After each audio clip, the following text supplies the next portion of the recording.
He believed the rumors about the apocalypse, and when the nuclear bomb really fell, he and his bunker were ready. He went through a difficult path, from a military hunter to a boomer sitting on forums. In this chaos, he will have to not only protect his shelter, but also try to save the remains of humanity. What is scarier, the beasts outside, or the shadows of the past inside? Let's find out.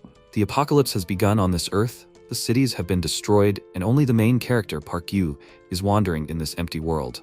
Feeling the ashes falling on his face, he realized that the world was finally destroyed, and no matter how much he fought, he was surrounded by death and devastation. Before all this, he was the guardian of humanity, so he was the first to face all the horrors. Now, when there is no hope left, in a world that is beyond salvation, he still fights for his life.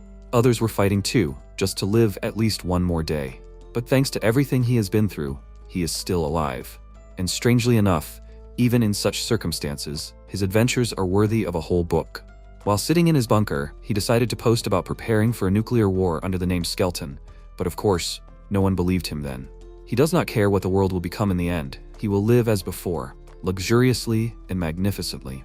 Well, as much as possible. Seoul, the capital of South Korea. The day began as usual. Someone was driving to work, someone was just walking, but none of them knew what was waiting for them then. A black dot appeared in the sky with a loud whistle. It fell and caused a powerful explosion that shook the entire area and destroyed all living things.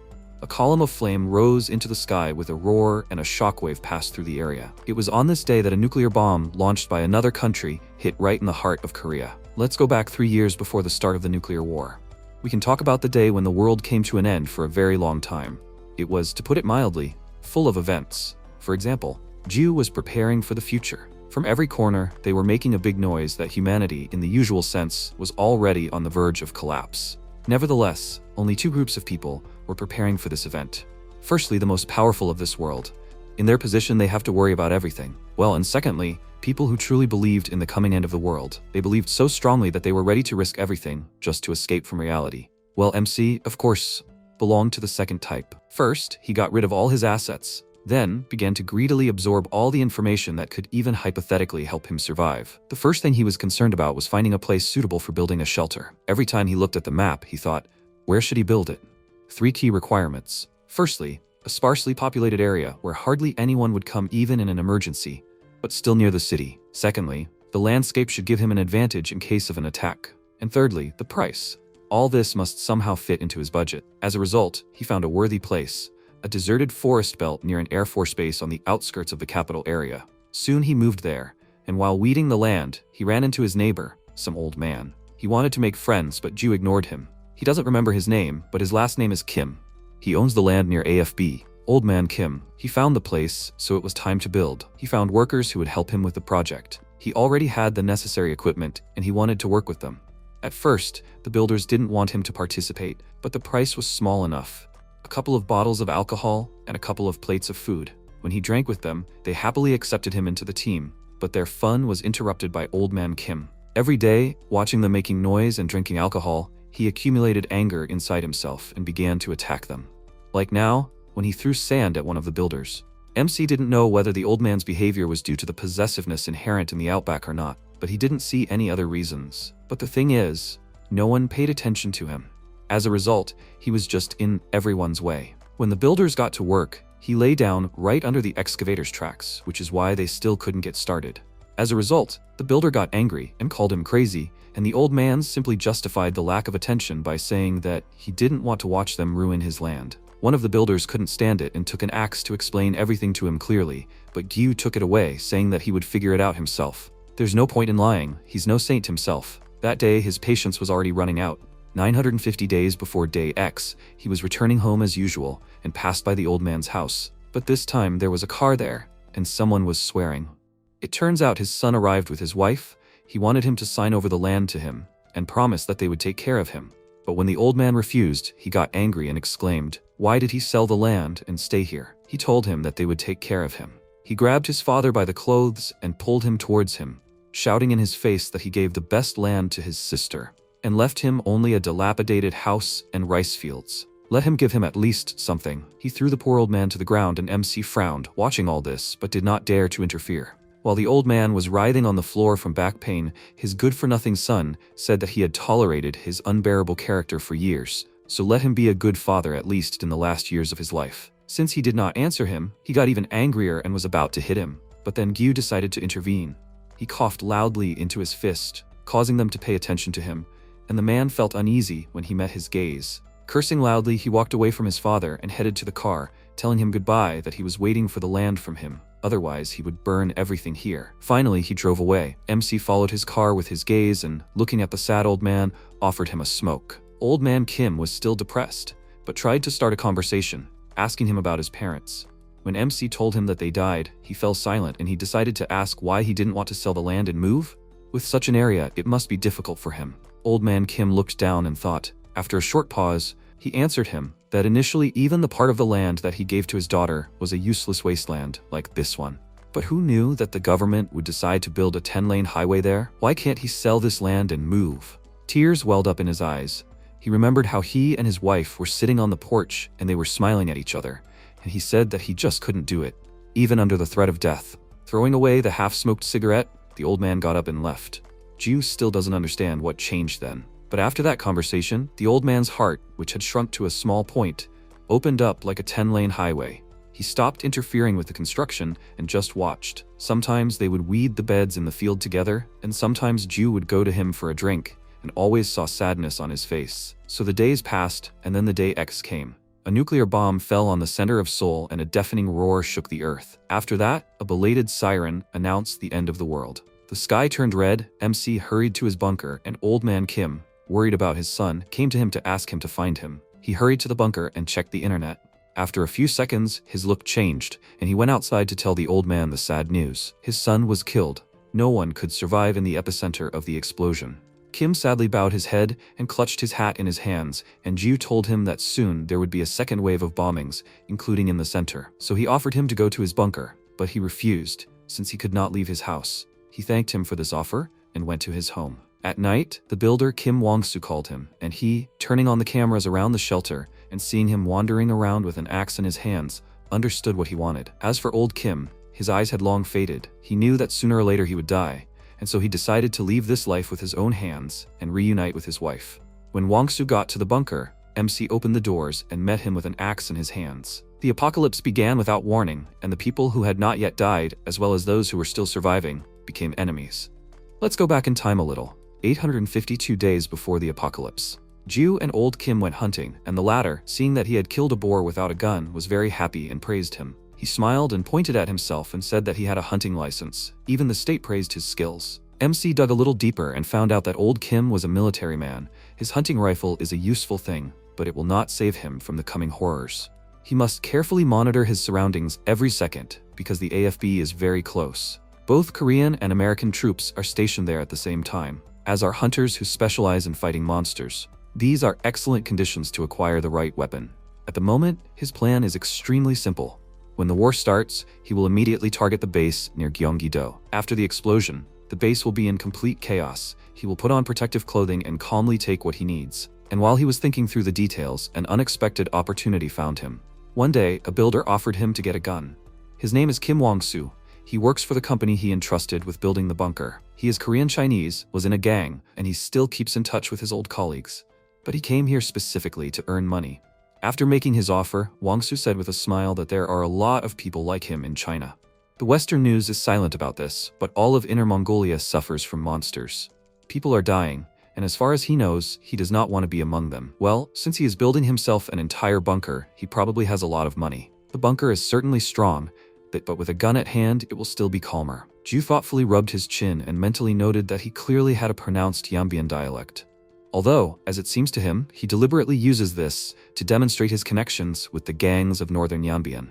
He shook his hand and said that he would like to see what he has to offer, but only after construction. At that moment, he did not see a single reason to refuse it. Soon the day of the arms sale came. He hired a private detective to find out more about Wong-soo.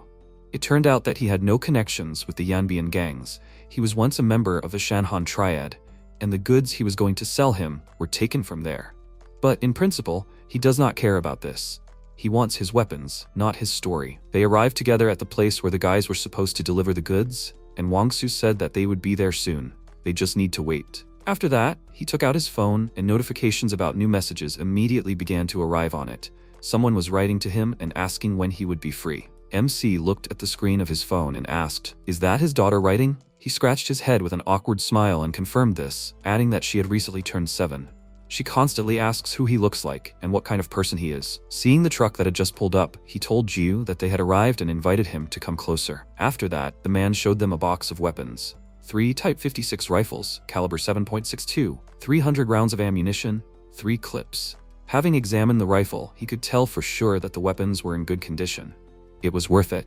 He decided to buy these rifles and looked at Wang-Su, who was saying goodbye to his friends and telling them that everything was fine with him in Korea. Turning around, he noticed Ju's gaze on him and quickly approached him, after which he put his hand on the rifle and threateningly said that he then remembered that he once said that he would live in a bunker alone. It is probably not easy alone. Looking at his hand on the rifle, MC thoughtfully told him that there were problems with that, and Wang-Su said that he understood everything. MC smiled slightly and, grabbing the axe hidden behind his back, asked, did he want to help him? The man was silent for a few seconds. It seemed that he noticed this, and then he suddenly forced a smile on himself and said that it was not so. He just thought that the shelter was so big in case someone decided to visit him. But it seemed that he preferred solitude. If he got bored, he should contact them. He knew where they worked. Although he had no work left, he would probably go back to his daughter in the north. This was just a bad joke. He did not think that he would take it seriously. He decided to get back to business and told him that he would send him the bullets and clips after payment, after which he left with his friends. MC knew that he would probably come back and do what he could not do today. Because, in his opinion, it doesn't look like a joke, and sometimes cruelty is inevitable. That's how it happened that Wang-Su came to the bunker after the apocalypse started. Ju understood that until he returned to his homeland, he would need to live somewhere, defend himself somehow, and besides, he knew the exact location of the bunker and its layout. But he resolved everything very quickly. He answered the phone and Wang-Su immediately ran to the bunker doors, saying that he just decided to personally deliver the package to him. The money came. Where should he leave all the things? Watching his movements through the cells, MC realized that there was a bright side to the current situation. He came alone. Taking an axe, he opened the bunker doors and went out to him with the determination to deal with him before everything changed. The man smiled at him, and then suddenly made a sharp lunge forward and pounced on him with an axe, but Gyu managed to duck and then moved behind him. He immediately attacked him, swung the axe near his neck, leaving a deep cut on it, and then hit him on the head. Bleeding, Wang-Su fell to his knees and tried to cover the wound with his hand, asking in Chinese who he was. A special forces soldier? Or a martial artist? He grabbed his leg and began to beg him for mercy and ask him to save him, but MC told him that he was unlikely to be able to do anything. Even if he did not finish him off, he would die from blood loss. Resigned to his situation, Wang-Su asked him to do it quickly, after which the blow occurred. While examining his corpse, Gyu suddenly heard the ringing of the phone and began to rummage through its pockets, thinking that his friends were calling him. But when he picked up the phone, he saw that his beloved daughter was calling him. Since Dad did not answer her calls, she wrote him a message in which she asked him to quickly come home. These messages caused some feelings in him, but he quickly pulled himself together. He can't afford such emotions anymore. Not anymore. It's been 29 days since the bomb fell. As soon as the radiation level dropped, he immediately went to the Air Force base by car. It was empty around, no soldiers, nothing but destruction and ash, and as soon as he entered the warehouse, he couldn't believe his eyes. It was as if he found himself in El Dorado. There were enough weapons here for a whole group of mercenaries. He let out a laugh. In the end, his original plan worked. Walking down the street, he noticed 2 burnt bodies in the car. He still sometimes thinks about how it would have ended if Wang-Su had run here first, or if he hadn't contacted him at all. Would he have survived in this damned world? Would he have met his daughter? But now, seeing the half-destroyed buildings and the ash falling from the sky like snow, he finds it hard to believe. After another foray outside, he returned to the bunker and began doing handicrafts using a video tutorial. The author of the video, Anonymous337, was telling how to make a felt doll, which his daughter simply adores. First, you need to roll a ball of felt. At first, it will not be easy. This video, which MC was watching now, was recorded after the war began. The source of the video is a community of people who met the onset of the end of the world. Viva Apocalypse. Elon Musk, an extremely large entrepreneur, launched the Galaxy Link satellite into orbit, so even after a nuclear war, they still have the internet. Thanks to technological advances, survivors can still keep in touch with each other, which immediately makes him feel better. Stubbornly following the tutorial from the video, he made a doll together with Anonymous337.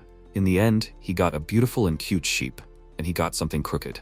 Looking at the result of his work, he remembered that he had seen something like that in the village where people worship someone. Exactly a year had passed since the beginning of the war. Although there were no more bombings, the enemies had captured the entire region. Huge monsters the size of high-rise buildings appeared on the streets of the destroyed city. The government had lost all control over the situation. The old life had become a long-forgotten dream. Lately, there had been more and more talk on the internet about refugees, as well as people who had not appeared online for a long time. Suspicions had turned into fear and hatred. People were wary and aggressive towards each other. And this was not at all groundless. Once he blocked a user with the nickname Defender, a man whom forum users had nicknamed a human hunter. From the very beginning of the war, he had been posting his deeds. He did not kill for fun. The reason was much more transparent. It was a warning, but when he removed him from his blacklist to view fresh posts, he realized that he had become addicted to killing. He started to act more actively, getting rid of all the survivors whose territory overlapped with his, and started hunting those who posted pictures of their shelters. Anyone who followed his posts on a regular basis would become aggressive and suspicious of everyone. And then he learned shocking news. He received a notification that Anonymous 337, who made toys, had not logged in for a long time. Soon winter came. A lot of posts appeared on the forums from survivors who were looking for their friends. At this point, the number of inactive users exceeded the number of active ones. Everyone had already gotten used to the fact that people disappeared. No one knew when his turn would come. And Ju was among them. Going outside, he took out his binoculars and looked into the distance. In the car on the way to the bunker, there were familiar faces. Director Hong and the workers involved in the construction of the bunker went on a looting spree and revisited their clients. He returned to the bunker to wait for them. He smirked at the thought of them walking towards him right now. What a good after-sales service. And since they decided to visit him, he would welcome them with all hospitality. He opened a cabinet filled with weapons, took out an axe, and began to wait for them. Finally, the construction workers approached the bunker, and one of them asked, were they sure they were in the right place? Their boss, Director Hong, said that this guy said he was building some kind of underground hall. It was definitely a shelter. He wondered why the entrance was open then, and he told him that it could be a trap. Let them be on guard. He called out to Mingju and Hyunbeom and told them to go ahead. One had a shield, the other a rifle. Carefully entered the bunker and looked around, and one of them noticed several boxes of cigarettes. Such a find made him happy. His friend said that he didn't like it. He had a feeling that they were being lured. Hong shouted to them from outside. What did it smell like? Does it smell like corpses? They both sniffed and told him that everything was fine, and then the man asked them to inspect the room. Someone should be inside. Let them move slowly and keep the shield up. Taking advantage of their distraction, MC jumped from the top shelves of the rack, right on top of them, and hit the man with his own shield, causing him to fall right on top of his comrade. He immediately opened fire, and at that moment, Gyu threw an axe at him, saying that one is ready. The axe hit him right in the head. His comrades screamed in fear, and then it was his turn. MC kicked the shield, knocking him to the floor, and then raised the axe over him. Looking at him in horror, he begged him for mercy, but he was unmoved. As soon as he dealt with them, Hong's voice was heard from outside, asking how many people were inside, and was nervous about their silence. Realizing that there were 3 more left, Gyu headed for the exit. Meanwhile, one of the builders was about to enter and asked what they were waiting for. Director Hong asked him to calm down. If they went in there, they would be finished. Does he have any tear gas left? They need to throw a couple of them in there, then he will get out of there himself. MC heard this and noted that he still had some brains left. That's why he was in charge. But not everything in life goes according to plan. Because they were on his territory, he hit the button on the wall and smiled, and then the bunker doors closed. Because of this, the builders got very nervous, and Hong told his friend not to worry about it. They would find a ventilation shaft and make him get out of there. After all, he built this bunker himself. There was only one entrance, and accordingly, one exit too. They would find a ventilation shaft, throw a couple of grenades inside, and he would get out to them himself. Gyu meanwhile took a gun and opened a secret door, behind which there was a small low passage. A game where life is at stake. He never thought that a fight against ordinary marauders would turn into such problems. But there is something they don't know. When Hong and his guys finished building, he expanded the bunker based on his knowledge. They, without having the slightest idea about it, are walking towards their death. The passage he dug led just outside, and it turned out that he was right behind them. By the time he was already outside, they managed to throw a couple of grenades inside, and were surprised that he held on for so long. They decided to throw a couple more grenades, but MC didn't let them do it. He immediately opened fire and hit the man holding the grenade right in the head, and then shot the other one. Hong's mouth dropped open in shock when he saw the death of his comrades and immediately raised his hands, saying that he surrendered, so don't shoot. Gyu asked how many more there were, to which he replied that he was the last one. He didn't believe him and put the gun to his forehead, and he screamed in fear that it was true. There were 5 of them, including him. After that, MC ordered him to take the bodies to the truck, and while he was stacking the corpses, he noticed something very familiar to him. He immediately pushed Hong aside and reached into the back of the truck with his hand, taking out a felt doll of a sheep. Immediately after that, he hit the man with the butt of the rifle and ordered him to explain. What did they do to the man who made that doll? Did they kill everyone who was in his hideout? Hong pressed his hand to the place of the blow and excitedly asked him to wait. He got it all wrong, but then the second blow followed. Ju grabbed him by the clothes and Hong screamed that they didn't kill anyone. There was an old man there, and when they got there, he was already dead. They just took all the things and left, he swears. Then MC asked him to take him to that bunker. The location was surprisingly close, 30 minutes by truck. As soon as Hong opened the doors, he immediately recognized the bunker with the video of Anonymous 337. Seeing a corpse on the floor with a bag on his head and a note with the inscription Defender, he imagined what happened here. There was a loud bang. The human hunter shot the old man, smiled, and headed for the exit. Ju's eyes widened. The old man, whose video he was watching, was killed by the human hunter. It was his doing. He looked at the corpse again. His hands and feet were tied. Because of this, he immediately remembered one of Defender's posts with a photo of 2 shot people and the inscription, "Got rid of 2 bugs." A corpse can tell a lot more than people think. Not only the cause of death, but also the conditions in which the victim found himself at the time of death. The murder weapon, how the fatal wound was inflicted, and even the pattern of behavior of the criminal, including his attitude to death. In the past, when he and his team were at a war site, he was carefully examining the corpses, and a guy from his team asked if he found anything. He told him that the body was too decomposed. It wouldn't give them anything. He turned around and added that it was okay. There were more than enough bodies here, a whole mountain of corpses. Hong pulled him out of his thoughts, saying that he did what he asked. He will let him go now, right? But MC pointed a gun at him and he took a frightened step back, exclaiming again that he did everything he asked. He had reasons for doing this. He has children. Without him, they will die. He doesn't want innocent children to die of hunger, right? Ju said that there was a slight misunderstanding. He would never spare a looter who knows where he lives, and he had heard this excuse before. After that, another corpse appeared in the empty shelter. Days passed, winter ended, and he began to spend more time outside. He had lived in the bunker for so long that he began to appreciate the warm, fresh air. It was a small respite from the cold and worries, a blissful calm under the sun. Having hung up the washed clothes, he sat down to warm himself in the sun. But this calm had to be paid for, and in a dying world the rate was very high. As soon as he closed his eyes, he heard a buzzing sound. A drone was flying above him. A user with the nickname Dong Tanmom announced on the forum that he had recently seen a flying thing. It turned out to be a drone. And right now, someone was trying to break into his bunker using welding. He was hiding in a high-rise building in the south of Dongtan, and the actions of local looters were reflected in his series of posts. And since he had no means of self-defense, he was going to blow up all of Dongtan if he had no other choice. This post, which contained information about the marauders as well as the misadventures of the Dongtan survivors, attracted everyone's attention, and the frightening truth was revealed to everyone. The marauders are becoming more and more inventive and cunning. They can also sit on the forum. The information that everyone needs to survive can become their death. On this day, each of the survivors realized one thing: they will have to fight for their lives. Over time, comments about group survival appeared on the forum. It was becoming more and more popular. The survivors began to prepare for potential battles among themselves. But MC, of course, thought completely differently. You can win once, even twice, but the root of all troubles, human egoism, will not go away. Large groups are easier to notice and easier to track down, and if they are attacked by a stronger group, then everything is lost. An armed clash is an extreme measure. The best way to survive is stealth. In this regard, there is no better territory. There's so much here that there's no point in either marauders or vagrants coming here. A pack of mutated wild dogs has also recently settled here, so he doesn't envy anyone who decides to stick their nose in. They say that radioactive zombies have started appearing in a nearby city, and the survivor shoots them with a sniper rifle. And don't forget that there's always a bigger fish. Meanwhile, the marauder who launched the drone arrived with his friends at the place where they last saw Ju, and cursed that they'd missed him. Where could he even hide in this wasteland? He looked out of the car and turned to his comrades, asking discontentedly, were they really looking hard enough? Maybe they just got the wrong place? His friend called him an idiot and exclaimed, how many AFBs are there? Maybe he's just blind?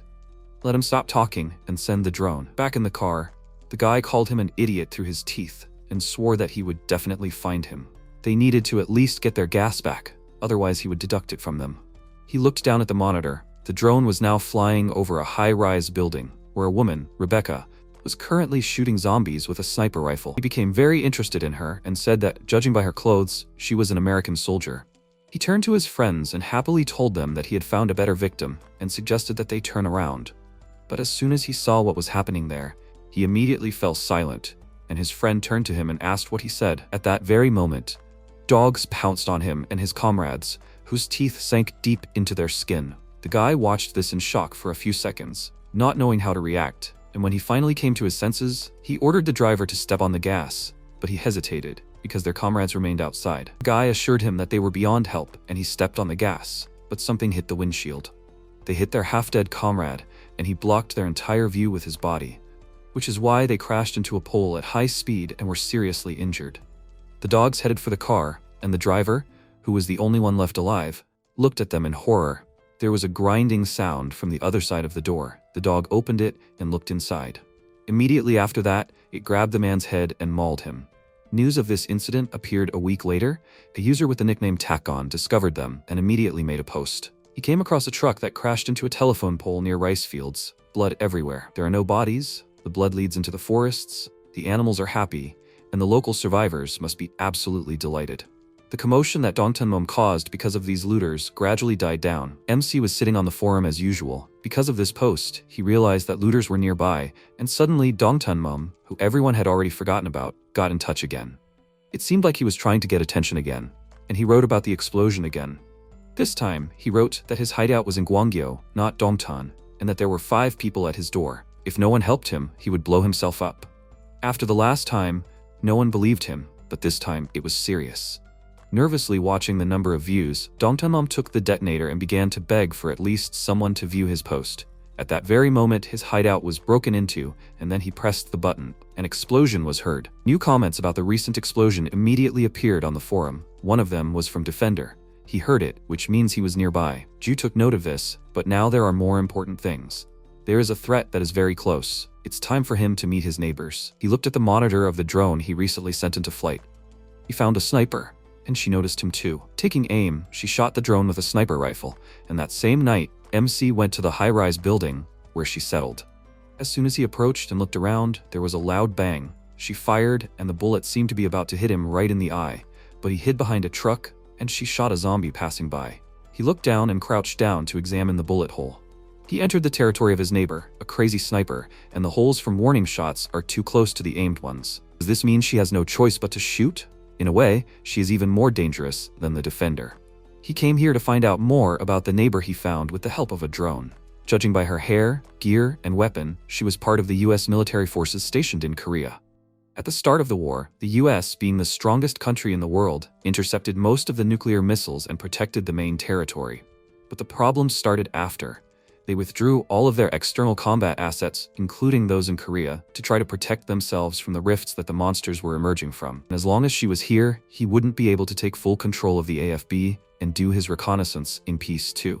He'd like to avoid skirmishes with trained soldiers, but if someone entered his territory, a clash would be inevitable. He wouldn't live with a threat right at his side. Several days had passed, and he'd been researching her behavior patterns the entire time. The shooting stopped around this time every day, which was probably when she went to bed. This was the only time he could get close to the building. The entrance was barricaded, so the best way to get in quietly was through the roof of another building. That's what he did. He climbed onto the roof and jumped to the other and caught the edge with his hands. There were metal rods right below him, and he knew what would happen if he fell. Taking a deep breath, he climbed into the building and immediately took the rifle off his back. He began to look around in search of enemies, but saw no one. Despite this, he needed to stay alert. He quietly climbed up to the floor above and looked around. There was a door ahead, behind which was a sniper's shelter. On the way here, he did not meet anyone. He quietly opened the door, and seeing a sleeping bag with someone inside at the edge, he thought that she was sleeping. But she was prepared for his visit. Suddenly, English speech was heard behind him. Rebecca pointed a sniper rifle at him and asked him to lower the weapon. Realizing that he was caught off guard, he had no choice but to obey, and the sleeping bag turned out to be stuffed with things. He tried to look at her and thought, did she notice him and set up an ambush? By the voice, A young woman, most likely the one he saw from the drone. She ordered him to put the gun on the floor, but he took his time and assessed the situation. She was standing far away. The barrel of the gun was quite long, definitely not a pistol. She again demanded to put the gun down, and he threw it on the floor, but she lost her vigilance. She talked to the enemy until he was completely neutralized. After that, he suddenly turned around and grabbed the barrel of the rifle and moved it to the side, and she fired, but missed him. Gritting her teeth, she looked at the guy and tried to point the gun at him and fired, but missed again and punctured her sleeping bag. She continued to shoot, and then Jiu kicked her with all his might under the knee, causing her to lose her balance and fall to the floor, clutching the place where she had been hit. She tried to crawl to her rifle, but he kicked her in the back and pinned her to the floor, rendering her unable to move. He told her that he didn't mean for things to turn out this way. He only wanted to know how many people were there. But while exploring the building, he came across an armory, and he really didn't want the local looters to ever get to it. She looked at him furiously, and he told her that if she wanted to survive so much, she should have kept quiet. The blame for her carelessness lay solely on her. Suddenly, there was a screeching sound from the door, and Rebecca ordered someone not to look in there or come any closer. Realizing that there was someone else there, MC pulled out his gun and turned to the door. A little girl named Sue walked into the room and froze in place, seeing her mother being pinned to the floor. MC was surprised. He clearly didn't expect to see a child there. Realizing the threat he posed, Rebecca used all her strength and snatched the gun from his hands, then crawled out from under him, and he jumped back, thinking that he thought he had used enough force. Can she still resist? Deciding to finish her off before she was ready to defend herself, he pointed the rifle at her, but contrary to his expectations, she ran past him and hugged her daughter. At first, he thought that she would jump for the rifle. This would increase their chances of survival. However, she did not. She was not crazy. She just found herself in an untamed jungle. How could she protect her daughter, finding herself in a strange, destroyed country? There was only one way out. Pull the trigger at the first sign of a threat. Still hugging her daughter, she pointed the gun at Jiu, but he knocked it out of her hands, which frightened her. He pointed to the side and warned her that his land was there, and that she shouldn't go there or he'd shoot her. She should just sit here and look after her child. She remained silent, and her daughter whispered something in her ear, apparently translating his words for her. He thought that at least she should understand that, and the girl asked if he had any medicine. Her mother pulled up her pant leg and showed him her bandaged and bloody leg, and now he understood why she was moving so slowly. He gave her antibiotics and anti-inflammatories as an apology for the intrusion. But it turned out that this wasn't what Rebecca wanted. She wanted special substances. Her appearance simply said that she was into that kind of thing. He could understand her. In a situation like that, you want to find any comfort, even if it's illusory. He told her that it wasn't a cure for everything. He didn't remember it ever helping anyone. He pointed his finger at her daughter and asked, "Does she know Korean?" From that day on, he began to support them, regularly passing them painkillers and skim milk at the agreed place. In recent days, the gunshots that he heard even near his bunker have become noticeably more frequent. The frequency of shots is very high, but it does not look like a shootout. Even that day, it was clear that she was already completely on the edge. It seemed that she was not hitting the enemies in her sights, but the demons in her head. He looked towards a high-rise building, and suddenly a beam of light blinded him, and something sparkled on one of the floors. It was Morse Code. She wanted to meet him at the agreed place. He came there, and a few minutes later, Sue came up to him, worriedly saying that her mother was ill. She accompanied him into the building, and he would never have guessed what was waiting for him inside. The entire shelter was littered with all kinds of American symbols. Patriotism is the only substitute for addiction that she could come up with. Seeing that he had come, she put away her gun and took off her pants so that he could bandage her. While he was busy, she told him that the marauders nearby had an RPG, and they continued to shoot day and night. Things were bad. The marauders flocked to the sounds of her gunshots, and her leg was getting worse and worse due to the delayed treatment. When he finished dressing the wound, her daughter hugged her, and she said that she missed her home, her family, her friends, and her native language so much. But her home was overseas. She looked at the sky with a devastated look, and her daughter wiped her tears, after which she asked, "Did he really have nothing?" Looking at her, he imagined a mother who sacrificed her life to protect her daughter, and answered her that even if he had it, he still would not give it to her. No matter how much she ran from reality, the problems would not go away. He could only help her a little, and for this, he needed a gun. Time passed. On a dark, rainy night, he got out of his shelter and headed towards the marauders' camp. He deliberately waited for the rain, because there was no better moment to leave his territory. The rain limited visibility. The cold forced people to huddle around the fire. He noticed ammo boxes nearby containing RPGs. Since they had the advantage in numbers, he had to reduce their numbers as much as possible with the first attack. He decided to strike from afar with the weapon Rebecca had given him. The marauders were sitting by the fire, chatting, unsuspecting, when suddenly one of them noticed some movement to the side, and then a click was heard. They immediately turned to Ju. It was too late. He had fired a rocket at them. When they collided with the ammunition, the explosion was much more powerful than from a regular rocket. The chain of explosions was moving in a good direction, but more people survived than he had expected. He shot at those who tried to escape with a rifle, not letting anyone through. He slowly walked forward, opening fire on everyone who moved, and at that moment he noticed marauders with weapons near a pile of debris nearby. He quickly dealt with them, and suddenly a bullet whistled past him, tearing his cloak. Those who managed to escape managed to arm themselves and opened fire on him, but missed. He quickly went into hiding. Seeing that he had disappeared somewhere, they stopped shooting, and one of them asked, "Did anyone see how many of them there were?" The man answered him that there weren't that many of them, after which he called out to some guy and ordered him to go after the guys from Kapyong. They should resolve the issue before dawn. As soon as he gave the order, a bullet flew into his forehead, and the guy turned around in horror. Then another marauder died. Gyu came out of his hiding place and said that he understands why in a tense situation they are so drawn to the light, but this way they expose themselves more. The guy fell over in horror and backed away, and he came up to him and said that he was very cold while surviving in the pouring rain, so he would deal with him quickly. Like the person who asked him to do this, he really misses his home. After dealing with the last looter with an axe, he returned to Rebecca. He called her and her daughter into the bunker, and the first thing he did was bandage her leg. Her daughter was wandering around the bunker with interest and looking at everything around and suddenly asked why the toilet was in the very center. He irritably ordered her to sit next to her mother and not to ask him questions, after which he tied the bandage and looked at Sue irritably, saying that he was finished. He did everything according to the video, so everything should be fine. Rebecca pulled up her pants and said nothing, and he thought that he very much doubted that she would feel better right away. He could only heal external wounds, but not the soul. His gaze fell on the laptop screen and an idea came to him. He found the very miracle cure for the crazy sniper. He called out to the woman and offered her to look at it. He opened an English forum especially for her. This domain is the main one. There are many more users there. Seeing English words, she turned to him in surprise and asked, "Is this somehow related to the USA?" He confirmed this and offered her to write something, after which she put her fingers on the keyboard and greeted all the users in the comments, adding a smiley at the end. Seeing the response, although not the best, she was very happy. Time was inexorably passing. The second Christmas after the apocalypse has already arrived. The free game Decorate the Christmas Tree, made by a former developer, gained popularity. Ju's tree was almost empty. He was not popular, but the trees of famous users were littered with comments. Defender's tree was decorated with insults. In the description of his tree, it was written that he would kill the culprit when he caught him. After reading this, MC smirked, because he expected nothing else from him. Suddenly his radio hissed, and Sue's voice came out of it. She called out to Skeleton and asked if she could be heard. He asked how her mother was, and she told him that she dozed off. And she also wanted to ask him for a laptop for a while. She wants to spend the New Year's countdown with people from North America. When he first gave her the laptop, Becca thanked him and introduced herself and her daughter to him.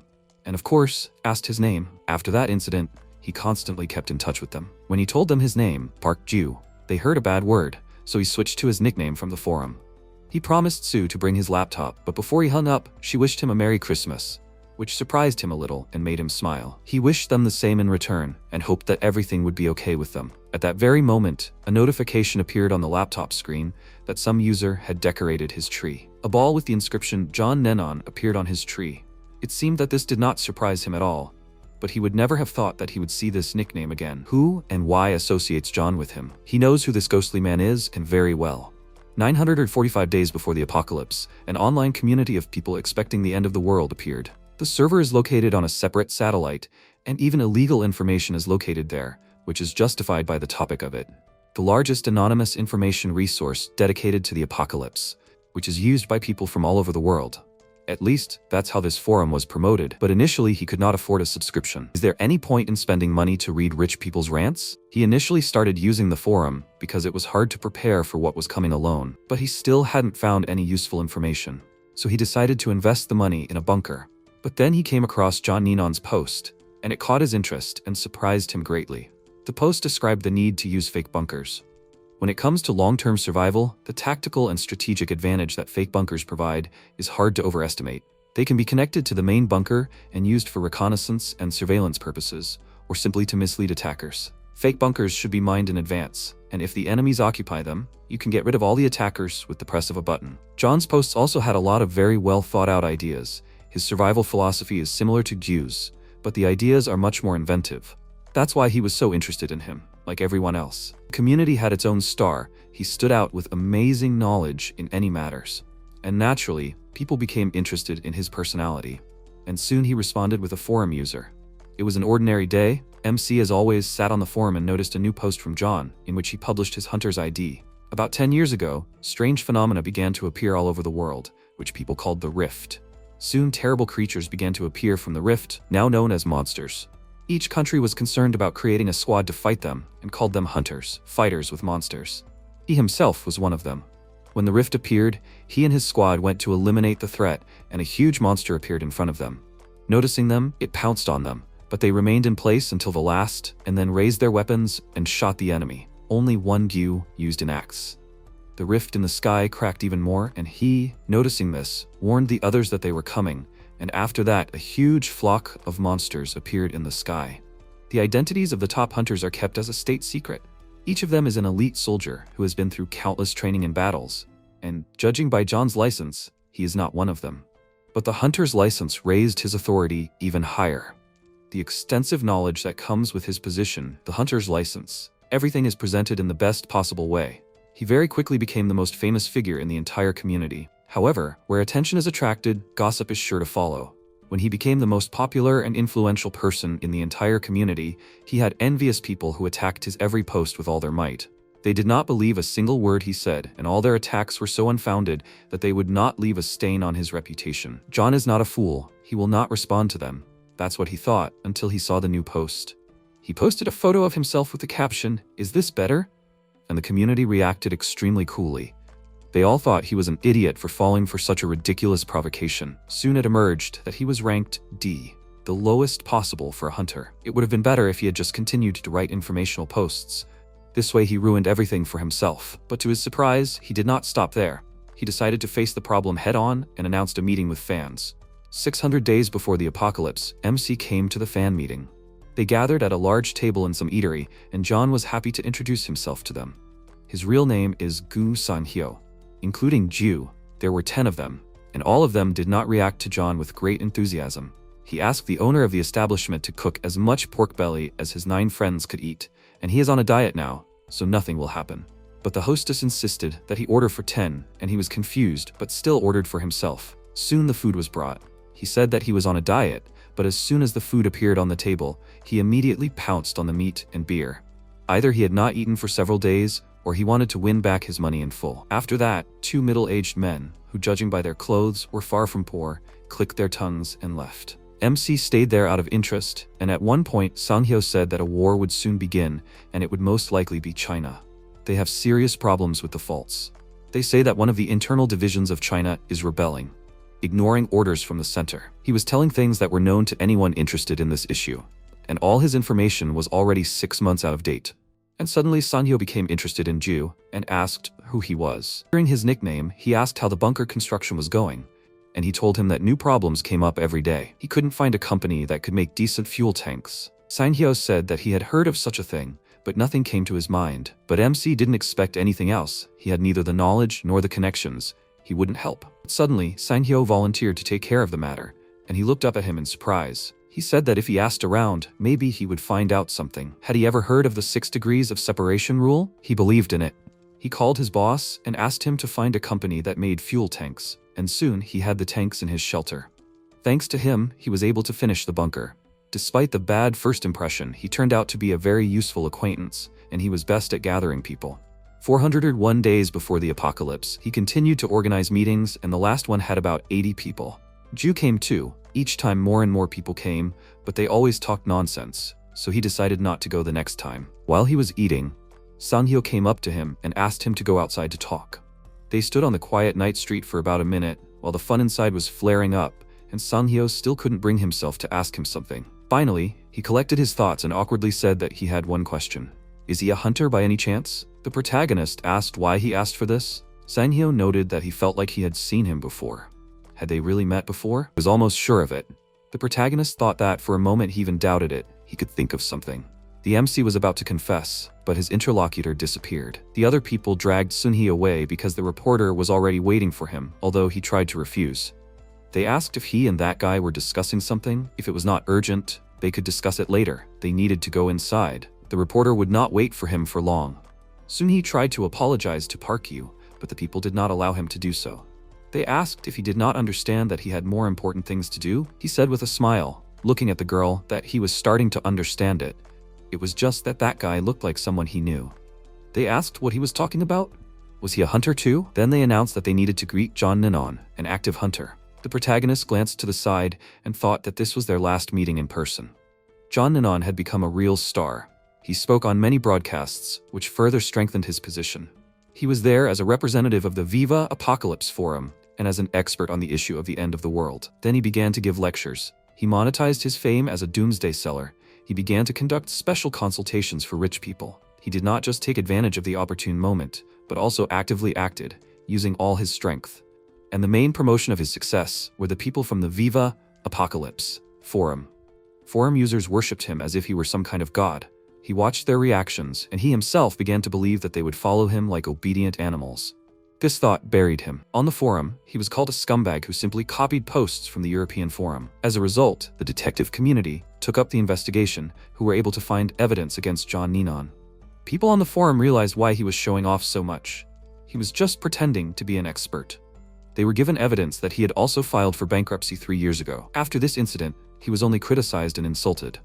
The protagonist thought that over time, it began to irritate him that John Ninon was simply everywhere, so he was glad that everything ended this way. John Ninon quickly gained popularity, but his reputation collapsed even faster. Naturally, anonymous forum members who enjoyed humiliating others made it even worse. He did not try to somehow defend himself from countless suspicions and criticism. The last sign of life that he gave forever remained in the history of the forum. His last message on the forum was, "Your mother?" That was the end of the story of John Ninon. After a while, MC took a sip of coffee and thought that in the end, there was no point in investigating his fraud. The bomb hit before the meeting began. And now I wonder who made the comparison between them. Is it just a coincidence? Or was it really John Ninon himself? Park Yu sent a message to Fox Games that he wanted to ask something. He wanted to know who left the message on his tree. Fox Games sent a message that he would think about it if he knew the details. The protagonist thought that Fox Games was a hacker and former game developer. He was the one who invented this Christmas tree on the site. On this day, the protagonist did not even suspect what his curiosity would eventually turn out to be. After Fox Games wrote that he managed to find his nickname, 180 centimeters, MC sent a message asking who he was. He does not remember them communicating with him before. This will lead to a similar clash in the future. After that, the MC listened to the radio. It was an announcement from the National Crisis Management Agency. Their agency was reopening their disaster relief headquarters before the upcoming elections. As soon as the radio started talking about Chief Administrator Lee Sang-hoo, the protagonist turned off the sound. The citizens were still alive, although the world as we know it was destroyed. Countless dead, many destroyed cities, but the state was still breathing, and the heart of the bureaucracy was beating. He was rummaging through his backpack and saying that there was enough food and water for 3 days, as well as a weapon for self-defense. His favorite axe. To be honest, Gyu didn't have any hope for the national agency. It just meant that the state would fall a little later. But while the concept of the nation was still alive in people's minds, he could take advantage of it. That's why he was looking for a place for a bunker closer to the cities. The protagonist dressed normally, and after making sure that there was no one near the bunker, he set off. It's time to see what Seoul looks like today, a year and a half after the fall of the nuclear bomb. The road to Seoul was extremely boring. MC didn't even remember anything. The sight of the city itself evoked complex and contradictory emotions in him. Ju missed the old landscape, which was hard to even imagine in these ruins. Sadness immediately rolled over him, and at the same time, joy rose in the depths of his soul that in the new world he is who he is. In the ruins of the city, there were wounded, homeless, defenseless children, and old people. Looking to the side, Gyu saw how workers in protective suits were burning the bodies of dead people. Finally, he reached the dilapidated building of the National Crisis Management Office. The woman behind the counter immediately told the protagonist the already memorized phrase. Complaints and reports of crimes are filed in another window. She was surprised when MC said that he wanted to meet with Director Lee Sang-hoon. Putting the hunter's documents on the table, the protagonist continued that he was currently dealing with the aftermath of the disaster. He asked her to tell him that Park Ju had arrived.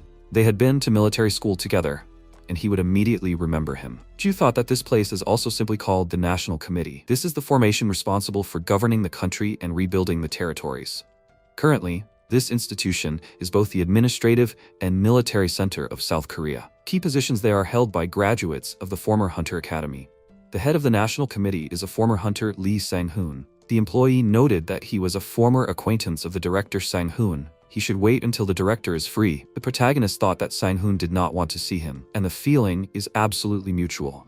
However, he did this in order for the duty personnel to realize that he knew the manager. This way, he would be able to get inside faster. The soldier from the National Committee asked if they could talk. The protagonist asked what was the matter. He noted that he knew about the current situation on the front lines. Now the battles are getting more difficult, and they lack men, especially men with combat experience. MC said that he refused. He had already been suspended from service. Ju thought that he only had a rough idea of their situation. Considering the kind of war they were fighting, the quality of the soldiers was more important than their quantity. They stopped recruiting just anyone. Now they are looking for courageous, promising soldiers. However, he will not agree to this anyway. He does not want to die on the front lines. The soldier said that he heard that he used to be a hunter.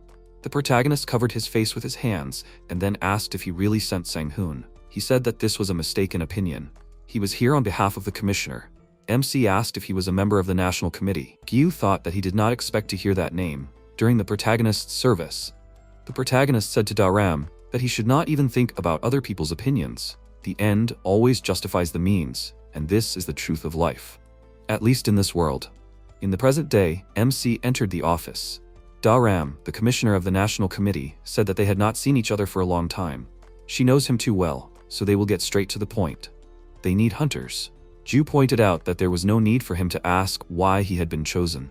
Daram said that he was trying his best to avoid military service. The protagonist said that they had agreed that she would no longer work for the government. She asked if he thought old promises meant anything in today's world. The protagonist thought that there was an unbridgeable gap between what he wanted and what he actually did. The difference between the two of them clearly showed it. The MC said that he had quit precisely because he never wanted to do that again. Daram said that Sang-hoon's manager had also sent a request. Ju asked if he had already forgotten the past. She pointed out that he should believe that he no longer held a grudge against it. At the very least, he was in no position to do so. The protagonist remarked with a heavy sigh that the world had changed the moment Sang-hoon took the managerial position. Daram bit her lip and then said that he knew what situation they were in now. He understands what happens on the front lines every day. The protagonist thought he knew it. There was no way he didn't know it. That was his problem. She noticed him clenching his fist, and she apologized to him. Daram asked if he knew about the Papung group. Chairman Jae Pung-ho said that his workers would hunt monsters. However, they would need help, so they were sent to the National Committee. However, they couldn't help them. She wanted him to put on a show there. He wouldn't be on the front lines as long as she was alive. The MC thanked her. She noted that everything had already changed in this world. Everything except him. They would contact him. After a while, Ju wondered what would happen to industrial conglomerates if the world ended. This was a question that all Koreans were wondering about. The protagonist read a comment on a forum that they had found the bunker of Park Chol-ju, the chairman of the Sokju group. It was a whole closed ecosystem. Detailed photos of the landscape taken from a drone. There is even a golf course. The protagonist thought it was an obvious choice. MC asked in surprise, so you can do that if you have trillions in your account? Ju thought that he gave up the company and the social status to which he devoted his entire life to protect himself and his family. The world was destroyed, and this is a rational choice. Most rich people did this. However, of course, there are always deviations from the norm. Papung Group made an appointment with him. A month had passed since the conversation with Daram. The new headquarters of the company, which was designed by a British architect known all over the world. However, the construction was not destined to be completed. The war began. As a result, the main character had to freeze all the way to the 55th floor in a construction elevator. The protagonist irritably complained that he was very cold. After a while, at the doors of the meeting room, MC thought that before only the best of the best could enter here, the pinnacle of the South Korean elite. After which he went inside the room, and Ju thought, looking at the people present, that in principle, nothing had changed. The man came, and he didn't even turn around. Is that his worker's ID? What's the point of them if there's no electricity? I wonder if the workers are still getting paid? The HR manager asked with a smile. It was him, Ju, right? He had heard that he used to be a hunter. The protagonist said, extending his hand for a handshake, that he was glad to meet them. He ignored his gesture and asked what rank he was. Protagonist thought in confusion, was he really going to start asking him questions right away? MC said he was D rank. The HR manager asked if he had combat experience. Gyu said he had participated in several raids, but he had never been a captain. He asked in which countries? The protagonist said South Korea. The HR manager asked him about information about the rifts. The protagonist noted that he did not have a sufficient understanding of this. MC answered everything that came to his mind, so as not to end up somewhere on the front lines. Most of the records of his past were lost anyway. After a while, the HR manager said that they were done here. He asks him to wait a little longer. Ju thought that if the word bureaucracy became a person, it would look exactly like this employee. Most likely, all the people working for the corporation, even after the end of the world, remained the same. And he just has to do his job. Daram has most likely already prepared everything. For the place she came up with for him, you only need to pass the minimum threshold. Younghui noted, apologizing to him, that she heard him say that he was a hunter. Is that true? The protagonist thought that another person who follows a different path. She said that a whole horde of zombies appeared in the industrial complex, working for Papung. They tried to gather people, but they are not professionals, so they asked for help from the National Committee. Most of the people defending the complex died. All this is some kind of nonsense. Even now, when there is chaos everywhere, people sacrifice themselves for the good of the company. What can you achieve in a fallen world through loyalty to the company? They are just crazy. That's why she begs him to save her father and the many others who are there. He's a hunter, so she begs him for help. Her father's name is Ji Chan-su. He's a representative of the subcontractor company the team will be sent to. She will try to repay him in full. She begs him very much to save her father. The head of the HR department said, turning to Ju, that it was time for them to go. The protagonist asked where they were going. He said that he would find out about it once he got there. The MC said, taking the girl's business card, that he couldn't promise her anything. Hunters are not gods, and ordinary people can't understand this. The Korean economy is such that without waterways, the country will simply fall apart. Although some companies hold on, the outcome is already decided, and Papung is no exception. The weapons located at the Papung plant shocked Ju's imagination. The protagonist thought that there were even modernized third-generation tanks there. This happens when rich people seriously try to assemble a personal army. Park Sun-min, in the service of the National Committee, he said, introducing himself, that he was just in time. In the past, he was a hunter, and now he is a member of the National Committee. He will be a consultant on the upcoming mission. He bowed and said that he was glad to meet them. The protagonist thought that he was so young and already in the National Committee. He heard somewhere that people who used to be hunters are treated specially. After a while, they began to discuss the plan of action. Sang Min shouted that they should immediately use all available resources. The head of the personnel department noted that there were thousands of zombies in the complex alone, and besides, he had postponed the operation for a whole month. He said that this was exactly the point. Zombies have a limited lifespan. They need to eat something. They can only last a month. At this point, most of the zombies have either already died or are on the verge of death. The necromancers themselves are not a serious threat without the support of zombies. They will crush them with an armored personnel carrier. A discussion began about whether such a judgment could be trusted. Although he spoke quite confidently, an MC watched them closely. After that, they decided to turn to the chairman of the Papung group. Peng Ho noted, glancing at Sang Min, that if the problem could be solved quickly, he saw no reason to do otherwise. Ju thought that Sang Min had a handsome face, a confident voice. He told about the zombies, proposed a well-thought-out strategy. Even he was ready to believe. And these old people, even more so. Sang Min asked, turning to Ju, is he a hunter sent here by the National Committee? What is his opinion on this plan? The protagonist said that, in his opinion, this is all a big mistake. He asked in bewilderment, was he serious? The protagonist noted that, firstly, zombies do not die of hunger, but go into suspended animation. They hardly move, their metabolism almost completely stops. However, if they never find food, then they really do die in the end. Only fresh human meat is constantly being supplied to the complex, so he thinks they need to come up with a different strategy. MC thought that, in principle, it didn't matter to him if the wrong strategy buried them all. However, if it could suddenly become his responsibility, then he decided to draw a clear line. All for the sake of his quiet and peaceful life in solitude. Ju noted that he also did not approve of the proposal with the armored personnel carrier.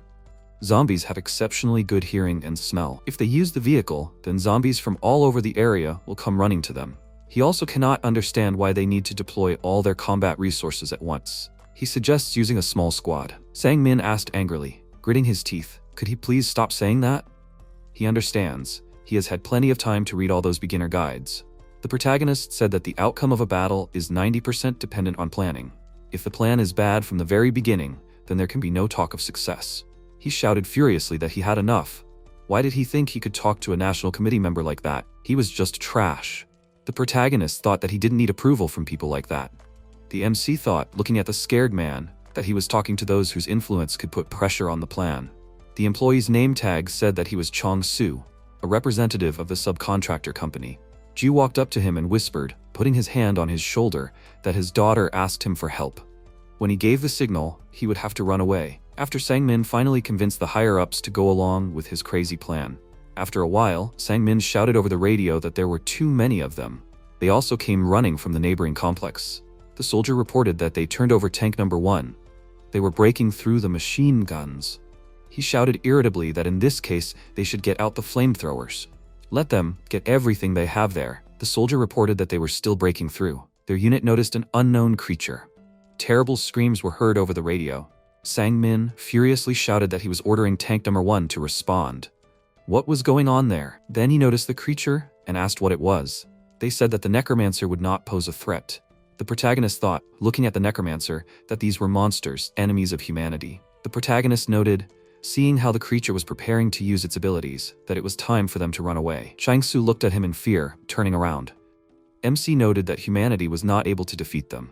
Suddenly, everything around was illuminated by a bright light. These rays were so focused and strong that the world seemed to disappear in their radiance. Sometime later, in the office of the National Committee Commissioner, Daram said, addressing Ju, that she thanked him for his help.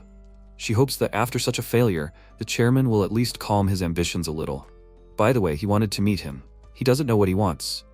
At nightfall, in an unfinished building, the protagonist thought, why did he decide to meet him again? It's obvious that they are looking for a replacement for Sang-min. He has no reason to go there. However, looking back, he believes that curiosity got the better of him. Is there anyone who wouldn't want to see how the conglomerate develops? After a while, Peng-ho said that he was flattered that he decided to come. Then he noted that he studied his background a little. You don't often meet such people. The protagonist noted that everything remained in the past. Peng-ho said that this is what unites them. According to rumors, his strength exceeds even Song-hoon himself, and he is practically a legend now. He was on the same team with Kang Han-min and Na Hae-in, the saviors of their time. What will he say to this? He was ready to provide him with everything he needed, and with him, the return of both of them to the firmament. MC slammed the table knife down on the table and said that he could only wish him luck.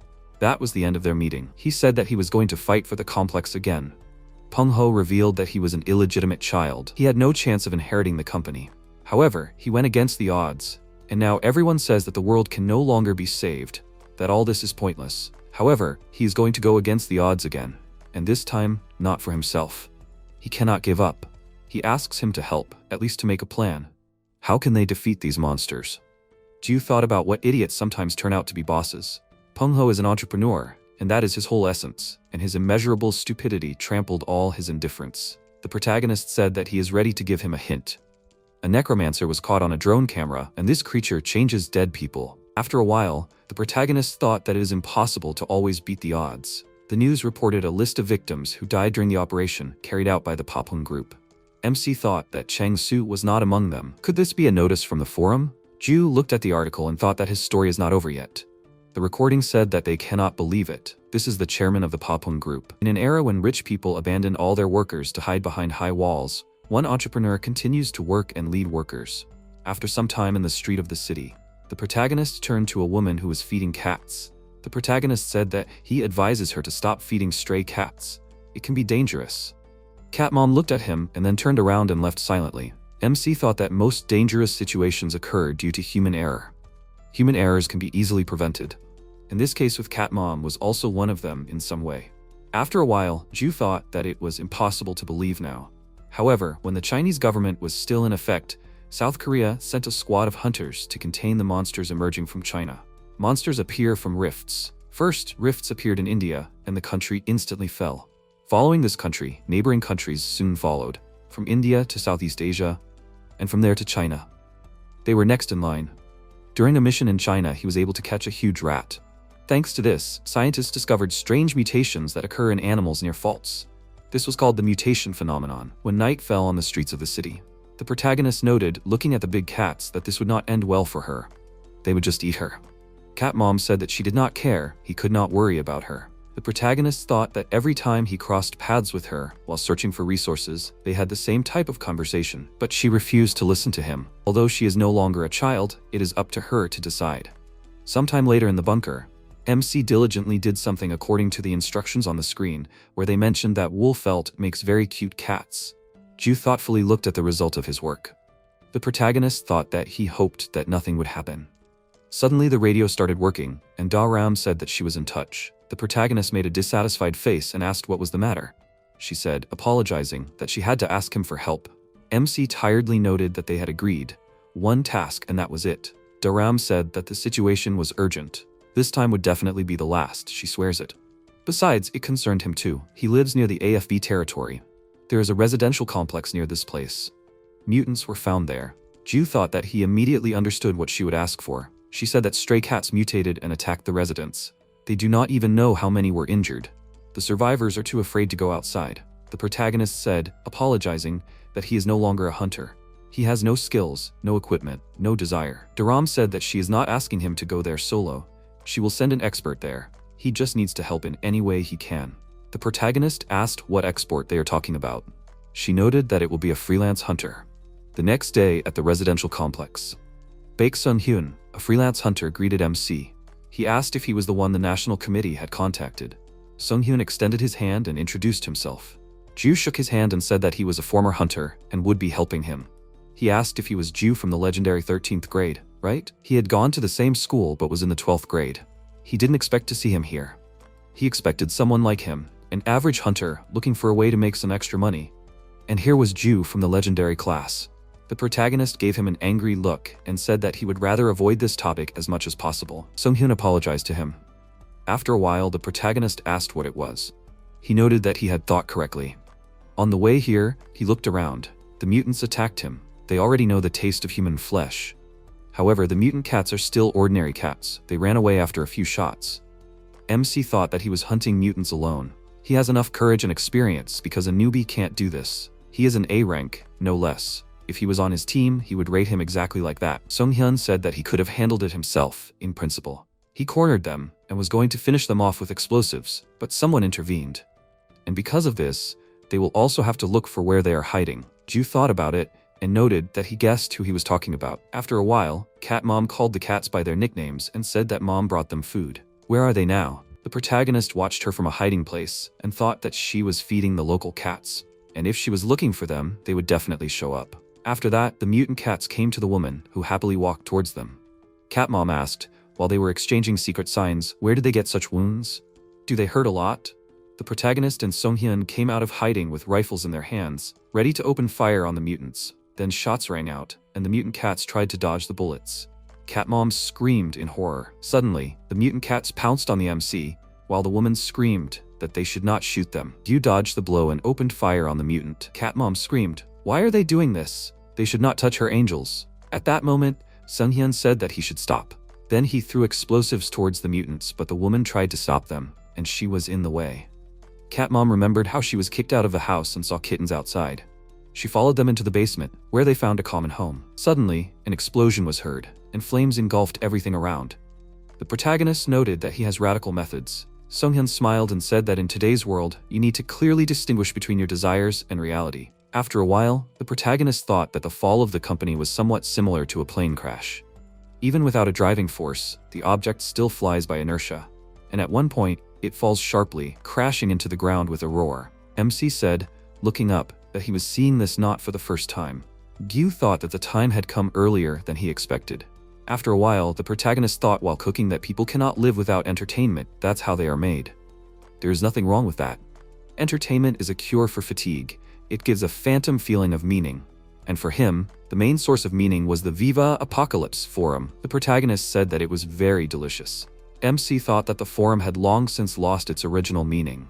It was too late to prepare for the coming end of the world, and the worst thing is that the event itself was long gone. In a world where everyone lives in constant solitude, the Viva Apocalypse forum has become a community where people simply talk about their lives and seek some peace. In essence, the forum is no different from social networks that existed in the past. You can write posts and comments, as well as rate other people's posts. Posts that receive a large number of positive ratings are placed in a separate section. the best on the forum now. He does not like to brag, but he, Jew, or rather, they call him Skeleton, recently got into this section. He wrote a post about his meeting with Chairman Peng Ho. He did it wittily but restrainedly. Either he has a talent for writing such things, or people are so interested in details about the lives of rich people. But even he, an unknown on the forum, attracted a lot of attention. Around the same time, one person posted a news item that caused a strong reaction in the entire community. The forum announced a lottery held by the National Committee. Tickets are given out to anyone who wants them, just like rations. Participants draw tickets every 3 days in a specially designated place. The lottery game added variety to the daily routine, where people had only hard work. Naturally, it became incredibly popular. For places 2 through 5, they gave out additional rations or some basic necessities. There is no point in participating in this for a person well prepared for the end of the world. However, the prize for first place was a voucher for moving in, a residential complex capable of independently providing itself with food and electricity. Naturally, it was protected accordingly. The place was so technologically advanced that the residential complex resembled the secret hideouts of the heads of conglomerates. The forum was in full swing discussing this topic. Soon the opinions of the forum residents began to change. Many were tired of living in bunkers. They wanted fresh air and sunlight. Some were ready to join forces with someone to increase their chances, while others were ready to take the voucher by force.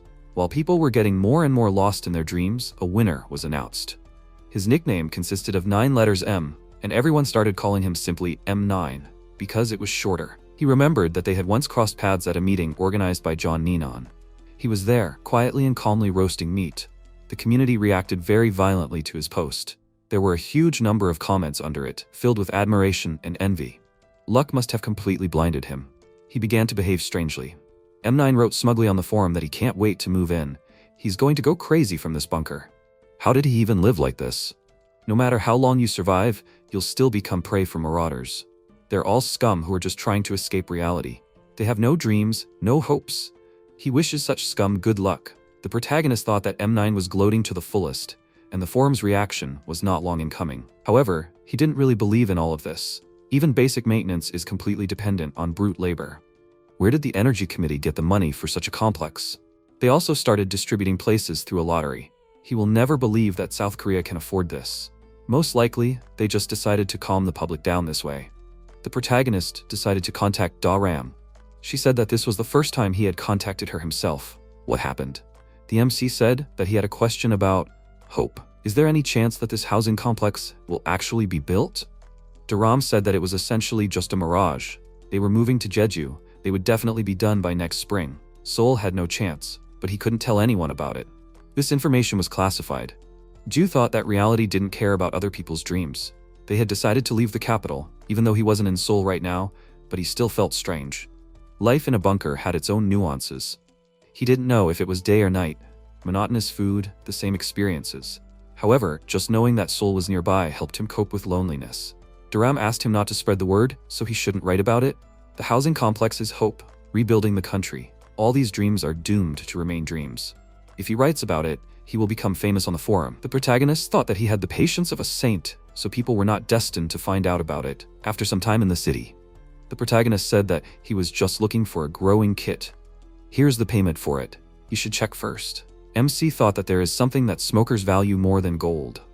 It is quite a popular currency in the post-apocalypse. The seller said that everything is correct. A man in the crowd said that human greed knows no bounds. Since when did people start gathering in lines? Are they hoping to win the jackpot? He said with a laugh that they work for lottery tickets. The woman said irritably that he literally lives on the same food as the rest of them. Ju asked who this was. The seller noted that these were potential residents, Hope. Now they walk around and brag about it, and lately they have started gathering in groups. They act like they're better than everyone else. After a while, the employee announced that the giveaway was over for today. The people shouted in displeasure. What do you mean? They have been standing here for several hours. She said that the committee had reduced the quota for each region. They shouted. Why are they trying to deceive them? They can see from here that there are still supplies in the back. The employee said that these supplies will be given to other regions. They will have to come back next time. People shouted that they will not survive another week. They cannot leave them like this. Let them open the back. There was a commotion. People tried to catch up with the truck. After some time, the main character listened to people complaining that at this rate they will simply die of hunger while they build a residential complex. Hope? If there is less and less food, then the prices will rise. On the other hand, it means that their apartments will become more expensive. It turns out that this is good news. The protagonist thought that life without hope, and a life in which there is only one hope. After some time, MC posted a message on the forum under the nickname Skeleton that according to rumors, the chances that the residential complex Hope will be completed are minimal. They better not expect much. It's just a mirage. Ju thought that he himself didn't know which of the two options was better. To be honest, he didn't even want to talk about it. After a while, the protagonist thought, recalling the past, that selfishness and nihilism are two words that convey the essence of survivalists. The protagonist declared, leaving a statement on the table, that he was leaving. He had enough of hunting. Kyungmin shouted, addressing Ju, that he was talking to him. He understands, it hasn't been easy for him all this time. However, doesn't he understand the situation they are all in now? Has he at least thought about those whose trust he is betraying? Maybe he should just take a break and then come back? He will think of something. With his track record, the higher-ups should approve of this. They need to hold out for a while and then everything will be decided. MC asked, does he believe it himself? Does he honestly think that the situation will change if he stays? Things are much worse now. Just because he is still here, his subordinates do not leave. They can't escape from this hell. Ever since that day, any soldier who has been on the battlefield knows how it will end, so he shouldn't stop him. Kimmin said he understood. It seemed like it was pouring rain outside. He shouldn't forget to bring an umbrella. Gyu said he was grateful, and he would try not to die. At the moment, the protagonist thought that since he left his allies, he had been living in a bunker like this. He had managed to build a bunker and survive, so his opinion hadn't changed. People would die out, and there was no way to avoid it. Disarming despair surrounded them. Primal terror and helplessness. The ultimate feeling that there was no hope left never went away. So all his efforts were just selfless attempts to live another day. The protagonist read the comments on the forum, where they asked if it was even possible to leave during the war. A user with the nickname Keystrone wrote that he is currently in the southern part of Paju. Did he imagine it, or was there an earthquake? Everything is shaking for him now, and how are they doing? MC thought that the first fault in Korea opened in Paju. A local earthquake somewhere near a fault most likely means the appearance of a large specimen. Ju pulled out his bike and thought that most likely the National Committee is in complete disarray. The destructive power of large specimens is akin to a full-fledged natural disaster. Fighting it is useless. Their only weakness is the Earth's environment. Large specimens begin to rot and disintegrate as soon as they leave the fault, and the larger the specimen, the faster this process goes. The best option is to avoid contact with this creature. You need to hide, like from a tornado. The protagonist thought, leaving his bunker, that it is better to know about the weather in advance. After some time, the National Committee staff were panicking and trying to resolve the situation. They were trying to pass the information to the Countermeasure Committee, and also contact the military forces stationed in Paju. They didn't have enough staff to handle the crisis. MC thought as he watched them that the situation here was even worse than he imagined. Suddenly, the employee bumped into him and dropped his documents, which Ju helped collect from the floor. He thanked him and ran away in a hurry to do his business. The protagonist remembered the contents of the document, that it was a large individual called Kraken. This is the most frequently appearing type of large individual. Usually, this creature looks like a huge octopus. However, they change as soon as the large individual detects a threat. The main danger is the so-called death ray, released by the Kraken in a combat state. This ray pierces everything in its path. It is impossible to hide from it. The Kraken destroys all living organisms in its path. The protagonist thought, studying the information on the laptop, that a Kraken had recently appeared in the Tokyo area. This creature had disintegrated in Nagano Prefecture. But before that, it had destroyed 50,000 people, and the supposed route of a large specimen passes near him. He could have died if he had not seen this report. The protagonist exchanged glances with Daram. They looked at each other in silence for a while. MC thought that he was supposed to go to Jeju-do, but his plans changed. At this time, Daram noted to Ju that he had better evacuate. A Kraken appeared. This creature will pass by his bunker. He should not linger in that place. Ju thought that she still advises him to escape. It is quite logical if you think about it. After some time in the bunker, the protagonist thought that he went back to his place to quickly collect essentials. The protagonist thought, looking at the laptop and remembering her words. MC thought that he should help them too. Ju posted on the Viva Apocalypse forum on behalf of Skeleton, in which he said that this is a warning. The monster is already close. This creature is moving south. The route is on the map. If the route is nearby, he advises to hide somewhere for at least a day. Bunkers will not save them. A destructive beam breaks through all shelters and destroys all life forms in the radius of action. He is not joking. Everything is serious. After a while, the protagonist looked at the 2 views on his post and thought that he had no chance at all. Why did no one look at this? However, his conscience is clear, it's time for him to run. Suddenly, they contacted Skeleton on the radio. Sue said that they haven't seen each other for a long time. What is he doing? The protagonist said that she was just in time. Do they have a jeep? She should tell her mother to come and get it. They need to evacuate. Rebecca said that the car broke down. The engine no longer works. She said that the car won't start. What's the problem? They can just hide in the building, right? MC thought that the building where Rebecca and her daughter were sitting was located in the north. The Kraken is moving in that direction. He doesn't have time to save them. These are not looters anymore. This is much more serious. He apologizes, but his head is more important to him. Ju said that they need to try to get as far south as possible.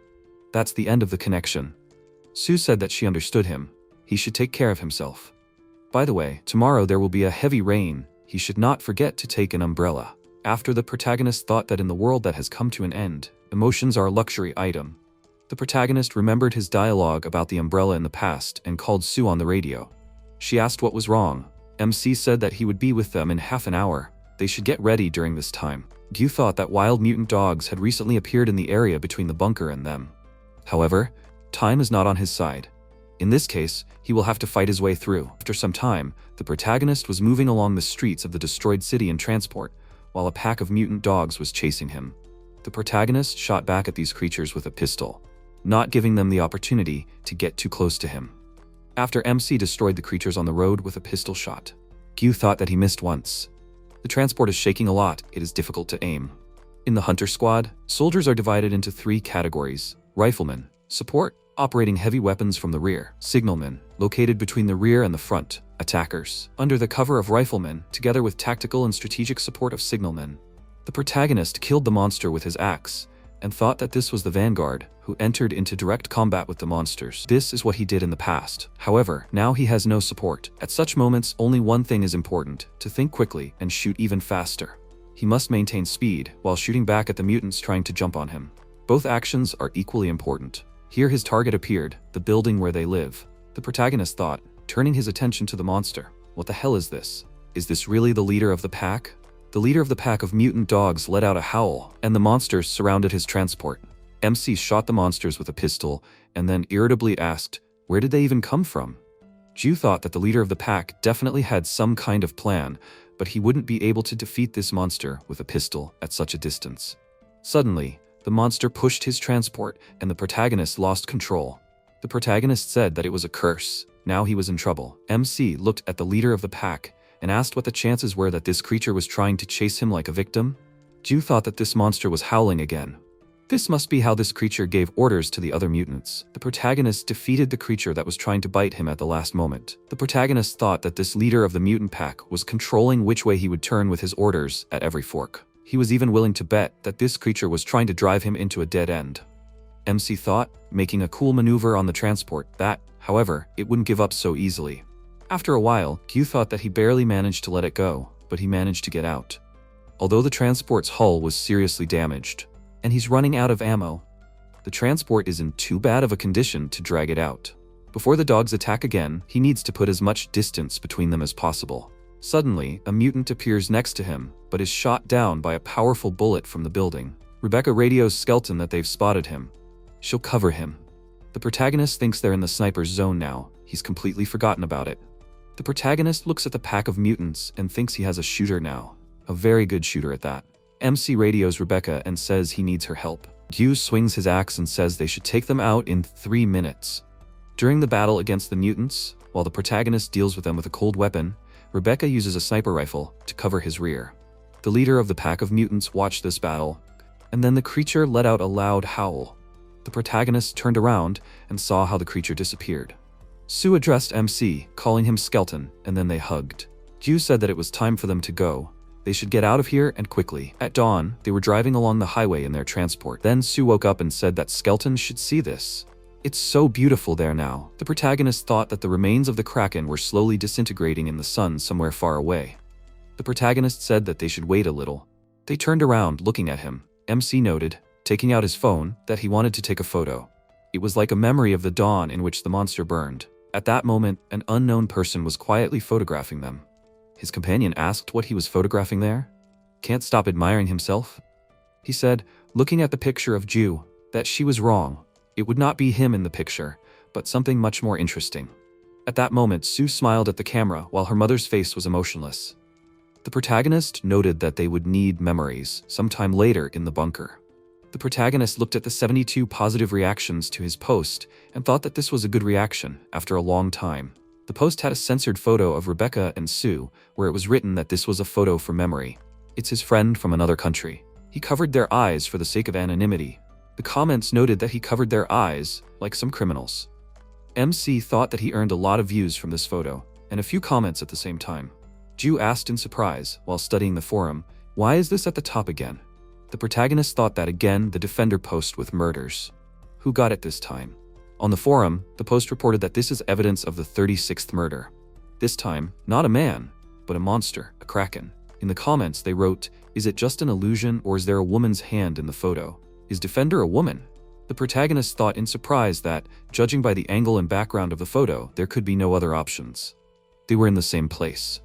A notification appeared on the screen that he had received a message from Defender, in which he sent him a photo from the back and asked if it was really him, Skeleton, right? MC thought that, based on his previous posts, he lives in the Gwange area. It turns out that this time they just crossed paths by chance. Now he will deny everything. Q sent a message to Defender saying that it wasn't him. Now he is a skeptical skeleton. At this time, Defender's companion was sitting at her laptop and wrote that he was so funny. Defender wrote that all this was right in front of him. The post with the warning that he sent saved him. He offers him friendship. The protagonist thought that this means that his post did not go unnoticed. At that moment, Rebecca came on the radio. The protagonist asked what was going on. She said that there were a lot of people heading their way. He should be careful. The MC thought it was logical that there were uninvited guests heading their way. It was to be expected. They had nicknamed the leader of the pack of dogs, Gold, whom they had encountered the other day. They had thinned out the pack well then. Now they would not interfere with the refugees heading his way, although he was more annoyed by the place where they had decided to stop. They had set up camp right next to his vent.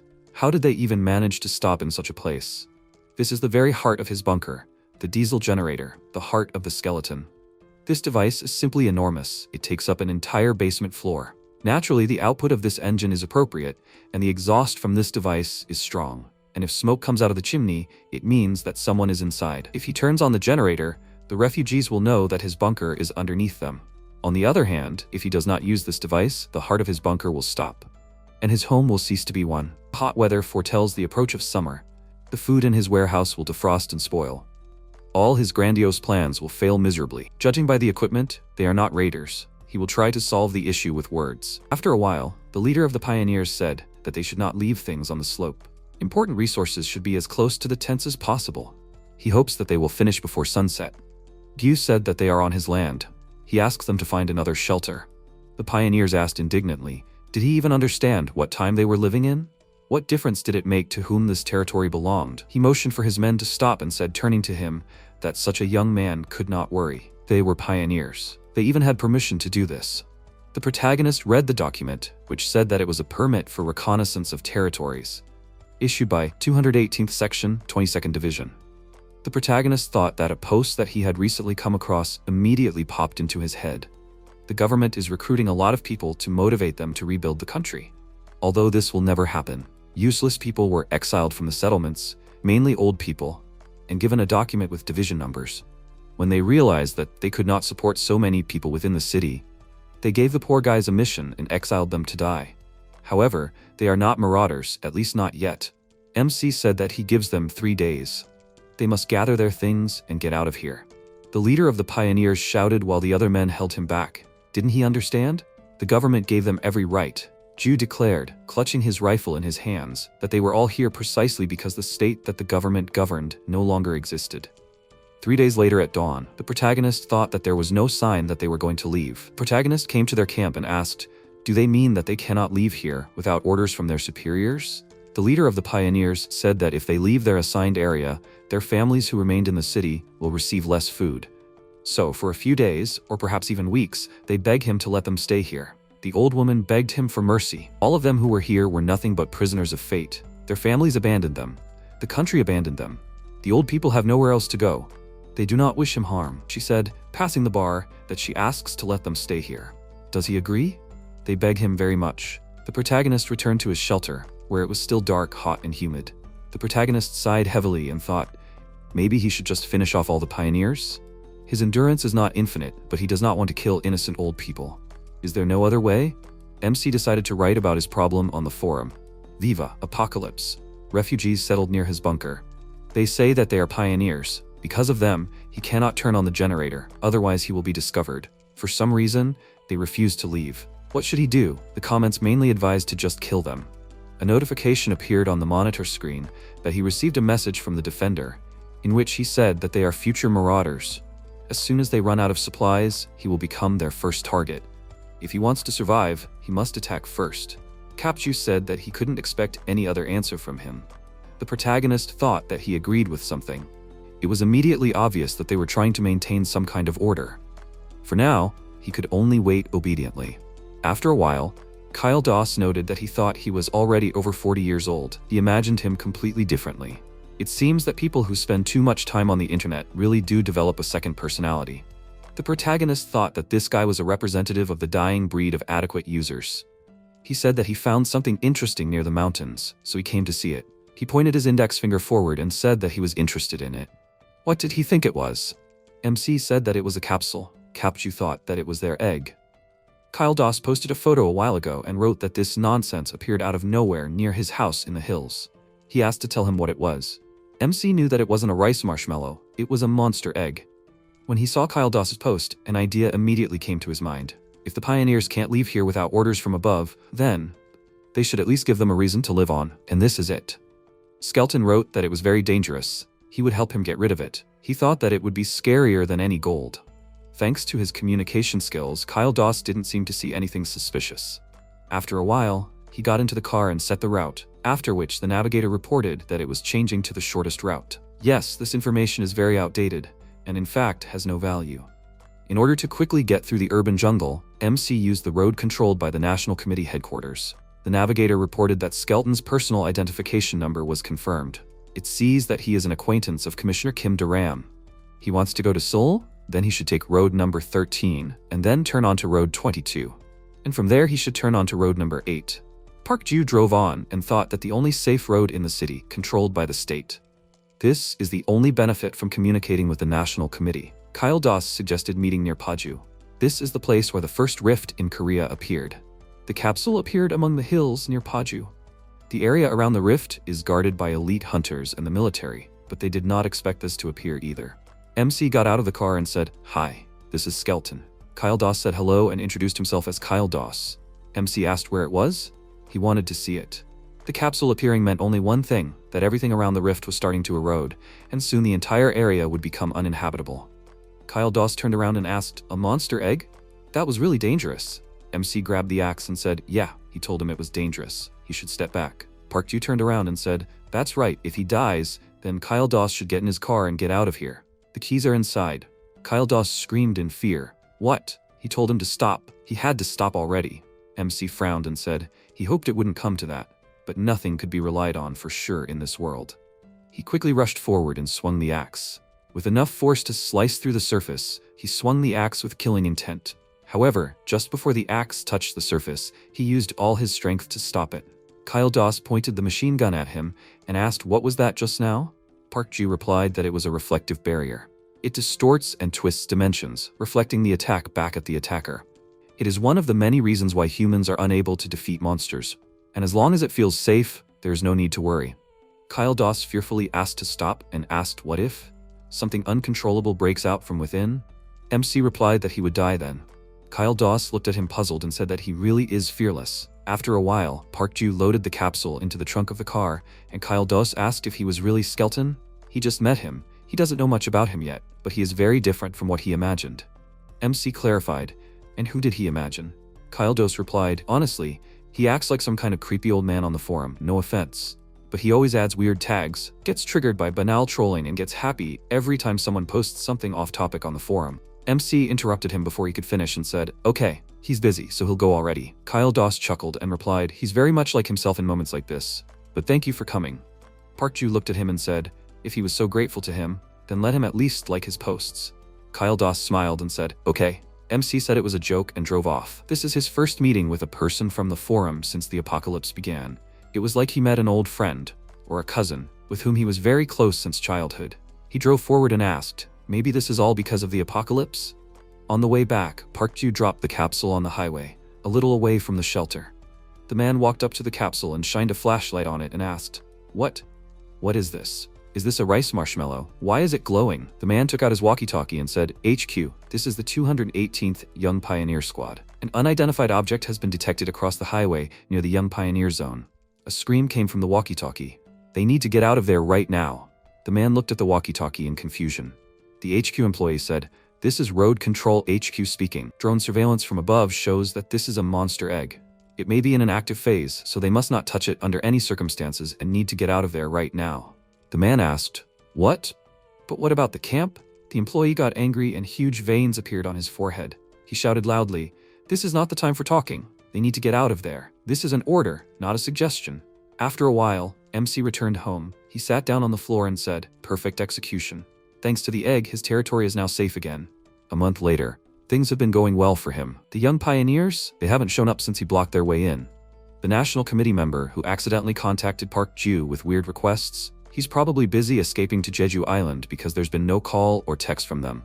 It's the perfect balance of mind and body. Notifications appeared on his laptop screen that Kyle Doss liked MC's post. Park Ju hopes it stays like this.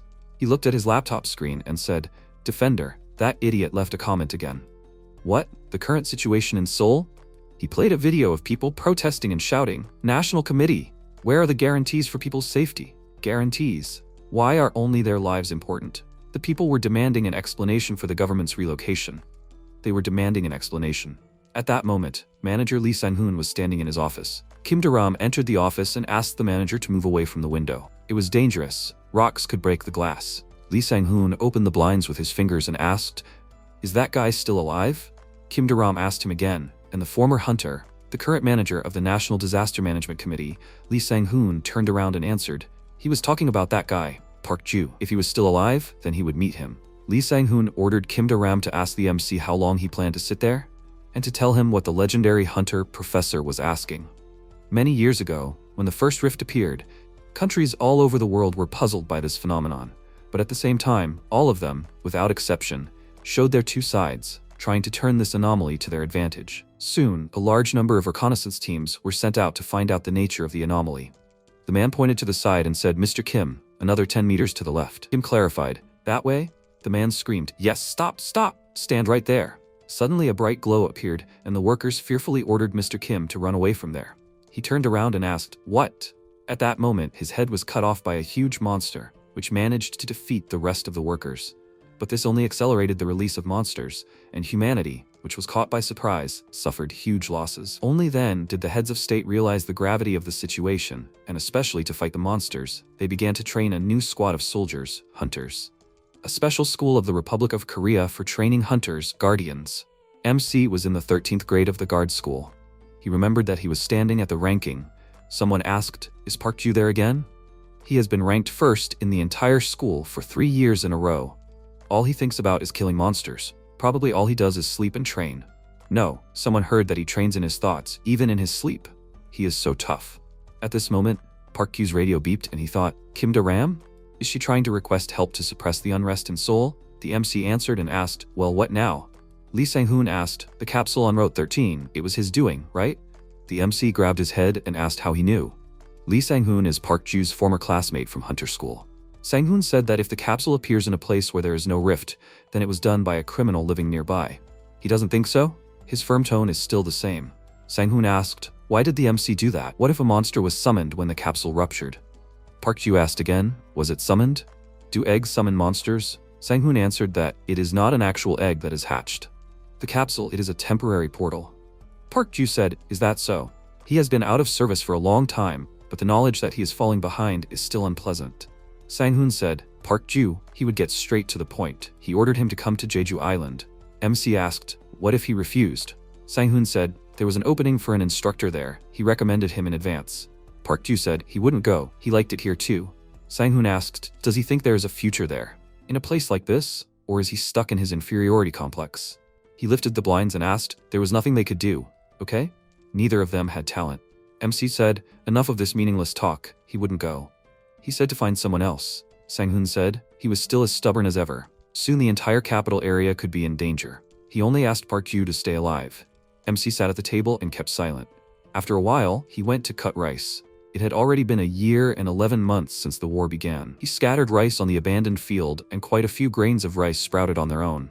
Park Ju threw the bag of harvested rice on his back and thought, even if it was not enough, with rice and a hoe they can talk and eat. There is no need to underestimate even a single grain of rice. Thanks to Old Man Kim's advice, MC will be able to eat freshly cooked rice for a while. Recently, there was a rumor in the community that Defender was a woman. The user who brought this up was Unicorn18. He drew attention to it by pointing to the shadow in the photo evidence of the murder posted by Defender. MC wondered if it could really be a woman. If there is a gun, then killing is not difficult, but moving a dead body is not an easy task. Is she doing all this herself? Nonsense. Perhaps the photo came out like this by coincidence. He remembered Sang-hoon's words, who asked him only to stay alive. Park Yu wondered, who else is going to die here? This is the safest place on earth. Lee Sang-hoon. He remembered a moment from school when Sang-hoon raised his hand and said, "Teacher, he has a question about the classification of penetrating species that he just analyzed." Park Yu remembered a guy who always sat in the front row, asking questions clearly and to the point. A guy who was uncontrollably competitive at his age. Suddenly, the walkie-talkie beeped and distracted the MC from his thoughts. He looked at it and thought, Kim Da-ram again. The MC answered and asked, "What's the matter again, Representative Kim Da-ram?" If she's talking about Jeju Island again, then they've already discussed everything, and if they need something, he won't be coming out for a long time. Well, he hangs up. Suddenly there was a loud scream. The director is dead. Park Ju's eyes widened and asked, "Director, you mean Lee Sang-hoon? What happened?" Kim Da-ram replied that he made an extreme choice himself. He left a will. Someone needs to take responsibility for the situation. She asked, "Will the MC visit the funeral hall?" There is no place for honest and straightforward people in this broken world. Kim Da-ram said that they placed a memorial altar at the hospital where her husband is. Because of their situation, they barely managed to organize it. But to get to Seoul, the MC will have to go through the capsule roads, right? Park Yu answered, "Yes, so what?" Kim Da-ram answered that they just stationed security personnel there yesterday. Awakened, she tells him this in advance, since it will be awkward if he runs into them. The MC thoughtfully asked, "Did they send the awakened here?" He turned around and asked, "Do they want to butt heads with him until the very end? Do they make things difficult for him until his last breath?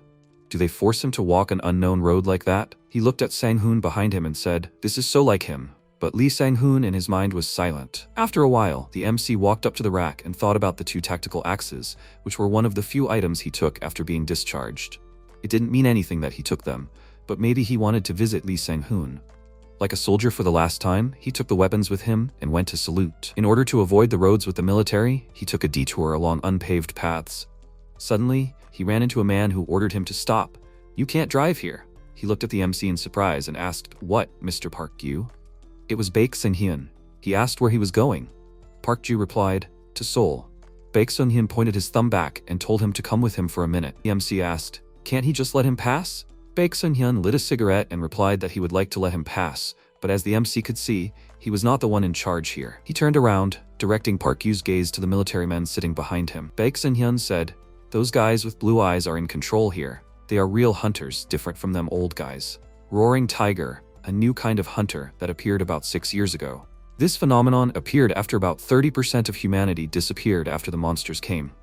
Awakened, new people with supernatural abilities similar to those of the monsters were discovered. After extensive research, scientists found a way to artificially induce these abilities, and the government actively recruits them as hunters. As a result, the old hunters were driven out of the battlefield." The guy looked at Baek Sun-hyun and asked displeasedly, "Uncle, so who is this guy?" He turned around and replied, "A former hunter." The guy pointed his finger at him and asked, "A former hunter? Like a part-time one? How is he?" Baek Sun-hyun laughed and then grabbed his lips. The guy asked a question, "But then why is the former hunter driving on the paths in the semi-darkness instead of the normal highways? He's not a criminal, right?" The MC looked at him with hostility and asked, "Which group are they from?" Baek Sun-hyun literally blushed with fear, and the guy asked, "What?" He put his hands in his pockets and walked towards Park Yu, saying that he was hopeless. He walked up to the MC and asked, "Which group is he from?" Park Ju looked at him and answered, "From the 13th. The guy spoke, "But groups up to the 18th are not considered senior, right? Except for a few people." "Well, mister, he was purified, so he knows how dangerous the capsules are, right? Why doesn't he quietly drive back while they are just talking?" Park Ju clenched his fists in his pockets and thought that avoiding conflict was wise. It would be wise to turn back. Suddenly his thoughts were interrupted by Baek Sung-hyun, who asked if he was coming or not. MC pointed his finger forward, causing the awakened to question. He asked, "So they say if he can handle this capsule then he can pass. Did he get it right?" The guy said he was hilarious and asked, "Old man, do you think he can do anything?" The guy said, "Jihyo, if he does this then she should personally let him pass." She looked at her phone screen and asked, "Why her?" The military man who was standing by the side mockingly shouted, "Senpai, he can do it!" Park Gyu walked forward and thought that according to the outdated military doctrine, there weren't many tactics for fighting monsters alone. The only method he could use right now was a zero-range battle. MC swung his axe and rushed forward, swinging it. Getting closer, he hit the capsule, leaving a hole. The awakened asked in confusion, "Who was this guy?" Baek Sun-hyun was shocked by what he saw and opened his mouth. Someone asked, "Is he going to wake it up?" A portal appeared, after which the awakened ones rushed to run and screamed, "Yes, he's crazy. He really woke it up. It's a monster. We need to run." The monster's head appeared from the portal, and MC thought, the head of a creature in the form of an ancient statue. Is it some kind of dancer? No, it's a necromancer. The monster got out of the portal and stretched out its long arms towards Park Gyu, who jumped up and swung 2 axes. He chopped off the limbs of the creature and thought that they can't deploy force fields at zero range. Although thousands of prickly arms will appear from the parts damaged by the attacks, but if MC risks his life and goes further, he will be able to cut the monster. He swung the axe and chopped off the monster's head, after which he turned around to look at the surprised awakened ones and asked, "Why are they standing rooted to the spot?"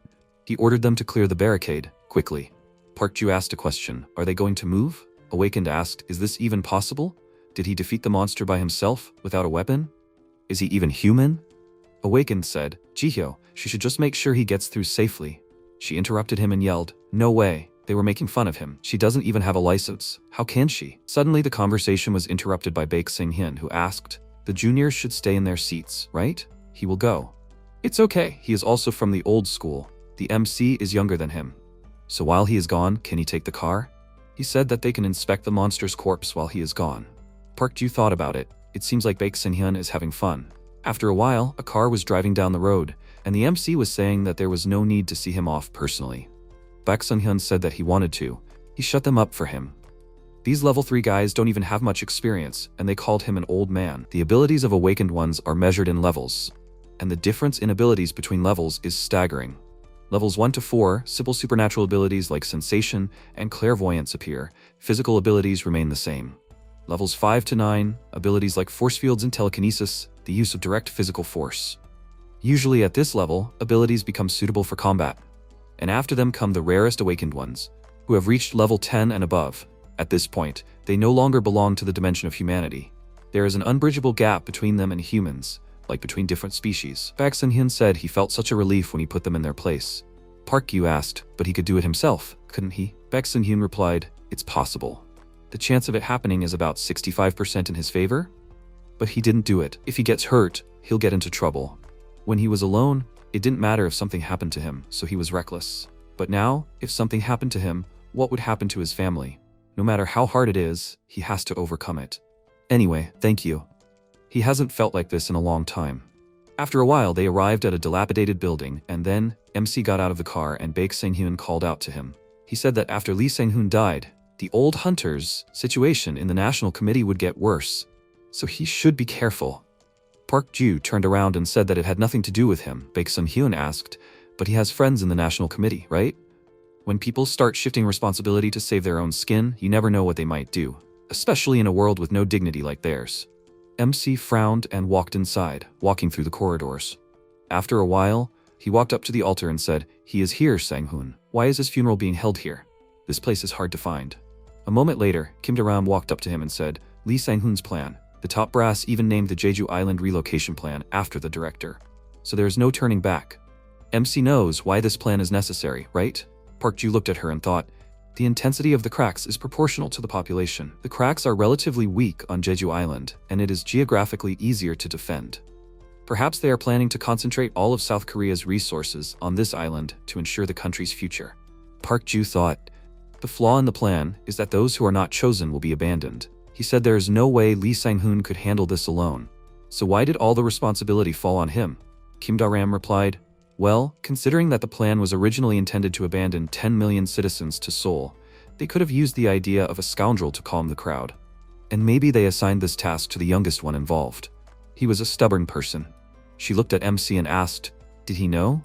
Director Lee came to her wedding and only gave her 30,000 won as a gift. Park Ju asked, wasn't 30,000 the minimum at that time?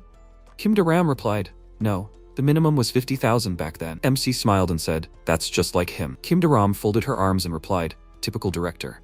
She sighed and said, by the way, now that she thought about it, just before he died, someone came to him. On the day the Jeju Island plan was completed, maybe it was right before he contacted him. She remembered Han Min saying that eventually someone would have to do it. And that someone, not the ones at the top and not the ones at the bottom, but someone who can remain detached from the present and coolly look to the future. Weigh the lives of 10 million people against all of humanity and choose a decision on one side of the scale. Sang-hoon does something that even the professor couldn't do. Sang-hoon turned around and asked, really? Do they really think that the future lies with Jeju Island? Do they really think that? Han Min? He replied, who knows? Well, they'll find out soon, right? MC's eyes widened in surprise and asked, was Kang Han Min involved in Lee Sang-hoon's plan? Kim Do-ram looked at him and then replied, Han Min probably said something like that before leaving. The old hunters won't be needed on Jeju Island, right? By the way, does he have a spare room in the bunker? The world will collapse again. MC remembered how a while ago he entered the room of the injured fighters and saluted, after which they greeted the group leader. Park Ju looked at everyone and said, all those who were injured must leave his group. On the battlefield, an incapacitated ally is more fearsome than a healthy enemy. He saw countless people die for nothing, unable to even fight because they were wounded, weak idiots like them. He doesn't want to see it anymore. So let them judge for themselves and leave for themselves. The girl wiped her tears and said that she doesn't want to do this anymore. After what she heard, she can't stand it anymore. She suggested to Kim Do-ram that they quit together. If they stay under his leadership, they will go crazy. Kim Do-ram frowned and replied, no, she is staying. It hurts her pride, but it's true that she fell behind because of her wounds. She will grit her teeth and go until the end, and she will say those words back to his face. At that time, Kim Do-ram had a strong fighting spirit, just like Park Ju. Currently, Kim Do-ram spoke. There is no need for much space. Just for their son, she asks just one child. Will the MC allow? Park Ju looked at her carefully and thought, but then Kim Do-ram changed. After a while, MC sat on a chair in the hospital and held his head. He recalled Kim Do-ram's words. She begged, pleaded with him that she would send him her child and money. She only asked to give him somewhere to sleep. Seoul is on the verge of strikes every day. She can't leave her child in such a place. If something happens to him, she won't be able to survive it. MC frowned and thought, no, he needs to refuse. Given the current atmosphere, this situation could end in a rebellion. If the military gets involved and there is a civil war, the situation will definitely go downhill. He can't turn the bunker into a kindergarten. At that moment, the door opened and Chongo walked in, who said that he was Director Lee Sang-hoon's subordinate, the guard of their 18th Division, Hong Chongo. The nurse replied, yes, the room is on the second basement level. Chongo asked, and by the way, do they have any extra medicine? His little sister is very sick. The nurse asked in a puzzled tone, does he think there is any extra medicine at such a time? More importantly, is he really an authorized person? This place, it is exclusively for National Committee members. No one can just walk in. At this moment, the MC came to the counter and interrupted her and said, he is Park Ju, a classmate of Director Lee Sang-hoon and a senior commissioner Kim Do-ram, and also a subordinate who came to pay his respects, so he asks for medicine. They were given medicine, after which Chongo bowed and shouted, thank you, thank him very much. The MC replied, if he is from the 18th Division, he is probably not close to the subordinates or seniors. Does he really know Lee Sang-hoon? Chongo ruffled his hair and said, no, he just remembered his name first out of all the high-ranking officials, so he hoped that because he was mentioned, he would be given medicine. Park Ju thought, a hunter from the 18th Division, the Awakened were the main force there. This means that starting from this class, fighters without abilities had no future as hunters. They were practically not hired to be in the front lines, and they were only given dirty work in the reserve forces until they were finally gotten rid of. The hunters younger than them had supernatural abilities, while the old-school fighters had a wealth of combat experience. Stuck in between, in isolation, they were called the Cursed Class. Chongo said that there were no medicines in the stores now, except for painkillers and fever reducers, so he had no choice but to come here to the Central Hospital of the National Committee. It's dangerous, his little sister. After a while, he walked out of the hospital and bowed and thanked the MC again. He asked them to take care of themselves. Park Ju turned around and started to leave, and Chongo happily walked forward, humming the music to himself. Chongo walked to the car and said, He's back. The operation didn't work, but he got some medicine. Regarding the transportation of the National Committee members, more information needs to be obtained. He couldn't attend Director Lee Sang-hoon's funeral, but more importantly, he saw Skeleton. At that moment, MC appeared behind him, holding a gun to his head and saying, "It seems they already know a lot, so he'll keep it short." Hands up, behind his head. Defender. Suddenly, he turned around and knocked the gun out of MC's hands. He intercepted the gun and said that if Park Ju wants to talk, he should put the gun away first. Don't you think? MC also quickly knocked the gun out of Defender's hands and grabbed the gun and turned around when suddenly Defender kicked the gun away and threw it very far away. Defender looked at the fallen gun when suddenly MC clenched his fist and swung it. He hit him in the face and he swung it back.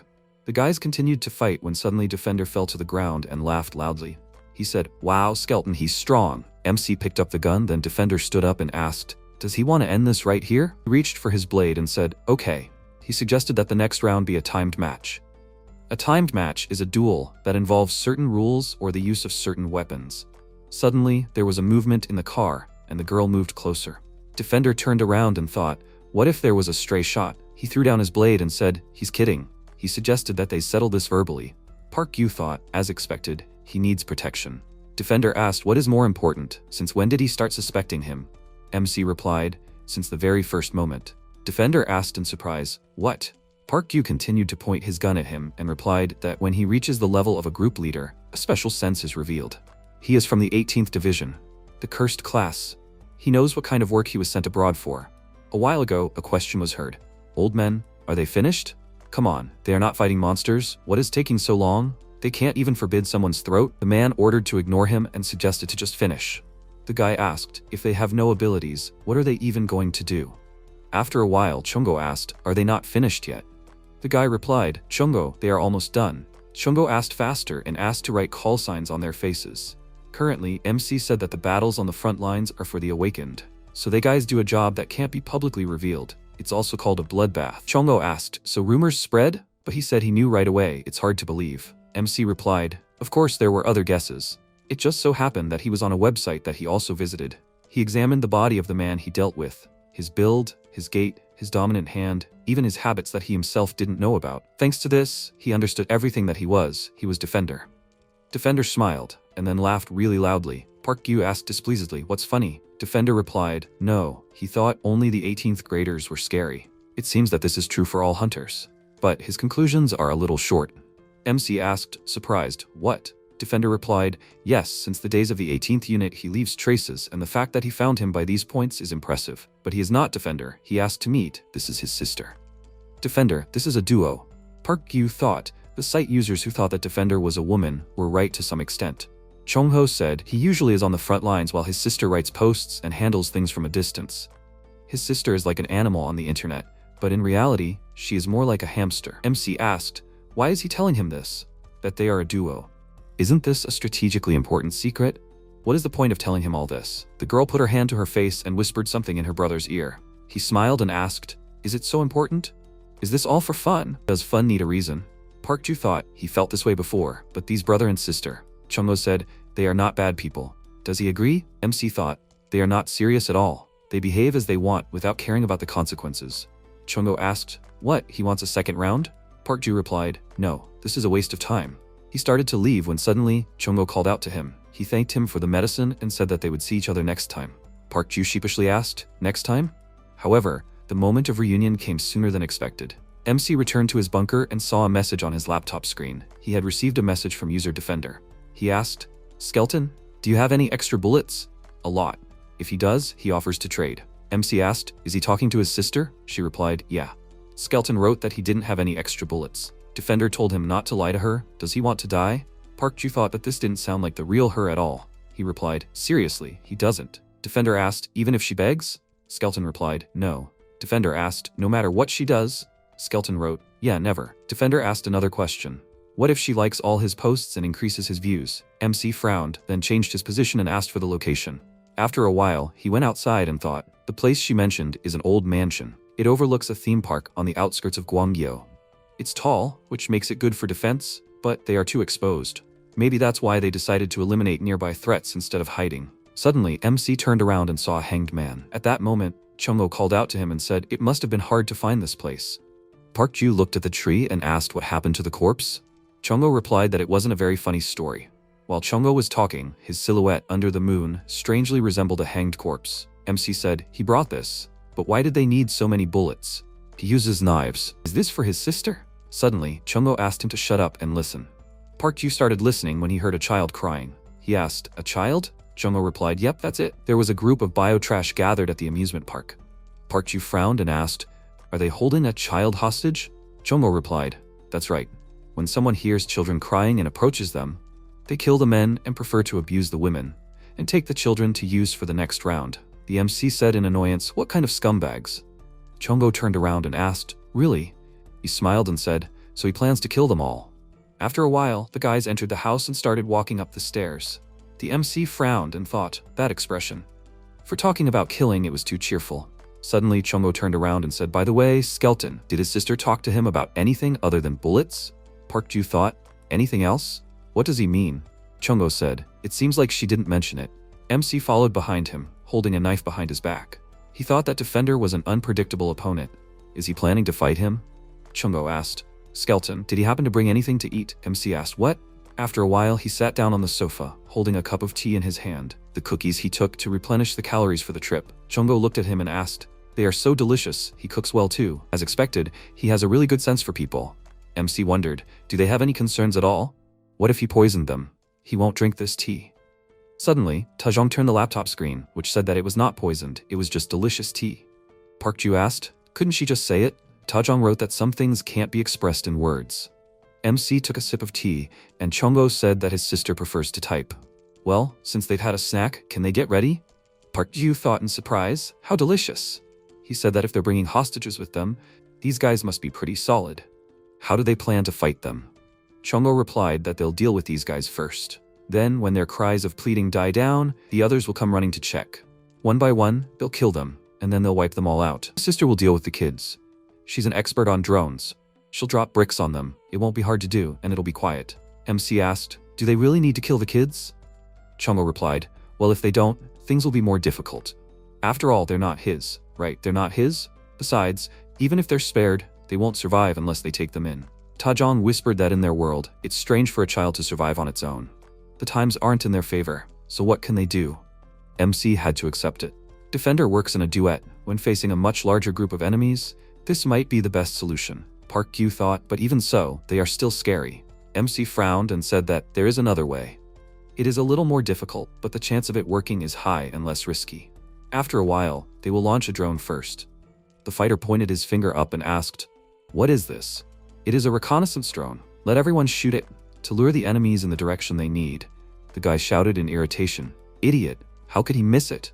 Let him try to shoot it himself, idiot. MC looked at Chongo and nodded. After that, quickly and quietly they dealt with the guards from the back flank. Park Ju gripped the axe and pounced on the man and struck him. MC held the head of one of the bandits, and then looked at the door and went inside. Inside he saw children. When suddenly one of them stood up and asked, is it his turn already? MC decided that they would use one of the kidnapped children as bait. He went outside with the child and said, those who went after the drone will be here soon. He needs to retreat. Chongo asked, is he sure he can leave everything to him? Park Ju looked at him and then answered, maybe not him, but he trusts Defender's skills. After some time, Defender told the guys that the drone had been shot down. They also know that there is no real force behind the drone. They will be here soon. The man grinned and asked, what is this?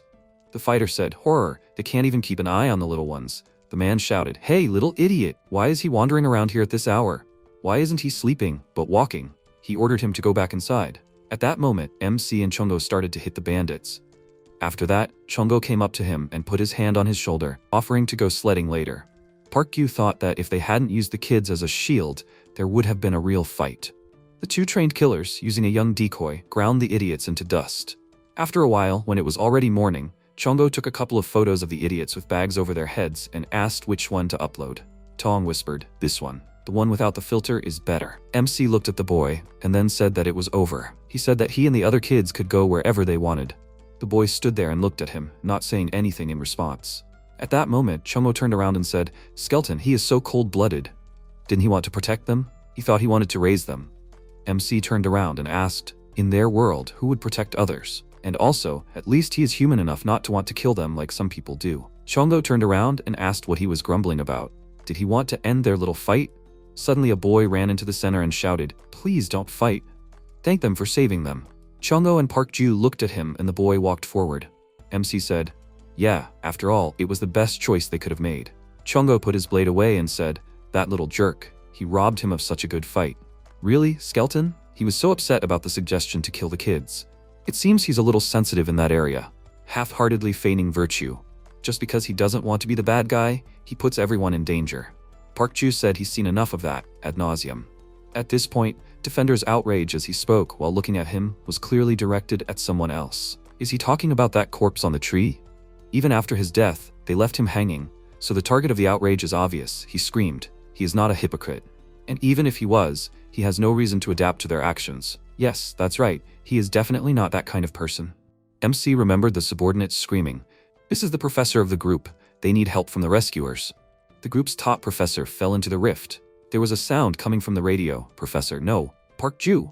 Can he hear him? If so, let him answer." "Park Ju. Are there any signs of life? Is he answering?" The subordinates don't know. They can't look inside the rift. One of his legs and arms seems to be broken. They have to confirm that he's alive before the connection is cut off. Suddenly, the girl said that it was too dangerous.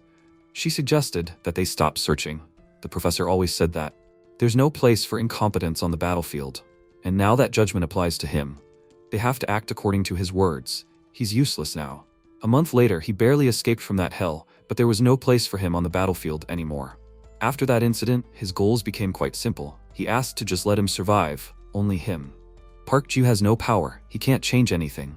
It's time to accept that. It's time to stop thinking about others and focus on yourself. Accept that an era has passed. Sometimes, small reminders appear that he is not completely helpless and powerless, but the tragic reality he saw has not changed. Currently, he said that his life is the only priority. He just chose the safest path based on that. Suddenly, Chongo and his sister laughed out loud. MC asked in frustration, why can't he listen to him seriously for once? Chongo apologized and said that he just really liked the way he thinks. They are similar. Their safety is the most important thing, and anyone who threatens it must be eliminated. It was an uncomfortable feeling of camaraderie. While Defender kills intruders without a shred of doubt and enjoys the process, he, in turn, executes them without regret, but with a slight touch of pretense. The methods are different, but the inconvenient truth is that they are killers who only care about their own safety. Chongo reached into his pocket and said to take it. He took out a small children's notebook with a teddy bear on it and asked if he remembered. That day when the Kraken guy appeared, when they were saved thanks to his post. Skeleton, he saved their lives. Chongo tore out a piece of paper from the notebook and said he wanted to thank him properly and get to know him better, so he sent him messages, but he never responded, right? MC thought it sounded more like a threat that they would come to kill him if he didn't agree. Chongo asked if he was scared. Was he hopeful? He handed over the paper and said that after the whole situation at the hospital, he felt like he owed him, so he would repay with this. Park Yu asked what this was. On the sheet it was written, a ticket for the call of Defender. Chongo said, this is a ticket to summon Defender. If he was in trouble, he should just contact him.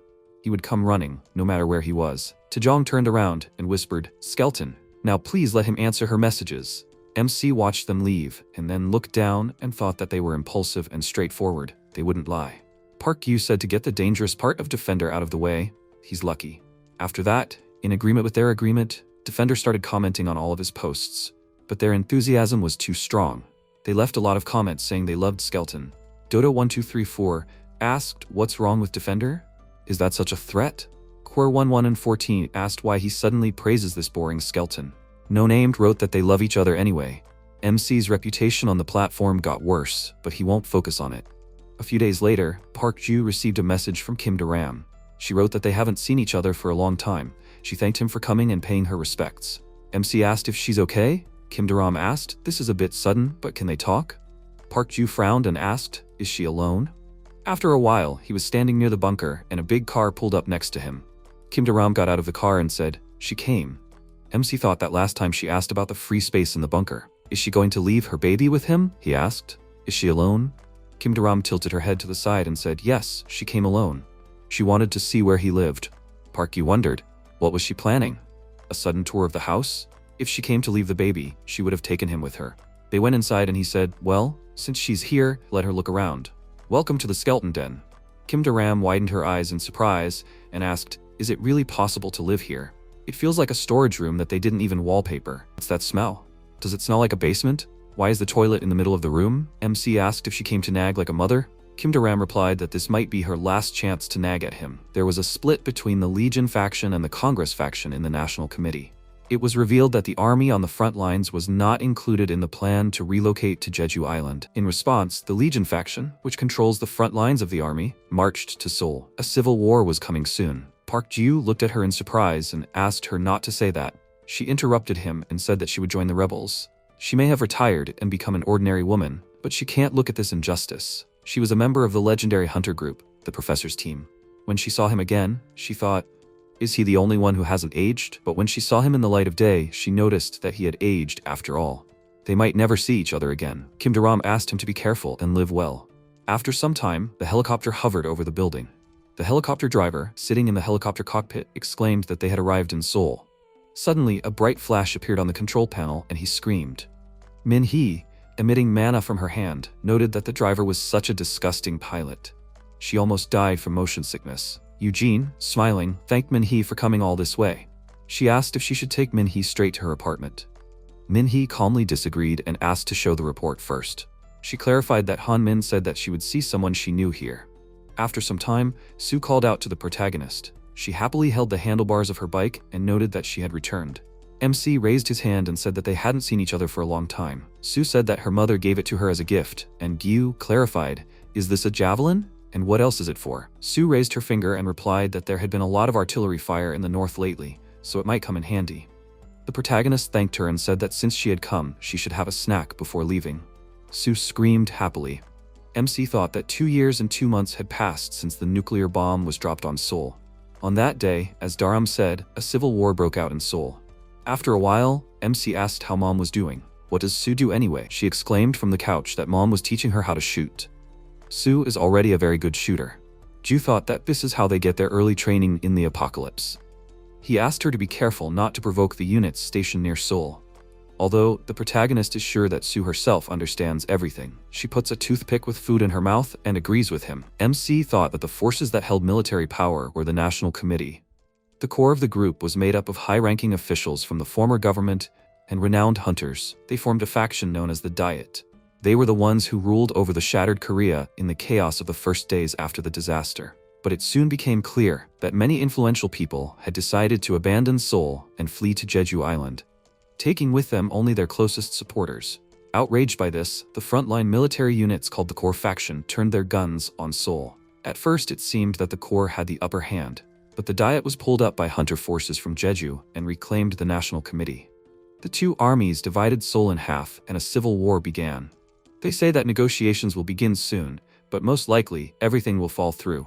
Gyu looked at Sue with interest and asked if she liked it. She smiled and exclaimed that it was very tasty. The protagonist put his hand on her head and said that if something happened near their base, she should immediately report it. If it's dangerous there, then it's not safe here either. Sue asked with confusion, "Will something happen?" She lowered one hand and raised the other hand and asked, "And if those strange white cylinders are so long, is that something too?" They have a whole bunch of them, although not very close, but in the vacant lot where they arranged a new urban zone. MC became very scared and thought that the influence of the rift was gradually spreading. After some time, Ju remembered the past. He asked Sue to tell his mother that she should not touch them under any circumstances. Sue asked with fear, "Is it very dangerous?" The protagonist answered that it was very dangerous. He came out of the memories. MC thought that he was an old hunter. Ju is afraid that his skills and tactics are not enough to fight an entire horde alone. Only collective power is needed. No matter how the civil war goes, the National Salvation Committee of Korea must understand how serious it is. The committee must help if there are hunters among the troops. The guard raised his hand and asked to stop. He noted that entry here was prohibited without special permission. Ju picked up the document and said that he was a retired hunter. He had discovered a mass accumulation of monster capsules and had come to report. MC moved on and thought that he did not want to resort to help, but there was no other choice. The commander asked what brought him here. Gyu put sheets of paper on the table and replied that he had found a whole cluster of monster capsules. He has coordinates and photographic evidence. If they were ignored, there would be casualties. The protagonist asked to connect him with the person responsible for the large monsters. The commander fell silent and put his hand on the keyboard. Suddenly, MC was addressed and he turned his head to the side. Several military personnel pointed their guns at Gyu. The military man asked to go with him. The protagonist clarified that he had said that he was a hunter. The military man agreed and clarified that the order from above was to detain him for inspection. After some time, MC, sitting at the table in handcuffs, thought that it looked like this was an interrogation room. Well, they'll check his identity a little and let him go, then decide what to do. Suddenly, Minhee walked into the interrogation room and noted that they said he survived. But she didn't expect Jiu to come here himself. She smiled and noted that they hadn't seen each other for a long time. The protagonist was very surprised and thought that Minhee was the same age as Dharam and his junior at the academy. Minhee sat down on a chair and raised her hand and noted that he looked very good. She radiated an aura from her eyes and added that this is who life did not spare. MC thought that they said that in the whole world there are no more than 20 hunters whose level is higher than 10th, the so-called saviors. Jiu clarified, which means she was sent here. Minhee smirked, put her hand to her chin and confirmed this by answering that the elder Han Min assigned her some work. Suddenly she clarified, forgot that you can't mention the elder in front of him? The protagonist thought that she definitely said that on purpose. She has a terrible character. Nothing changes. The MC handed over a photo and said that he found a cluster of capsules in the southeastern regions of Gyeonggi province. He brought photographic evidence with him. Minhee looked at the photo and asked, but it is far from Paju? If it is true, then Seoul does not have long left. Suddenly she scratched the table with her nails and added that as far as he knows, they are in a civil war here. It takes time to gather troops. The MC asked why she doesn't figure it out herself. Minhee smiled ominously, closing her eyes and asked, just like that? After some time, the car is driving rapidly along the road. Some time ago, Minhee said that if Jiu fulfills one of her requests, then she will take it. Anyway, there is a matter here that needs someone like him. At present, the protagonist, sitting in the car, asked to make him a mercenary again, like with Dharam. Suddenly he noticed a bright light in the forest and asked what it was. MC got out of the car and thought it was the light that appeared in the capsule when the monster was about to be summoned. Jiu noticed the grass behind the rocks and thought it was deformed soil and vegetation, traces of a long capture process. All the evidence pointed to the same phenomenon. The monsters were about to be summoned. If a small species came across, he would have dealt with it himself. MC looked at the huge monster and thought that there was only one exception, that same dancer type. After some time, Jiu was sitting in front of his laptop. He thought with confusion why exactly that monster appeared here. The dancer type is a close-range reaper, sweeping away everything that is within the radius of its front paws. Going against it with only 2 axes is suicide even for it. Special equipment for hunters is needed. The only place where the protagonist can hope for technical support is the National Committee, where hunters act together with the army. But now it's not Dharam who's in charge, but Minhee. MC doesn't want to get involved with them anymore.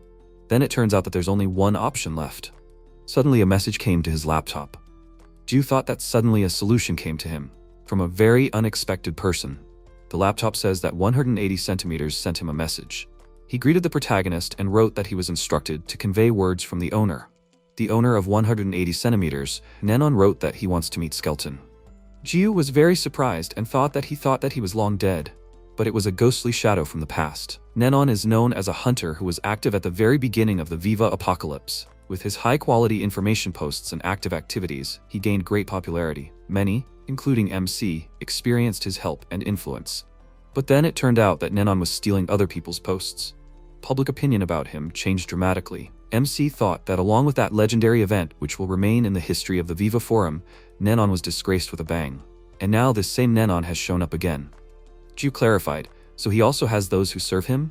Has Nenon become the head of some organization? He thought that in the past, when they met in person, Nenon came across as a much bigger jerk than he did online. The protagonist remembered the past. Nenon exclaimed that, as they say, 6 handshakes can connect you with the entire world. If you search, you'll find everything. MC came out of his memories and thought that, surprisingly, he thought he had an outstanding talent in one thing, the ability to gather people around him, to mobilize many people and use them to surpass his own capabilities. But at the same time, this talent is very dangerous if abused. Even though Nenon was a hunter only in words, but maybe he has hunting equipment? Skeleton wrote that he can't meet him right away. However, under certain conditions, it is possible. Does Nenon have hunting equipment? 180 centimeters asked. What kind exactly?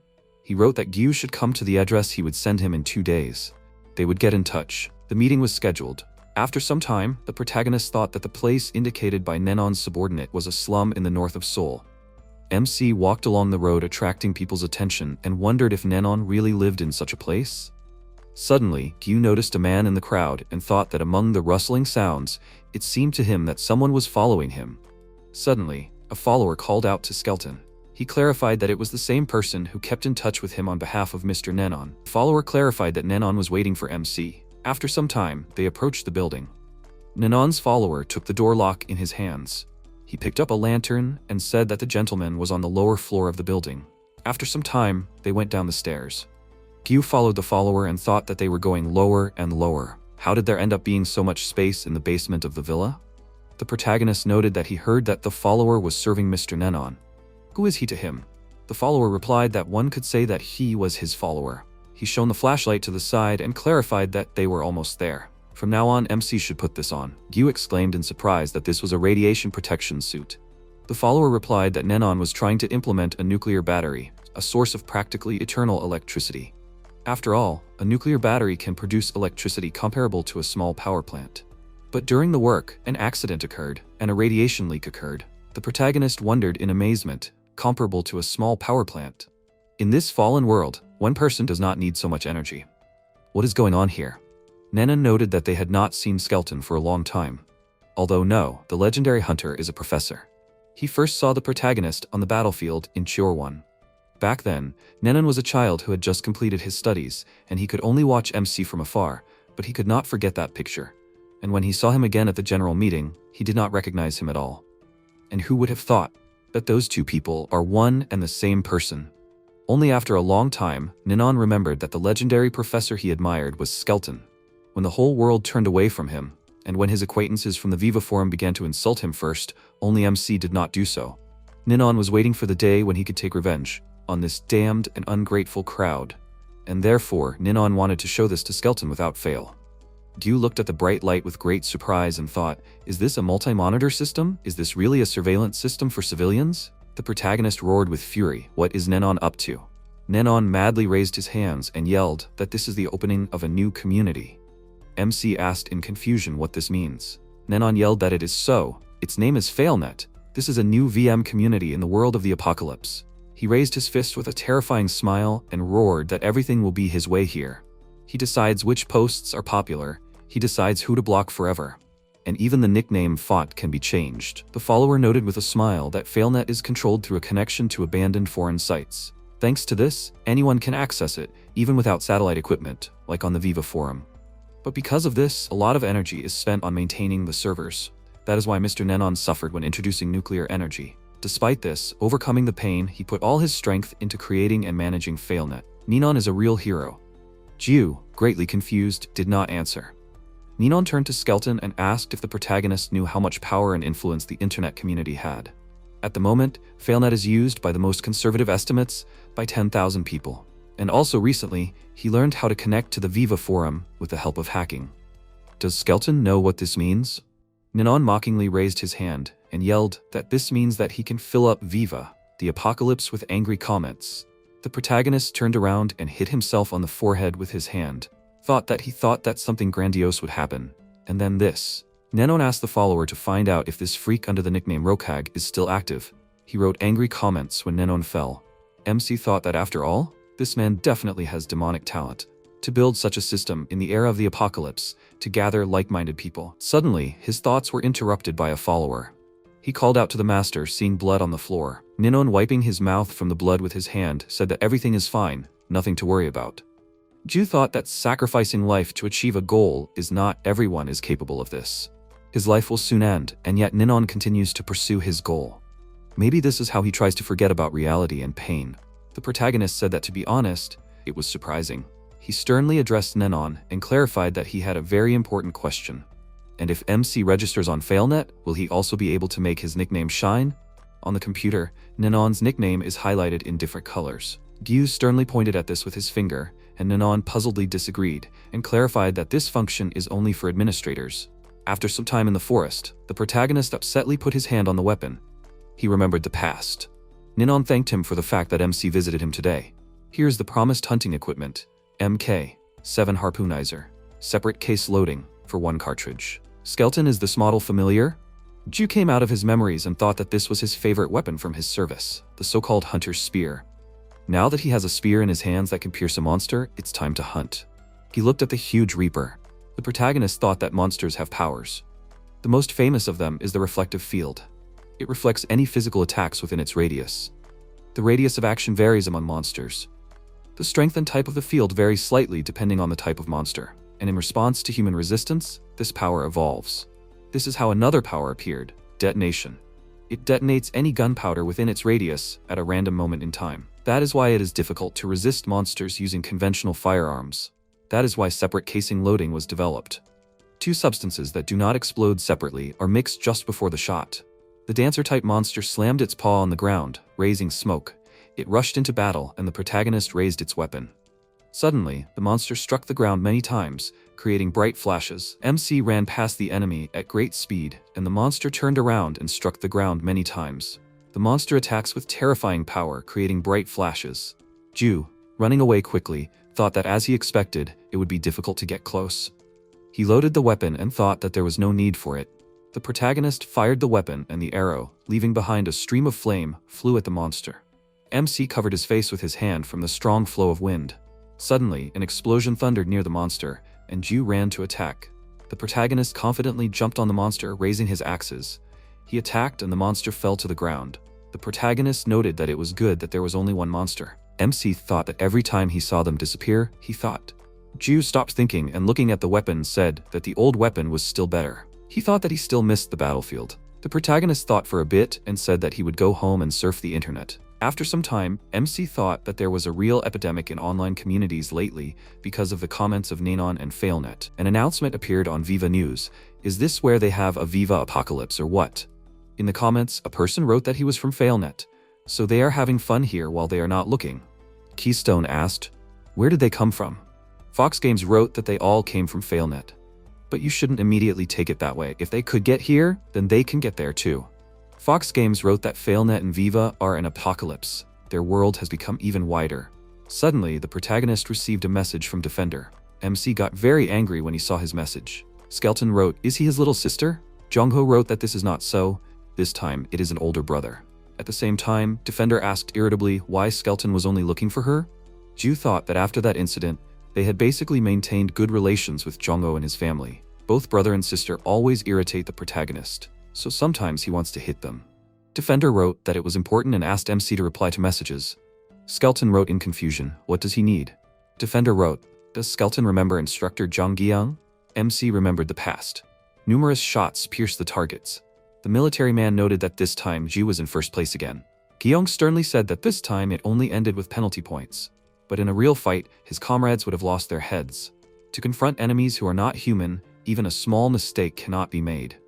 He asked to always remember this. The protagonist came out of his memories and wrote, and what happened to this stubborn instructor? Defender wrote that Guiyang was missing. He was kidnapped. The MC was very surprised. He thought that Guiyang was a first-generation hunter who proved himself during the opening of the rift and a mentor to the old hunters. The man who gave Ju the name Professor. And this man was kidnapped by someone. Defender wrote that some military took Guiyang away, and someone nearby filmed it with a drone. It seems that something serious is happening. Defender wrote for the protagonist to be careful, that's why he contacted him. MC thought that not everyone can remove an instructor who had a certain influence in the army. A completely new force must have come that has nothing to do with the previous government. Their organization is stronger than that of their predecessors. Suddenly, the radio lit up and Ju looked at it. Min-hee clarified that it was her. Is he not busy now? She wants to meet him. The protagonist, calmly holding the radio in his hand, asked, why? He has no business with her. Min-hee clarified, is this true? Then they will leave the capsule nest as it is? She already knows where he lives, so MC can wait, she will send people for him. After some time, the assistant clarified that he was on behalf of the director. He handed Gyu a blindfold and said that for safety purposes, the protagonist should wear it, and they will also take his weapon. MC got into the car and thought, if they are going to the National Committee, then why blindfold? Where are they taking him? The car headed to the destination. After some time, the assistant asked Gyu to get out. The protagonist thought that there's a smooth concrete floor here, so this is not a street. The sound is reflected here. Is this really a corridor? Suddenly, the guy turned to his mother and said that he can't take it anymore. He wants to go home. The mother replied that everything is fine. This is the last time. She asked her son to be patient a little longer, and then they will all go to a good place together. MC, hearing this, thought that there are children here too. What kind of place is this? The assistant asked to remove the blindfold. Gyu clarified that it was Min-hee. She calmly apologized for being so rude. This place requires special secrecy, so she asks for understanding. The protagonist asked what kind of place this was and why she brought him here. Minhee, resting her chin on her hand, replied that there was no need to strain herself so much.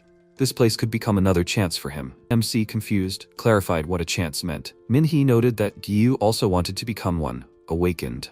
The protagonist lowered his head in rage. He quickly grabbed Minhee by the throat with his hand. She suggested that they be honest and clarified that it would be like this soon anyway. The military quickly pointed their weapons at MC. Minhee asked him to lower his hand and said that there was no need to be so nervous. He had been through this before, 3 times, hadn't he? But then it was impossible to awaken those who did not have the ability for it. Gyu himself knows this very well, so they developed this, a way to awaken even those who have no talent. The protagonist is offended, right? That those who did not stand next to him at school, having received power, are now pretending to be saviors? She asked him to just imagine that MC awakened, and with this experience and skills returns to the battlefield. Minhee smiled and added that now they will be useless. If Gyu wants to fix everything, he only needs to agree.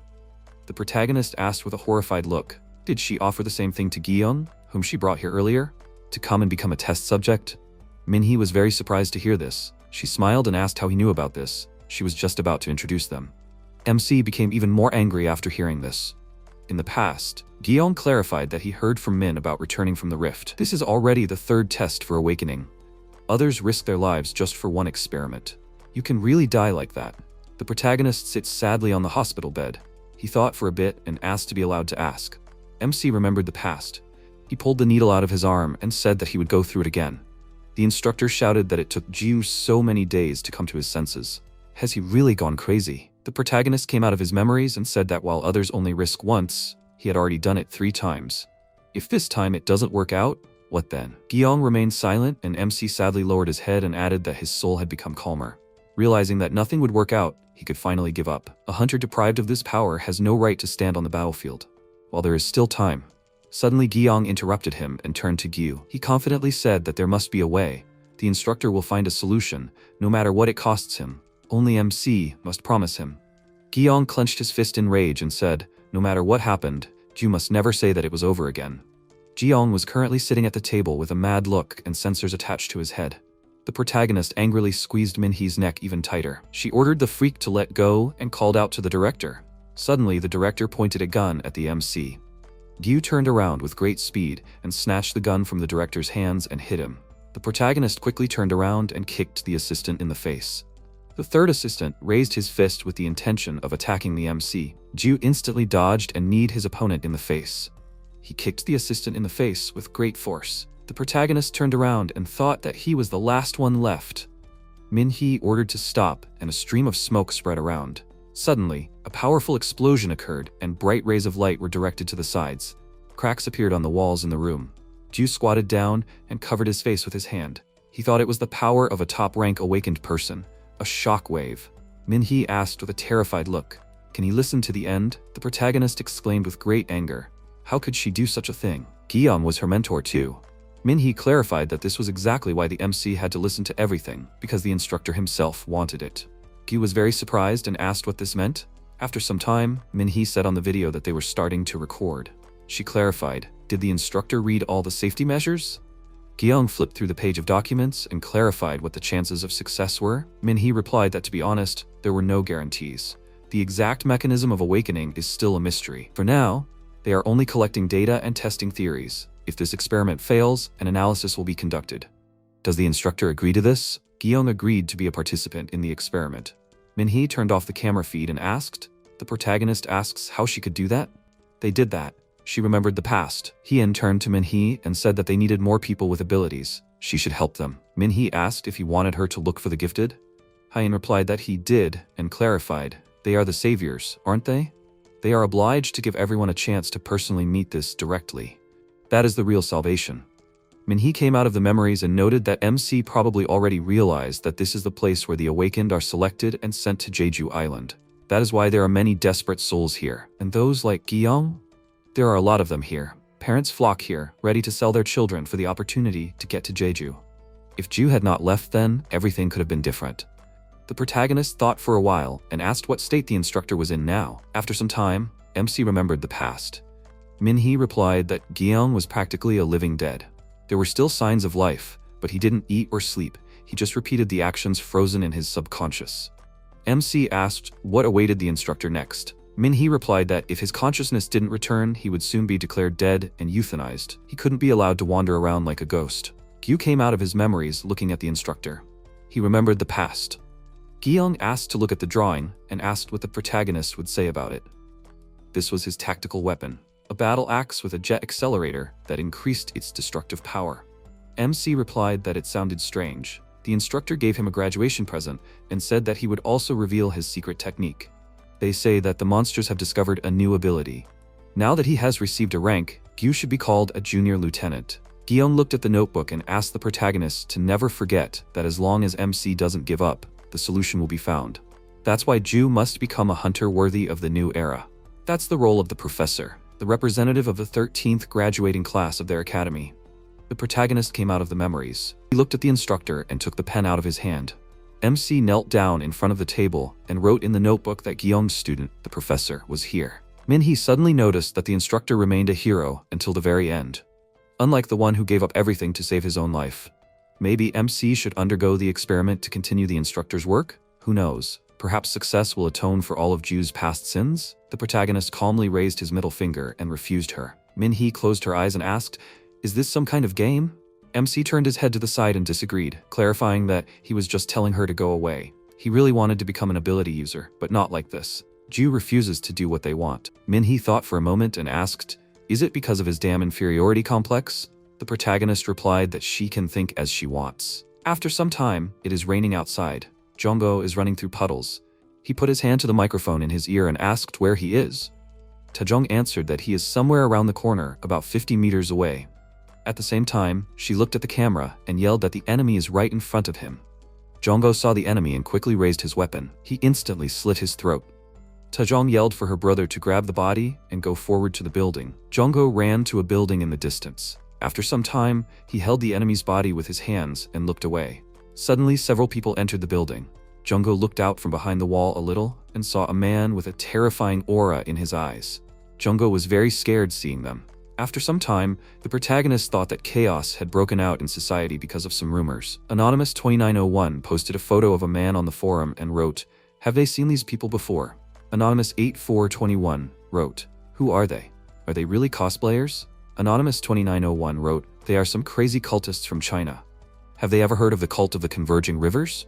MC thought that the cult of the converging rivers believes that monsters are messengers of God and they are worshipped. They are very cruel and they make human sacrifices. Gyu often confronted them when he was in China. Their terrorist attacks killed many hunters, but he thought that he eradicated them back then. Suddenly, a message came on the forum. Defender wrote that it was urgent. Can Skeleton help them? Skeleton wrote, doesn't he only work on a call-out basis? Tajong wrote that it was a personal request. This is not something that she and her brother can handle on their own. Skeleton wrote, what happened? Defender wrote, where should she start? There were a lot of people at the amusement park. Something seemed off about them. Tajong thought it might be the ones mentioned on the forums. Maybe those people were the converging river cultists. Her brother went to deal with them himself, but there were too many of them, and he barely escaped. Jongho wrote, it's his brother speaking now. But it doesn't end there. There was an awakened one among them. Skeleton wrote, what level? Maybe 3. Defender wrote, if that were the case, he wouldn't even bring it up. He's at least a level 5 fighting type. They can't handle him on their own. They might have to leave the area for a while. Ju clenched his fist in anger and thought that it was already a known fact, that there were a lot of awakened ones among the cultivators. But they were always levels 1 to 3, level 5 and up. If that high-level awakened one were to gather a large group of those cultivators and take over his territory, it would be difficult to fight them alone. It would be nice if there were other hunters who could help him. But who could Ju ask? One died, another left the area, and the latter was more dangerous than the enemy. The protagonist tiredly threw his head back and thought that his social media was a complete mess.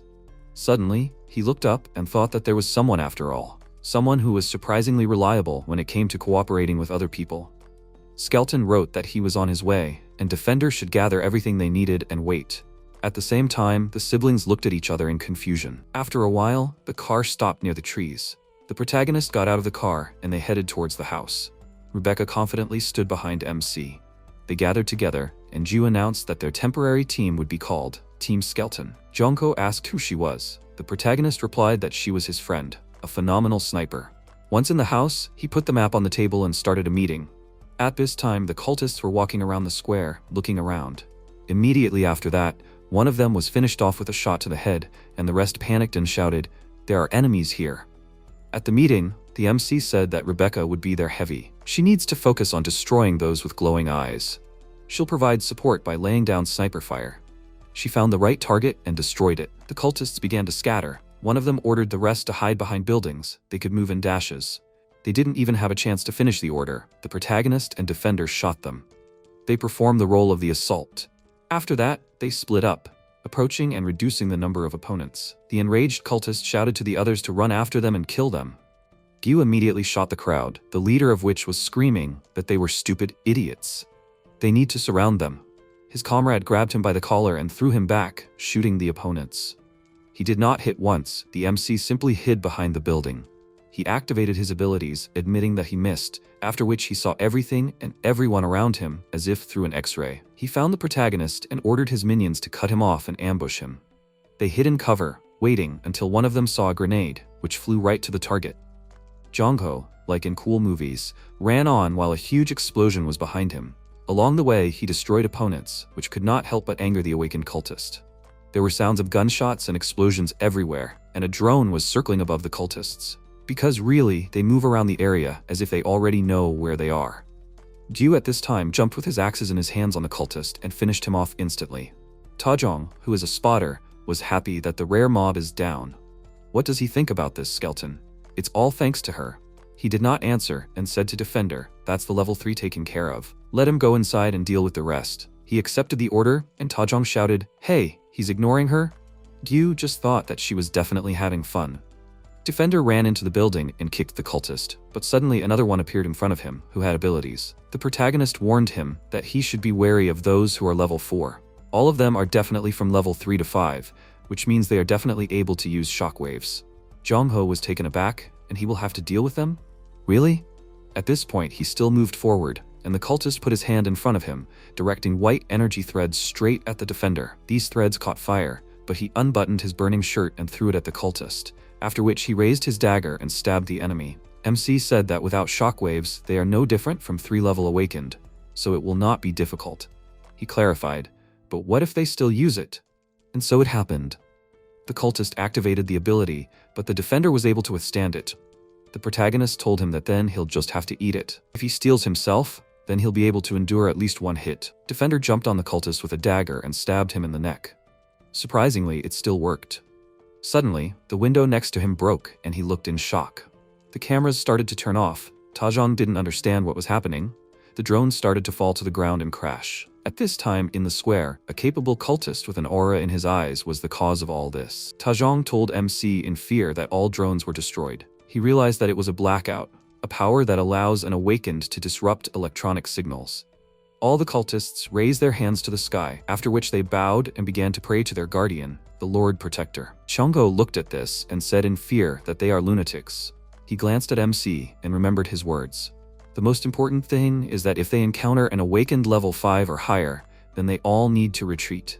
Even sniper support will need to be stopped and focus on the small fry. He stood alone in front of the crazy cultist, whom he had decided to take on at the planning stage. Jongho remembered the past. The protagonist asked him to take care of the others and let him deal with it. The brother raised his hand and said that he was going to sacrifice himself. Didn't he tell the MC that he hated such things? Q clarified, but didn't he already tell him? He always chooses the safer option. Jongho came out of the memories. A powerful stream of light spread around. The cultivators fearfully covered their faces with their hands from the flow of wind. Jongho gritted his teeth and thought, is this really possible? The protagonist holding the hunting equipment in his hands thought that the awakened one can use the same abilities as the monsters. He fired the gun and the bullets covered in flames flew at the enemy. The awakened cultivator raised his hand and instantly waved it, creating a reflective barrier. The bullets passed through the dark space and headed back towards MC. The comrades were very scared and called out, "Skeleton?" Ju calmly stopped and bullets flew past. Suddenly, he appeared next to the awakened one. The protagonist jumped at the enemy with a terrifying look, raising his axe. The awakened one immediately blocked the attack, creating a bright flash. He looked at the wound on his arm and yelled that he used the reflective barrier. MC raised his weapon and used intimidation. He calmly clarified that they were feints. Ju thought that the reflective barrier redirects any physical attack within range back to the attacker. In other words, if the protagonist does not aim to hit, the reflected attack will not hit him. MC clarified that it may seem like monsters and awakened ones have infinite power, but there is a limit to their capabilities and the number of times they can use them. They need time to recover after reaching their limit. This way, you can force them to use up all their power, and while they are recovering, get close so they cannot use their barriers and kill them. This is how old-school hunters fight. After a while, powerful streams of smoke rose up from the destroyed ground. The awakened one furiously sent many arrows covered in mana from his hand. Ju calmly dodged the attacks and shot at the enemy. The awakened one raised his hands and created a reflective barrier. The bullets flew into the barrier and headed towards MC, but flew past him. Ju moved and attacked the enemy with an axe. The awakened one coughed, raised his hand, and spread a bright light around. The protagonist dodged the enemy's attack. The awakened one thought that the other followers were distracted. He cannot count on their help. Suddenly, MC shot at the enemy, and the awakened one thought, "Is this another feint? Nothing will hit him anyway, he needs to maintain his barrier." Suddenly, the awakened one noticed how the bullets are flying straight towards him, and thought that they will really hit him. He instantly created a reflective barrier, and the bullet quickly flew towards Ju. The awakened one mentally ordered the protagonist to die. Suddenly, he was very surprised to see the bullets go through MC's hair. Ju noticed that it was scalping. He thought that this was another level of intimidation when he intentionally misses by just a few millimeters. The protagonist uses them as soon as the enemy figures out his first feints. The awakened one thought, "Is this freak even a human?" Every time he tries to use some strong skill, the protagonist forces him to put up a barrier with his feints, and before he can come to his senses, MC closes the distance and attacks.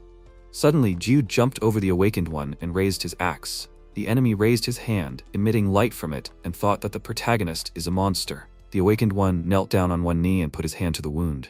He thought that at this rate, he will pass out from loss of blood. The awakened one can only use the barrier one more time. Even if MC shoots him, there is a risk that the bullets will reflect off him, so the protagonist will not aim at critical points. The awakened one will take these blows on himself to save strength, and then...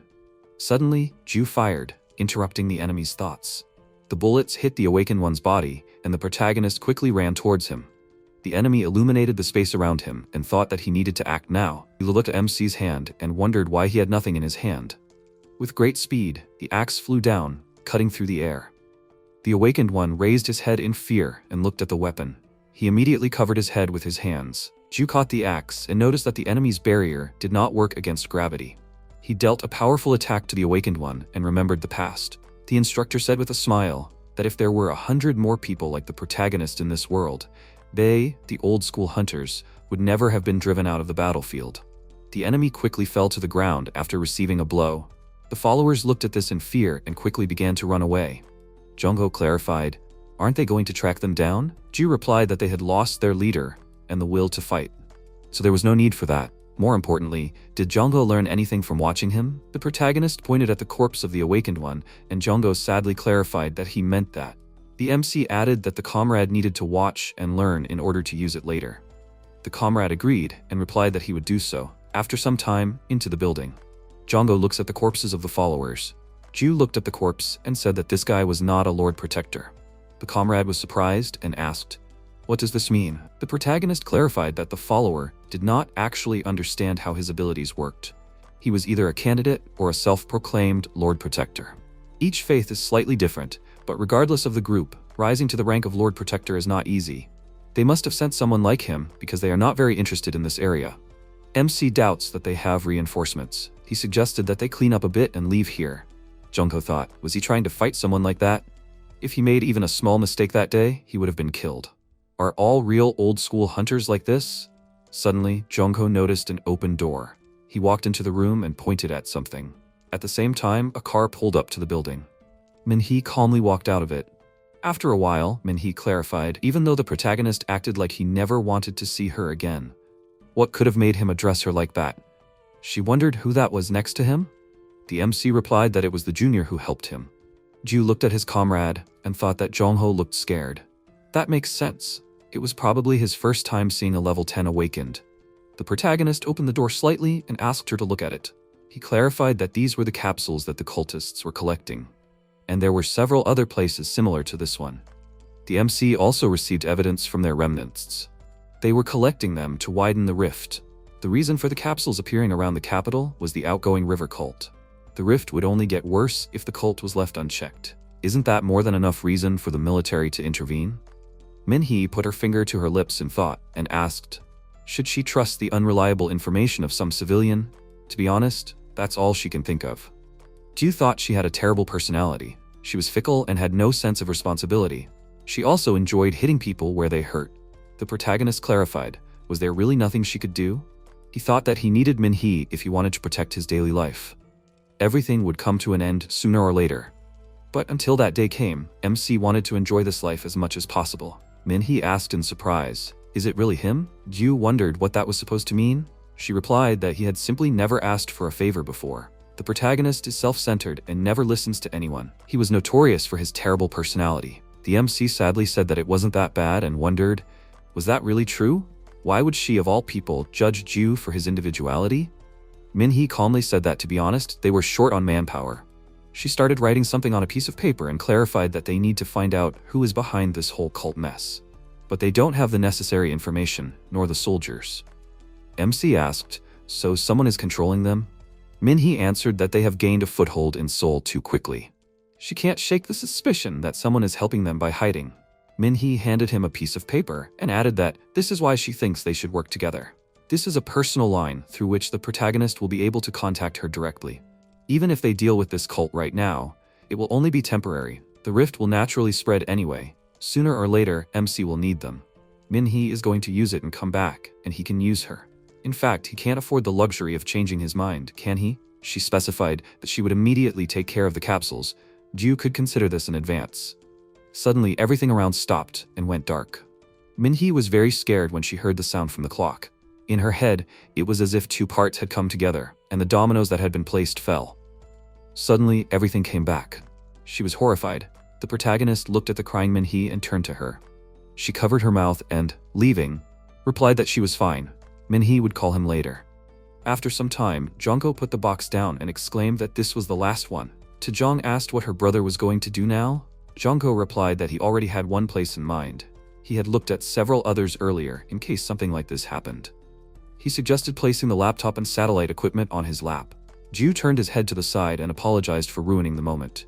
He pointed at the corpse and asked if they were just going to leave it there. Jongho replied that he would say that it was none of the protagonist's business, but he didn't want to seem ungrateful. The MC wondered who the hell that was. Jongho thought for a moment and replied that it was their father. He deserved to die. So Jongho killed him. Does Skelton have any problems with this?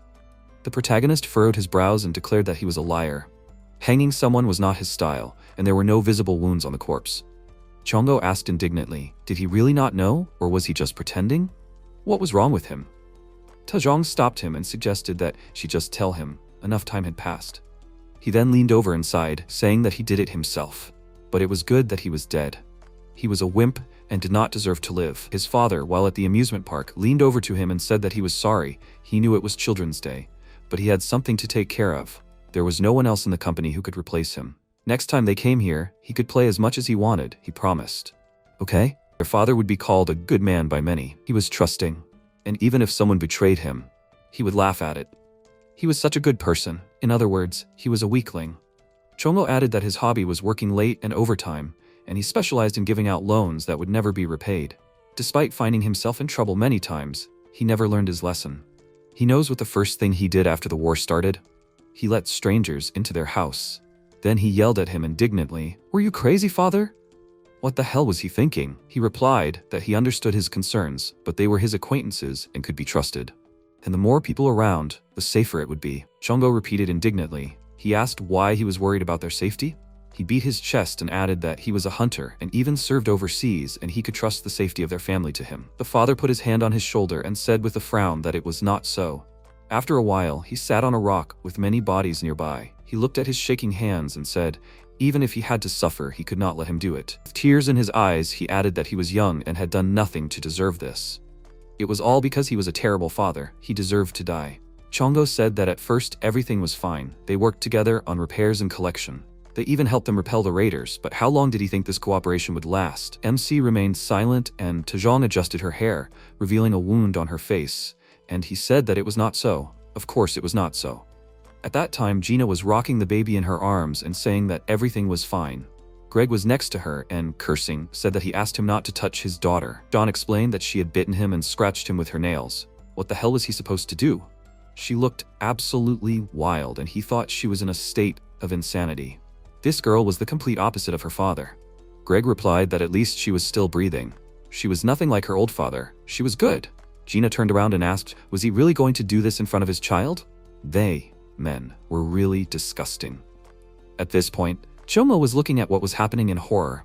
In the present tense, he said, that's how people are after all. Even if he shows them kindness, they only value their own lives. And in a world like this, it's either him or them, he understand? That's why he repaid them in kind. He killed every single one of them, even their child. He wondered what his father was thinking, watching all this happen. He remembered that his father had simply burst into tears, but he hadn't spoken to him and had simply left him there, because honestly, he didn't want to know what was going on in his head in the slightest. He treated Tajong's wounds and would do his best for his mother's body. Only after he had rested for a while did he finally remember his father. He couldn't find him anywhere, so he went outside to look for him. Then he asked in confusion, "Father?" He looked at his body hanging from a tree. He added that he found him dead. He hanged himself overlooking the amusement park. The end. What a boring story, right? He turned around and added, now if he was no longer curious, he should move on. The protagonist said that he would regret it if he left him here. Chongo was indignant. Did he want him to cremate him or something? He did this to himself. He chose to end his life rather than take responsibility. Besides, he never forgave him. The protagonist asked, then why not take the body with him? He would be able to forgive him when he calmed down and some time passed. Chongo put his hand to his face and sighed heavily, saying that he had to listen. He liked him, but it was not enough. It had nothing to do with him. How would he feel if he stuck his nose into his family affairs? The MC replied, to be honest, he did not know. He did not have parents. He and his sister looked at him in surprise, and Chongo, pointing his finger at him, shouted, "This is not fair. He is playing dirty." And the protagonist added, despite this, even he knows that this is wrong. At this moment, Rebecca was sitting in the back seat of the car and drew a family on the fogged glass. And the protagonist said, okay, he already understood. It so happened that the defender's new home was located approximately 4 kilometers from his territory. They were sitting in the car and the MC looked out the window and asked if this was really the place. When they got out of the car, Chongo pointed at the building behind him and said that it might look pathetic, but the house had a nice basement. He would call him when they got settled. Anyway, he needed some time to think. He then walked towards the building and asked Tajong why she was just standing there. She sheepishly replied, "Never mind." After a while, Sue happily ran to the exit and shouted, "Welcome home." She threw herself into the protagonist's arms and then tilted her head back, looked into his eyes and said that she had looked after the house just like he asked, so he should give her something delicious. After that, everything went smoothly. Meanwhile, Jack looked at Min-hee and said, "But this place isn't even part of Seoul. Doesn't she have more important things to take care of?" She replied that she was in charge of fighting monsters. He had orders, he had to follow them. Min-hee kept her end of the deal and quickly dealt with the capsules. He was very happy that he was finally free of these headaches. After a while, the protagonist was holding a walkie-talkie in his hand, and Tajong called him, saying that her brother wanted to ask him something. He shouted, "Brother-in-law, they need to throw a housewarming party." The protagonist was confused. What the hell are they talking about? After a while, the MC was listening to the radio. The sky was high and the leaves were changing colors. Autumn is just around the corner, guys. According to satellite data, the cold weather is expected earlier than usual. Next up are their most popular songs. He made some tea, and the radio said the order came from Mr. Hoyong Lee in Sokcho. He will play it for them right now. This relaxing program that the protagonist is listening to is a propaganda broadcast from the Legion, and they have become quite restless lately. Even since the Jeju military led by Min-hee started supporting the NCOC, there have been disagreements within the Legion about how to defend their cause. The protagonist took a sip of his drink and thought, I wonder how Daram is doing. Then his radio hissed and he thought it must be the siblings. He exchanged contact information with them during their last meeting. It's been a week, how are they doing? Tajong replied that they were having a hard time together. They should have asked him for help. By the way, her brother wanted to say something. MC took another sip of his drink and thought he probably wanted to thank him. He wasn't really doing it for his gratitude, but he wouldn't turn it down. Then he heard, "Hey brother-in-law, we need to throw a housewarming party." The drink poured out of the protagonist's mouth. Despite being famous for killing, the defenders are still somewhat of a celebrity in the community, and that's because they are extremely good at attracting attention to themselves. After a while, he got off his bike and asked why they called him their brother-in-law. He should explain himself. Tajong said, "That's what she wants to say." She put her finger to her face in embarrassment and said that they hadn't even met each other's families yet. Her brother was so hasty. MC asked indignantly, what the hell was she talking about? Neither of them had parents.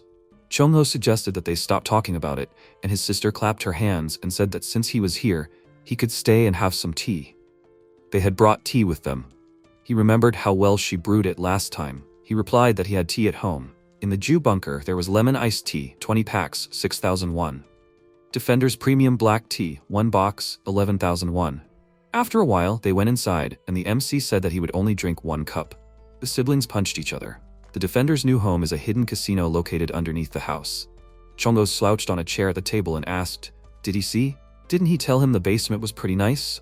The protagonist, holding a cup of drink in his hand, replied, although he wouldn't say it helped with survival, at least it was in a good location. They probably wouldn't have to kill so many people now. At that moment, Tahong wrote a new post on the forum. The protagonist was right next to her and intimidatingly told her to stop. Grabbed her hand and she turned to him and wrote on the app that he needed a twist if he wanted people to read his post. She was just trying to help since he was so unpopular. Damn it. He asked, and she thinks ruining his reputation helps him? She wrote that he doesn't know anything. If he doesn't post content, people will forget about him. Then he said that he actually wanted to ask the two of them something. Do they remember Anonymous 337?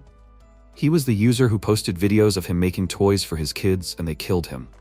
Chongho replied that he remembered. Is he going to ask why he killed him?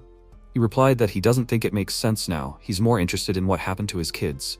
In his videos, he always said that he made toys for his kids, but in his bunker, he only found his body. Maybe it's because the raiders searched his house, but he couldn't find any trace of them anywhere. Did they see any kids in his bunker? Chongho rested his chin on his hands and said no. He suggested that there were no kids there to begin with. Then he and his sister were walking through the winter forest, and he saw a man and asked who was there. He noticed that he didn't even react. Then he took out his knife and said that he thought he was just another psycho. After a while, he put the body inside the bunker and, dusting off his hands, said that he didn't expect to find a bunker in such a place.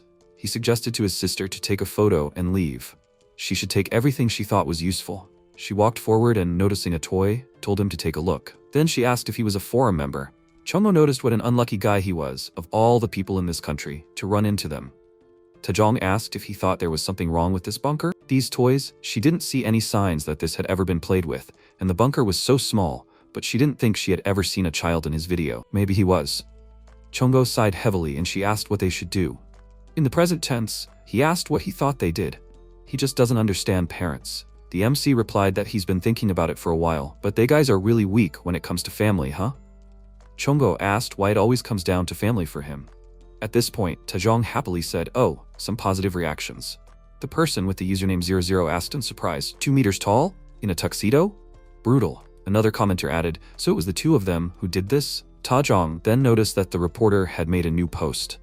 It said that the first stage of negotiations between the Legion and NCOC had been summarized. The negotiations had been delayed due to the troop withdrawal and the lack of supplies. Not to mention, they guys know that the politicians' deadline is almost up, right? They couldn't come to any conclusions because the elections were approaching. Apparently, there will be a truce on the election day. Some NCOC members have already made their promises. At this point, the main character asked again, so why does he call him brother-in-law? Tajong told them to come and take a look at this. It's a really interesting post. She turned the screen of her laptop over. The main point of this post is that the NCOC members' term is ending, and they need to make a strong impression to win votes for re-election. That's why they are working with the Jeju forces, who are already supporting the NCOC, and their attempt is of great importance. Then, the MC asked in surprise, the evacuation fleet headed to Jeju Island, 2,000 people as a test run. He thought that Jeju Island is currently where most of the military and supplies in Korea are concentrated. It's practically a paradise, and such a place is accepting even more people? He then asked, do you think this is legal? Chongmo looked at him and replied that it is not. Does he really still believe in their government? Has he already forgotten about that guy who won the lottery? He called himself M9. He is the only one who still protests against the abolition of hope. He thinks that he used up most of his reserves celebrating the lottery win. He probably won't last through the winter. The protagonist replied, blindly believing in something is certainly stupid, but not caring about anything is equally foolish. This just gave him a good idea. He returned to his bunker and immediately contacted John Ninon. He opened the chat and saw what he wrote. The person who posted it does have connections to the government. However, he cannot guarantee the authenticity of the content. He wants an untraceable account? And then MC said that the admin gave him a secure account at his request, so he plans to use this to trick the government contact into leaking information. Chungbo folded his arms and said, okay, he understands that this is his plan, but is he seriously going to use this as his nickname? He replied that he needed to hide his identity. Chungbo asked, but why are all his posts like this? He replied that this is his online identity. His name is Nongim Kim, he is 11 years old and he enjoys trolling. This should be enough to convince anyone that he is not a 30-year-old man. He replied that he feels that there is another reason why people might think this. Why does he become like this when it comes to everything related to the internet? The protagonist thought that everything is ready. The only thing left for him to do now is to throw out an irresistible bait. He is definitely divulging classified information, but if he wants to attract the attention of the government, then Awakening level 10 plus is his only option. After that, he posted that for some reason, he started to glow. Is this an awakening? People started commenting in surprise. Is this true? He heard about glowing eyes, but the whole body? This is a troll post. It must be. If this is true, then he must be at least level 10 plus. Free pass to Jeju Island. Damn great. His post is too detailed. It looks suspicious. Did Korea finally get another level 10 plus besides Park Sang-min and Na Hae-in? There is another person who is not so well known. At this moment, the protagonist received a message from a user named Red Mask. She greeted him and told him that she is an admissions officer at the Guard Academy. Please, he should click the link. The protagonist thought they took the bait. Then he was attracted by the username and thought why it sounded so familiar. This can't be. Is it really Minhee? Chomo surprisingly told him to wait. Isn't she the same level 10 plus as before? What if he gets caught? He replied that it was impossible. His game is flawless. He will continue with the plan and ask her to tell him everything. Personally, he believes that the reason the professor was able to become a top-notch hunter is because of his adaptability. The MC then announced, the recipient is Park Ju, call sign Professor. As one of the guard hunters, he was the first to uncover the mechanism of mutation. And he was also the first to identify and defeat new types of monsters, including the Dancer, Pyromaniac, Artilleryman, and several others.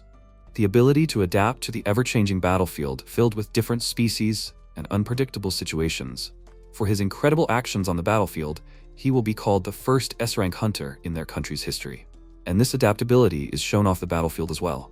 Right now, in this place, the professor does not exist. Instead, there is Nungum Kim, an 11-year-old child. And Nungum is an incredibly nasty child. At this moment, the MC greeted Minhee in a distorted manner.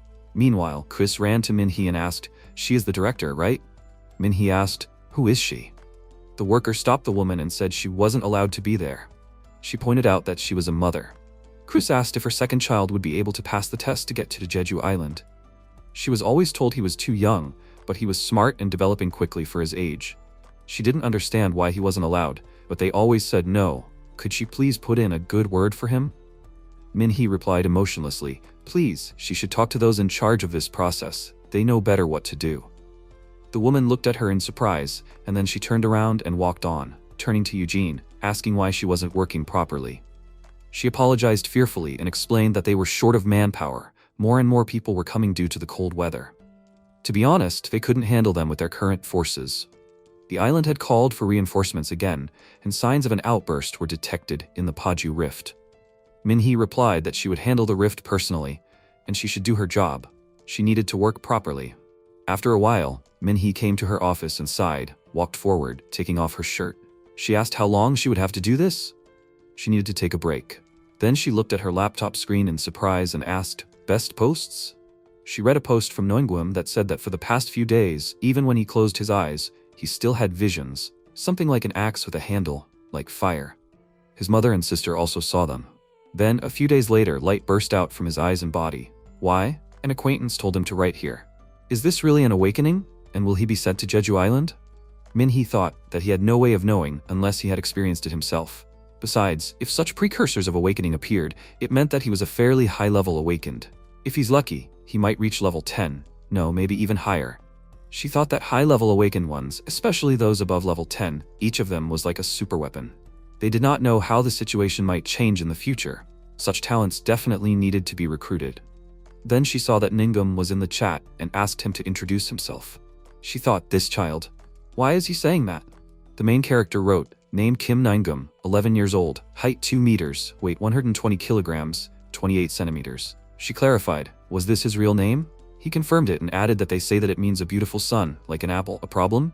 She replied, no problem, she just wanted to make sure, was he really 11 years old? MC confirmed it again, and she asked, is he really 2 meters tall? He replied that he often gets told that he is tall. She replied, do kids really grow up fast these days? Is that his real weight? He replied that it is not, in fact he lied. He lied about everything except the last one. Minhee covered her mouth in embarrassment and shouted, is that last one true?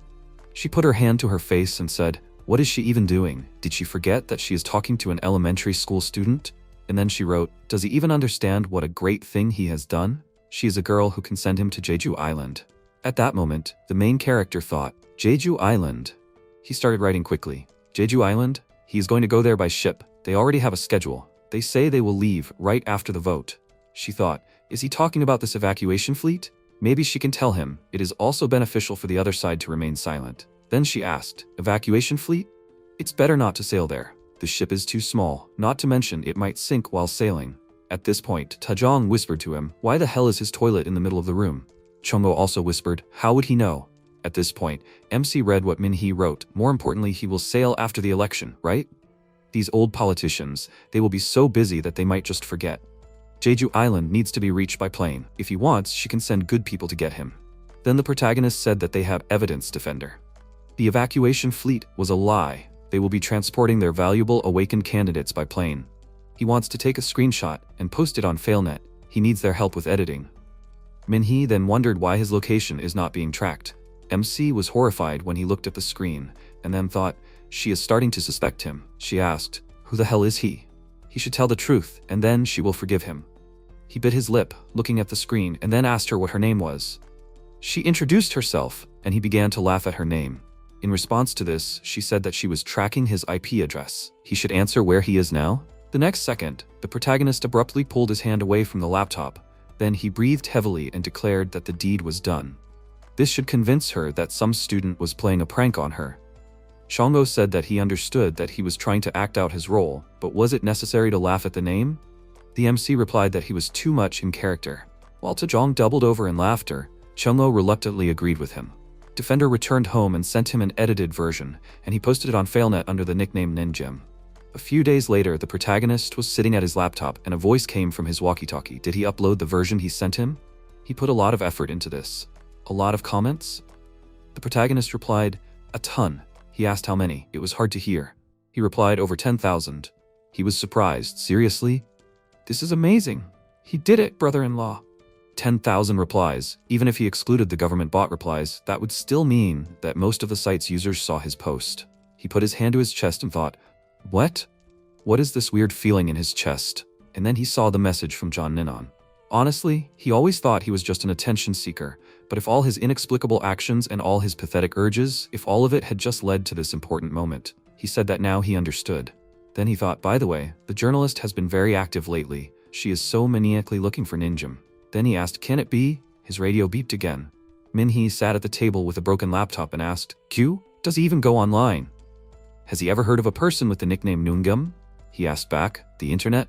What is that? She asked. Confused? What? The MC thought he felt like he overdid it. Luckily, that wasn't what Minhee wanted. She asked, hasn't he paid for the capsule he removed last time yet? Can he help her with something? They'll send a driver for him. Seoul, where he went at Minhee's request, didn't look busy at all despite the truce. There were few people on the streets, and those who were there were openly hostile to the official car. This is probably how what the National Assembly calls the restoration of strength looks in the eyes of the public. After a while, the protagonist asked, why is she looking like that, since she invited him? Minhee sat on the chair with her arms folded across her chest. She continued to look at him and asked if he really didn't know about the internet. He replied that he knew. That's what you do on a computer, right? She replied that he sounded like an old man. How old was he anyway? He asked what her business was. She replied that it was election campaigning. One of the candidates wanted to take credit for his achievements by removing a capsule. The protagonist replied that there were capsules everywhere. Would cleaning one be considered campaigning? She bowed her head and explained that the place was special. After a while, the National Assembly building, the highest legislative body of the Republic of Korea. The protagonist thought that it was really symbolic. No wonder the National Assembly members were so excited. At that moment, Sang-min came up to him and asked if he was the hunter from the National Assembly, right? He heard about him from director Min-hee. He was National Assembly member Park Sang-min, asking him to take care of him. But before he could finish speaking, their eyes widened in surprise, and he pointed at the protagonist in confusion and shouted, "Him?" This man's name was Park Sang-min. A former hunter who became a member of the National Assembly on the party list. He participated as a military advisor in the Poppen Group's operation to retake the industrial complex. But in reality, he was a hunter who had just received his license, and he pointed out the impracticality of the operation plan he had drawn up. However, he ignored his words and insisted on carrying out the plan, which of course led to a complete defeat. They suffered huge losses and retreated. The Poppen Group, which supported the operation, was never able to recover from this damage, and later, after the death of Chairman Jae Pung-ho, completely fell apart. MC thought he heard that he barely survived. What a tenacious guy. Then the protagonist turned around and said that if he didn't like him, he could send him back. Sang-min grabbed him and was indignant. What an offensive word. He must go. Reinforcements are already here. Then they approached a group of people, and the girl standing in front happily said, "Mr. Sang-min. He looks so good today." There were only about a dozen of his followers, and it was noteworthy that most of them were middle-aged and older women. The MC thought it seems like he was especially fawning over that woman. Is it really a major sponsor? At that moment, Baek Sun-hyun turned his attention to him and asked, "Is that Park Gyu?" The protagonist turned around and said, "Hunter Sun-hyun." He waved at him and said in surprise, "Wow, he didn't expect to see him here." The protagonist shook his hand and remarked that they hadn't seen each other for a long time. How had he been? He asked. Him, as usual, hustling to survive. The MC asked, were those behind him his people? He replied that they were the guys with whom they complained about life together. Freelance hunters. Their skills are top-notch, but now they are just getting by with part-time jobs. What else is left for the old guard? At that moment, Sang-min came up to them and explained that they were starting a briefing. He asked everyone to gather. He explained that the operation was very simple. He and Hunter Park Gyu would go to the capsule and take it out of the meeting. The others would have to film this process. Nothing complicated, right?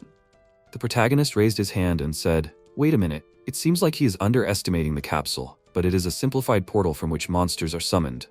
What will he do if this opens up during transportation?" He put his hand forward and answered, "Of course, Hunter Ju will have to deal with it. He heard that he can handle small creatures alone." The protagonist replied that it depends on the type. For example, if there is a dancer type, then the former hunter said that it is for the sake of the people. The MC asked in surprise, "What? What kind of nonsense is he talking about?" He put his hand to his chest and replied that it is not nonsense. He is saying that it is for the sake of the people. The protagonist was puzzled. How is this for the sake of the people? Isn't it all for his election, Mr. Deputy? He replied that it was, so this action itself is for the sake of their people. At this point, Sung-hyun indignantly said, "Screw it all. He won't do this. Go there barehanded, without equipment? Do they want them to die?" The protagonist noticed an exaggeratedly loud voice, not like usual. He speaks so openly so that Sang-min can hear. Or no, maybe so that his supporters can hear. At this point, Max noticed his loud voice and asked, "What if he hears?" He replied, "What will he do if he hears?" The Poppen Group fell apart. This idiot lost all connections long ago. Campaign with aunties? What nonsense. Bill noticed that he was killing with facts. At this point, another man approached them and apologized to the deputy. He explained that their hunter said that they can't do this job. Do they need more support?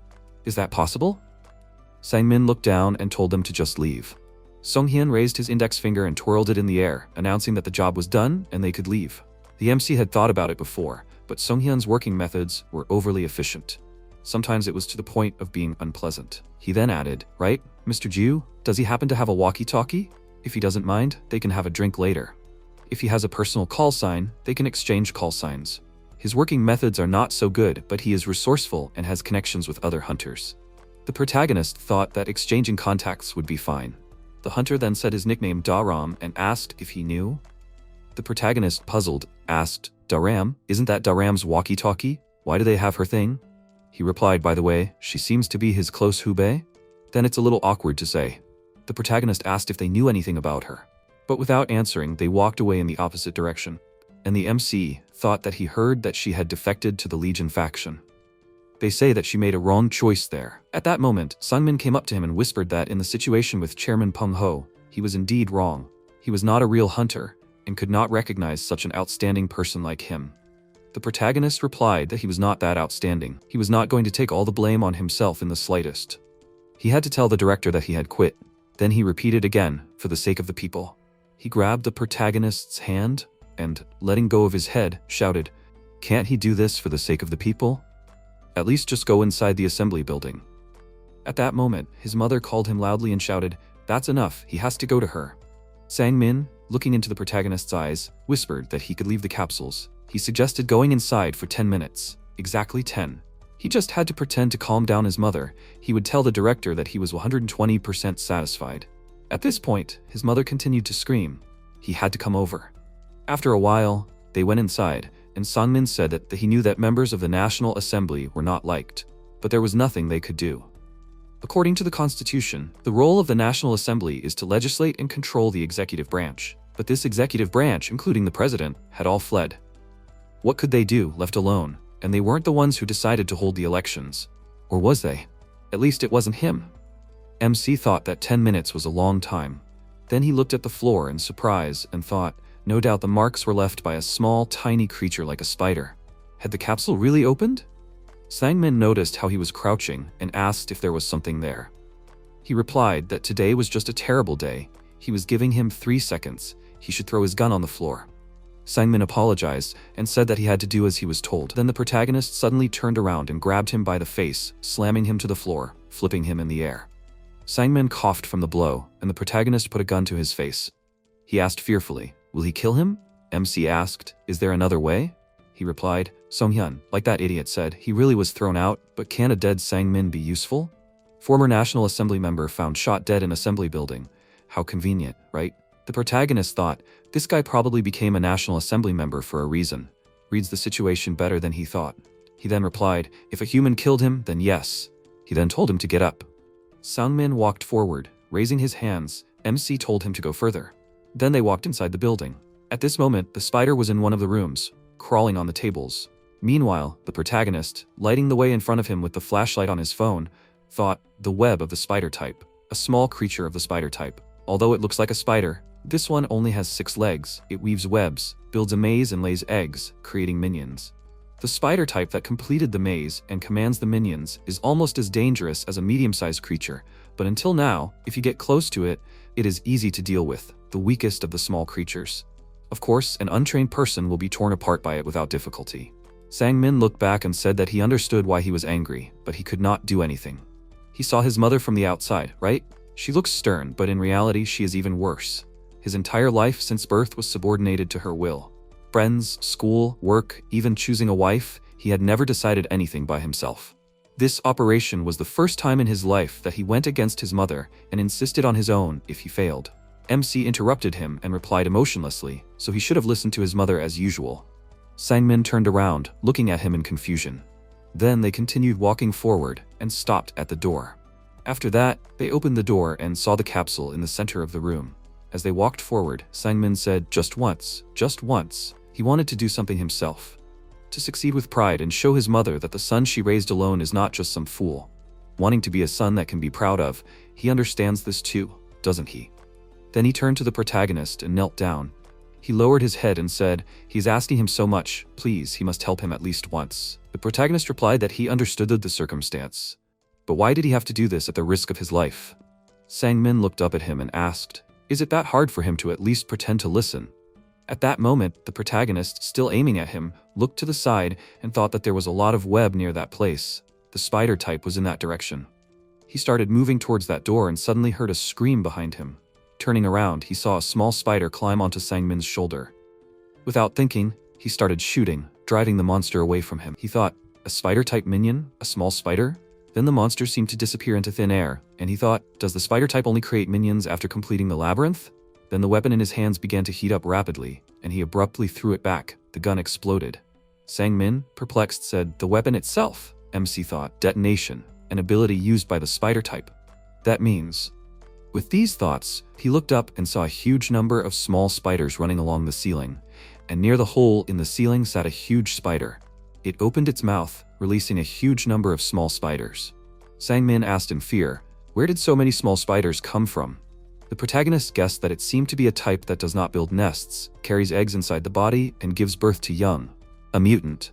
According to the generally accepted theory, monsters do not have intelligence, it just acts according to several set patterns to achieve its goal. The reason why humanity was pushed aside by such simple creatures. Rifts, adapting to the tactics of people, constantly create new species. When the army intervened, the necromancer type appeared. When defensive lines were erected in front of the rifts, the kraken type. When hunters using bladed weapons appeared, the dancer type. As if mocking humanity's desperate struggle, a malicious new species appeared every time. That's why they always taught him to avoid fighting with an unknown type if possible. The protagonist thought, moreover, he didn't come here to kill monsters but to deal with one person. Leave him here and run away, that's all. But why? Then he said, he mentioned that he must understand the desire to be a son who is proud of, but he has no parents. Both were killed by monsters. What touched his heart after all? Probably it was not only this banal plea. Then he told him to run or die. He can do whatever he wants. He just wanted to understand why they were doing all this. Holding axes in his hands, he came very close to the monster. He decided that he had to kill this creature. After that, he abruptly ran to attack, and Sang-min, perplexed, shouted, "What is he doing?" The protagonist, making his way forward, cut small spiders in his path. Turning around, he noticed several small spiders that opened their huge mouths. He started attacking it again, and then ran forward again and thought that it was impossible to kill all these small spiders, and there was no point in it. He approached the huge spider and decided that the main thing was to break through and engage in close combat. His time was until his strength and concentration ran out. He ran at the huge spider while it was trying to go around him. Then the spider aimed its paw at him, and MC ducked his head, dodging the blow. The spider's paw flew further, hitting the wall next to Sang-min, which raised a cloud of dust into the air. The former hunter screamed, trying to cover himself from the smoke. Meanwhile, the protagonist bent down, dodging another attack from the monster, and put the blade of his axe to the mouth of one of the small spiders. And then he swung his weapon several times and cut several monsters. He ran forward and turned in the air and attacked the spider along the way. The next moment, the spider opened its mouth, releasing many web bundles forward. The protagonist put his axe in front of him, and then cut it and thought that it was easy to dodge. The spider's movements were long, but the attacks of the small spiders from all sides were troublesome. But the most dangerous was the erosion phenomenon. There was no change in the landscape yet, but the web alone covering the battlefield was enough to create a threat. And then he cut another small spider and thought, the longer time dragged on, the worse it was for him. He pushed off the ground and ran forward quickly. He thought that he needed to make a decisive move and end this. He ran further towards the main spider, but a huge wall of small spiders lined up on the side of him.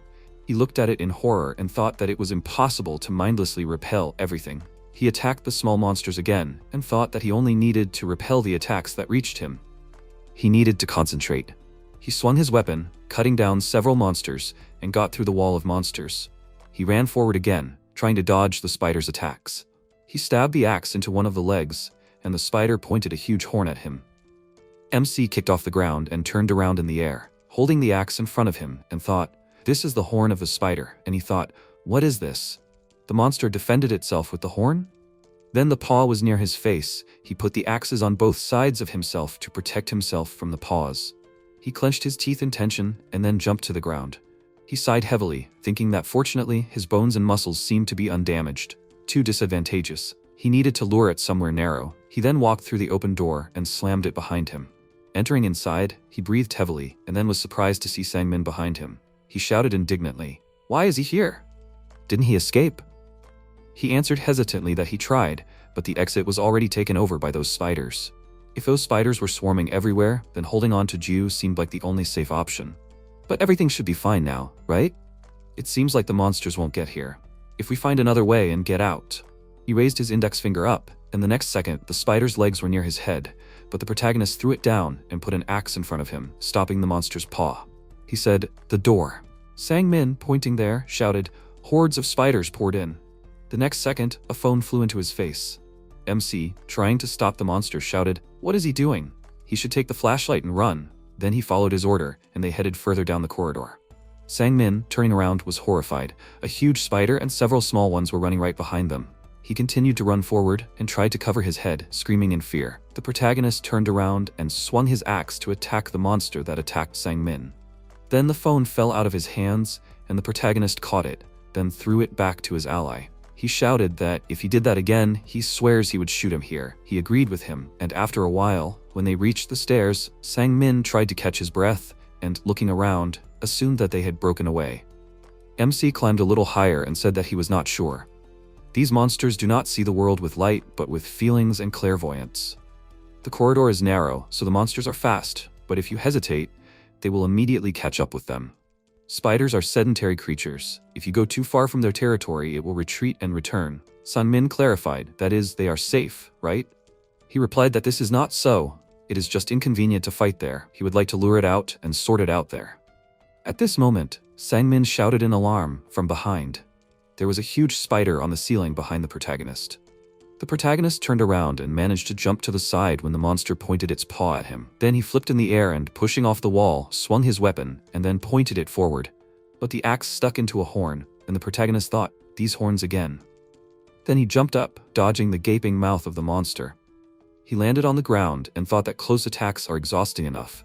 And then there are the spiders with their stacked attack. He needs to find a way to disable at least one. And then he told Sang-min to run. They ran in the opposite direction from the monsters, and he, perplexed, thought, this is just madness, and he's going to knock them down with his bare hands? Are all the hunters from the academy crazy? Then MC shouted, Sir Advisor, is there no narrow and strong passage nearby where they can squeeze the spiders? He bit his lip and asked if the fire door of the emergency exit would do. He thought that they should escape together. This guy would distract the monsters, and with luck, they would get out like back in Operation Pathon. Now is not the time to think about merits and other nonsense. He looked in surprise at how the protagonist cut down the small monster and put his hands on the doors, thinking, even if they returned empty-handed, what difference would it make? He lowered his gaze, plunging into thought, and the protagonist shouted. Why did he stop? They walked further, and he said that he thought he would rush at the first opportunity. He replied that he had planned on it too. After that, they looked ahead and saw a huge chasm and a corridor in the distance. MC explained that this was a landscape-changing phenomenon caused by spiders. Sang-min grabbed his head, looking at the phone screen, and said, damn, just like the battery died. Damn, he's been pushed around his whole life, and he can't even choose the place of death himself. At that moment, the protagonist called him, and he asked, what? He thinks he can do something in this meat grinder? He replied, no, he means the neck. He must protect the neck. With that, he plunged the axe into the body of a small spider that was rushing towards his neck. And then a huge spider appeared in front of them, and he said, as he himself said, he can't cover him in this mess. Then the protagonist ran forward, dealing with monsters along the way. The huge spider got stuck in the door in front of him, and he said, it was easy to get in, but not a step to get out, right? It seems that even the vaunted spiders are on their last legs. Wow, is this still hoping to make it out? Then he waved his weapon and said, he can try it if he can. Gyu started to approach the monster that was standing in front of him and started to dodge the attacks with its paws. He dodged all the attacks and counterattacked with his axe on the limbs. As soon as it stopped attacking him, he swung and delivered one last, very strong blow, which cut the monster into two parts. Sang-min was shocked by what he saw and silently watched as the monster disappeared. The protagonist looked at the axe in his hand and thought that he hadn't noticed, but it seemed like too much strength had been spent. He needed to quickly go back and rest. He walked up to him, and with a surprised expression on his face, said that he was a real hunter. More precisely, he had read that some hunters had dealt with small monsters alone, but he saw it with his own eyes and still couldn't believe it. He said, with a calm expression on his face, that ordinary monsters were devoid of intelligence. They only kill people because they interfere with their movement or goals. They don't cooperate with each other in any way and don't build strategies. They are hardly capable of improvising on an individual level. Hunters use these gaps to fight. Sang-min said that he knows the theory too, but he is better than any active hunter he has heard of or read about. So why did he retire? MC asked, what if there was a monster with intelligence? What do you think? Armed with incredible strength and possessing intelligence equal to or greater than that of humans? He looked at him with a shocked expression and asked if such a thing really exists. He said that he himself does not really know. After that, they continued walking together, and Sang-min asked if there might still be spiderlings in the meeting room. Can they enter? Gyu said with a calm expression that the minions freeze once their monster is killed. The spiderlings have been destroyed, so there should be no problem. They continued walking further, but he noticed the capsule. He thought that the erosion phenomenon was a change in the environment caused by monsters and rifts. The more monsters or capsules there are nearby, the faster it progresses. The eroded areas become like the world on the other side of the rifts, so the monsters in that place are not limited by the time they are active. In other words, they do not disappear on their own. He was about to leave, but he stopped because Sang-min called his name and said that he should wait. He was looking at something and asked if he could wait for 1 second. He started to walk further, and the protagonist asked what he was even thinking. He did not answer that question and picked up a large capsule. He looked at it with a blank expression and asked, "Seriously, what is he even doing?" Sang-min looked at him with a small smile and asked, "Isn't it obvious? He wants to move that capsule." He kept looking at him from the side and asked, "By the way, he saved him. He should give up and go back." He gave up and said that he would definitely do it. MC kept looking at him and asked, "Did he want to die?" Sang-min chuckled and said that when he saw him fight, he didn't even know how to say it. He kept walking and said that he felt like he had to fight back. He likes it here. Even if it started because of his mother's order, it doesn't matter anymore. He's proud of this place and his mission. So on behalf of the people, he will use his hands and feet to drive out the villains who violate the sacred order right from this holy parliament hall. He has to film this historic moment. Gyu looked at his phone screen and said that his phone's battery was low. Sang-min put down the capsule and tossed him his phone. He was a little tired and said that his battery was almost dead too, but it should be enough for a video. He didn't come here for support in the election, right? His election campaign starts right now. The main character films how he carries this big capsule. Sometimes he thinks about what is really scary about this apocalypse. It is not the destruction itself, but how the human soul gets sick in this chaos. They continued walking like this and had already reached the exit. Sang-min, looking tired, said that it was very hard. He felt like his lower back was about to fall off. However, this was his true beginning. From now on, he would walk on his own feet and not by the inertia imposed by his mother. This was his decision, as a son who chooses his own path. He was almost there. It seemed that Hungang was already visible. As a representative of the people, he would throw this straight into Hungang. This was an important moment. The capsule he was carrying began to emit energy, and he said with a smile that he should film it close up. The MC showed this video and said that this was the last thing she would see from her son. Sang-min's mother looked at him with a displeased expression and said that she didn't believe it. She grabbed his hand and asked loudly, "Was it he who killed him?" "He killed him, and now he's trying to cover it up." He pushed her away, causing her to fall to the ground, and he said with a serious expression that she should watch her words. If she didn't believe it, she could go and check for herself. She started crying and said that there was no way that idiot could die as a hero. After all, everyone hated him. Ju walked away and thought that he had seen the end of the world more than once, but its form is different for everyone. For some, collapse is ugly, and for others, it is noble and beautiful. Several misfortunes and accidents intertwined, and that man, like the flagship of a ship, was impaled on the horn of a monster. Now that man with 8 legs, along with his loyal advisors in the Parliament Hall, forever repeats votes and failures, reproducing the chaos before the war. After some time, he was in his house, looking at his laptop monitor, counting and thinking that the Christmas season was back. He laughed with a small smile and said that their friends from the forum were such jokers. He thought that unlike last year, his tree was decorated with many toys. As befits a top user, Defender already has his 4th tree. He also left his name in the corner, in small letters. These people have not changed at all. He needed to behave more decently. Sue called him over the radio, thanked him, and said that she had received his supplies. However, what is this box? It still can't be opened. The protagonist remembered about it and said that it can be opened now. Rebecca opened the box and he said that it was an apocalyptic satellite equipment that he got from the Failnet trading board. She wanted to find her family, right? She should keep an eye on the North American forums. Suddenly something will appear. They were very happy about this and wished each other a Merry Christmas. He thought that winter had returned again. An unprecedented cold had come with the blizzard. Most users had supplies for 3 years. Even with a clear plan for spending, supplies were starting to run out. The situation with the rifts wasn't very good either. They wrote on the forum that there were monsters and mutants all around. It was a paradise for them. He didn't know how much longer they would hold out. MC thought that the Legionnaires had withdrawn their troops from the rifts and that erosion was accelerating right before their eyes. Surviving in winter was getting harder and harder. It happened every year, and they knew what to expect.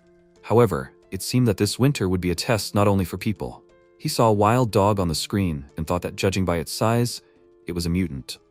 Since the very beginning of the war, a pack of mutant wild dogs had lived in the vicinity of his shelter.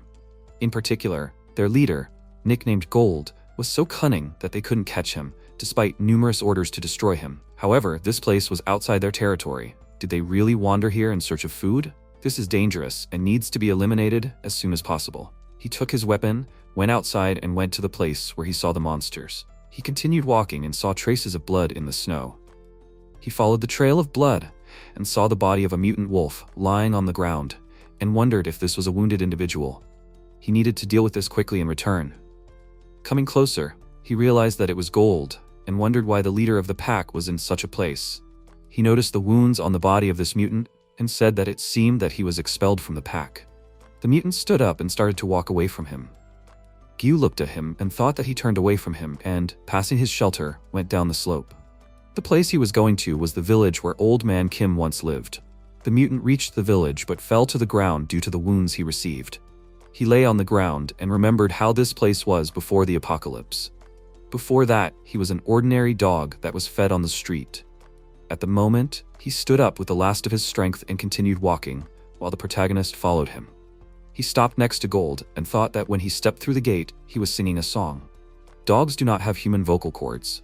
Only the fading breath awkwardly imitated the melody. However, it was an achingly familiar melody. It was Happy Birthday. He remembered that scientists said that mutants were too cunning to be tamed. Along with this statement, a woman flashed through his thoughts. If it weren't for the intervention of some person mired in reality, maybe some possibility could have become reality. He approached Gold, called him and asked if he wanted to live. He thought that it was his old illness. Curiosity got the better of him again. After that, MC pulled him into one of the spare bunkers. He bandaged his wounds, despite the fact that this mutant was growling angrily at him. He thought that he only growled once in pain during treatment, but otherwise did not show any hostility towards him. He took meat out of the refrigerator and asked if maybe he shouldn't give him the good pieces. He cooked some meat and put the pot on the floor for Gold to eat. He looked at him with an evil look and began to growl loudly. Ju was standing next to him and said that he shouldn't be picky about food and just eat it. The mutant began to eat, and he thought that, as befits a beast, he recovered amazingly quickly. 3 days later, he took Gold, who was already able to walk slowly, to the mountains above the main bunker. He stopped and said that this was his home now. The mutant looked at him and began to growl, and he said that he could relax because there were no traps here. Had he been deceived all his life? He watched as the mutant began to examine his new home and wondered to what extent this beast understood human speech. He began to leave and said that he would bring him food, so he should sit quietly and hide. Suddenly, Gold ran up to him very quickly and cut off his arm with a strong bite. As it turned out, it seemed to him, he turned around and thought that the faster his wounds healed, the more worried he was that he could attack him. Highly intelligent mutant dogs are sometimes much more dangerous than monsters. If you do not kill him first, then he himself will die. He wanted to try to pet him, but Gold pushed his hand away with his paw, and because of this, he called him a petty freak. He thought that trust cannot be gained in an instant. Only patience and time, that is the only way. Suppressing the instinct to defend himself, he continued to take care of him. Suddenly, he heard the sound of a walkie-talkie and immediately paid attention to it. The man asked if there were any survivors nearby. If anyone could hear him, he asked for an answer. He wanted to get some information. He also had a small gift, gasoline. The protagonist looked into the distance with binoculars, looked at Gold and said that he should sit quietly and not stick his head out. He needed to go away for a while on business. After that, he met with the survivors, and Chang-Su said that this was a photo found on the Failnet. The man who gave him everything, their chairman, he should not wander this world like this. He can't stand to see this. He wants to give the chairman a decent funeral. MC thought he remembered his name. He participated in the operation to capture the Pafon industrial zone, being the owner of a subcontracting company. At the request of his daughter Younghui, he once secretly pulled him out of that operation. Is he still chasing Peng Ho's ghost? He seems to know what's going on. A pack of zombies, presumably led by the chairman, live in an abandoned city. To get there from Seoul, you have to cross the Gold Pack's territory. Chang-Su said that honestly, he didn't expect to meet any living people here, but to run into him living in seclusion seems like heaven is on their side. Gyu said that he'll check just in case. He won't help. He's nowhere near as experienced as he used to be, and even if he wanted to, he's definitely not in a condition to help. Younghui came up to him and asked, has her father changed at all? He doesn't have to worry about it. She knows it's crazy herself, so she's not going to drag him into it. How long can we talk about this, Peng Ho? They're not serfs living in the Middle Ages. She noticed him looking at her ring and said that after the last time they saw each other, she married someone from the Storm Group. However, he died. It was really a shame. He was a good man. Since he showed them the way, they will give him some gasoline as thanks. It is synthetic, but it should still be useful. She was very surprised when she noticed Gold behind him and loudly warned him of the danger. The protagonist called his name and said that he should step back. These people are not enemies and will leave soon. They did not come here to harm him. Hearing this, the mutant immediately turned around and left. Changsu ran to them, loudly called his daughter and asked what happened here. MC lowered the barrel of her machine gun with his hand and said that she should leave it because it would only waste bullets. Yonghwai put the weapon away and asked, however, he is a hunter, so it turns out that he was looking after this monster? Did he think that this monster would repay him for his kindness or something? He refused and said that he didn't think of anything like that. At the same time, Gold came out onto the field, started howling loudly, because of which other mutants came to him, who started barking loudly at him. A larger mutant also came up to him, who looked at him with an angry look. Jiu looked at this through binoculars and thought that this must be the one who kicked Gold out of the pack and took the place of the leader. Judging by his size and appearance, Gold would not have withstood the blow even if he hadn't been injured. He was surprised because his wild dog turned around and looked at him. After that, he looked at the pack of mutants who were barking at him and lay down on his back. Yonghwai looked at this and said that even a dog can change its behavior depending on the situation. She looked away and said that it seemed like her father knew less than this dog. After a while, Changsu said with a smile that he was relieved that someone like him was joining them. The protagonist looked at him and thought that since Gold had decided to join his pack, it made sense for him to work with his group, an untamable beast with intelligence equal to or greater than that of a human. He should treat it like a raider or marauder coming to his home. He asked, "Are they leaving right now? The mutants will be difficult to deal with." Youngwei said that they were well prepared. They looked at the machine gun that was on the roof, and he said with a little surprise that he understood it. After a while, he lay in cover with his rifle and thought that dealing with mutants was quite simple. Fighting them is a nightmare if you don't have enough firepower. However, if you are well prepared, it is like a hunting safari. He aimed at the mutant dog and fired. Because of the loud sound, the rest of the monsters immediately ran towards him. MC came down from the cliff to the others and said that they were getting closer, so they need to get ready. He thought that one bullet was usually not enough to kill them. Usually, they had to aim for the chin or eyes to destroy their brain, or aim for the gaps near the shoulder blade to destroy their heart. A pack of wild dogs ran up to the group of survivors very quickly and were about to attack right away. A man who was sitting behind the car with a calm expression took aim with a machine gun. He thought that they had an easier way to deal with them. The man started firing with a machine gun and killed the mutants who were about to attack them. He thought, wow, this is a war veteran. His skills live up to expectations. He turned to the man behind the machine gun and said that was a great shot. He thought that they had enough firepower. They didn't need to retreat. If his group could deal with at least half of the pack, it should be over relatively quickly. Jiu was very surprised when he noticed Gold, who jumped on the sergeant sitting behind the machine gun and loudly warned him of the danger. Thanks to this warning, he managed to get into the car and close the hatch behind him. This mutant bit the muzzle of the machine gun and broke it, after which he let out a loud howl. The rest of the mutants immediately ran towards him and also let out a loud howl. He looked ahead with a serious expression on his face and said that they cannot worry, everything is fine for now. They must follow his orders. He wanted to say something else, but the others dropped their weapons and started to run away, screaming loudly in fear. They ran along the road and loudly said that he knew that he should have stayed home. Changsu loudly called his daughter and asked where she was. They urgently need to get out of here. The main character was attacked by mutants, but he reacted to this, shot one of them, and thought that this battle was unsuccessful. He very quickly reloaded his weapon and started shooting at the rest of the monsters running towards him. He also noticed that one of them ran past him and immediately turned around, picked up a machine gun and fired his rifle. He very quickly picked up a machine gun, turned around sharply and started shooting at the mutants who were running towards him. As soon as he ran out of bullets, he threw the machine gun on the ground and took out his axes, which he hid under his clothes. He walked past the mutants very quickly and dealt several quick blows without receiving injuries. When the mutants stopped attacking, he approached one of those who remained alive and fired a shotgun. After that, he took the axe, turned around and saw the leader of the pack, who was standing in front of him with a menacing look. Gold came up to him, stood next to him, and began to growl. MC looked at him and thought that it seemed that it was not that he was unlucky. He just made a mistake by underestimating him. He would have dealt with one black beast, but Gold is in this pack. They were also joined by others who were hiding somewhere. Also, he cannot rely on Changsu's group. He sighed with displeasure and thought that it seemed that he should handle this alone. The mutants ran towards him, and he thought that he had always known that he would die someday, and it seemed that day had come. However, as long as he was still breathing, he was going to do what he did best.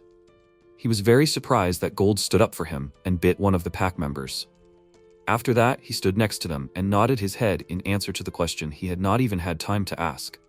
Q thought that he had heard that dogs and wolves were almost genetically identical. This meant that the difference between them was created by the presence of humans. They began to fight against the mutants, and he thought that without humans, dogs were just another form of wolf. After some time, he returned to the survivors who had suffered from the battle and thought that Changsu's adventure in search of his old teacher had ended in complete defeat. There were no casualties, but it seemed that their spirit had been completely broken. Younghui came up to him, called his name, and asked if they could talk alone for a while. They walked away from the others, and she asked, "He's not dating someone, is he?" She asked seriously. People say that once is a coincidence, but they've already run into each other twice. She doesn't think someone like him would make her a widow a second time. The protagonist looked at her in surprise and asked, "Is this by any chance a proposal?" She took off her ring, agreed, and said that it was a serious proposal of marriage. He himself knows what time they live in. Besides, he seems to be the right age. He's going to be 35 soon, right? He said that, however, he's not even in his early 30s yet. Younghui walked up to him and asked, "Does he not find her attractive?" He said that's not true. She's very attractive. She asked, "Then what's the matter?" He apologized and said that, however, he has to refuse. He thought that he knew that these were different times, but it just didn't feel right to him. He also senses an ulterior motive, but there is something else. He said that he has no plans to get married now. He thought that he is not ready to share his life with someone. She nodded with a small smile and said that she understands. She apologizes for even bringing this up. They started to leave, and MC asked, "By the way, they will leave this area as soon as they return, right? It seems like her father has decided to give up too." Younghui said that is not true.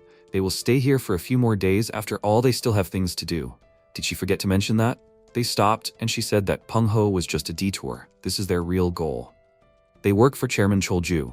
One of them looked at him, recognized him, and asked his name. Gyu thought Cholju was the chairman of Seongju Group, which was one of the two largest conglomerates along with Buria Group. A photo of his bunker was posted on the forum, and it was a hot topic in the community at the time. Having a hunter as part of your guard is not something surprising. Kim Pil-seong, a 13th year graduate of the Hunter Academy, said with a little surprise that he couldn't believe that it was actually him. The protagonist thought that he never expected to run into another classmate. They barely interacted when they were in the academy, but he would never forget his face. The reason for this is because when they sparred with melee weapons, he was the only one who could withstand his attacks for as long as he did. Almost 8 seconds. That's how long it took him to disarm him. Unfortunately, there was no second round because he was immediately reprimanded for violating the rules of conduct. Pil-seong said that to think that out of everyone present, he ran into him. This explains why he felt on edge the moment he entered this village.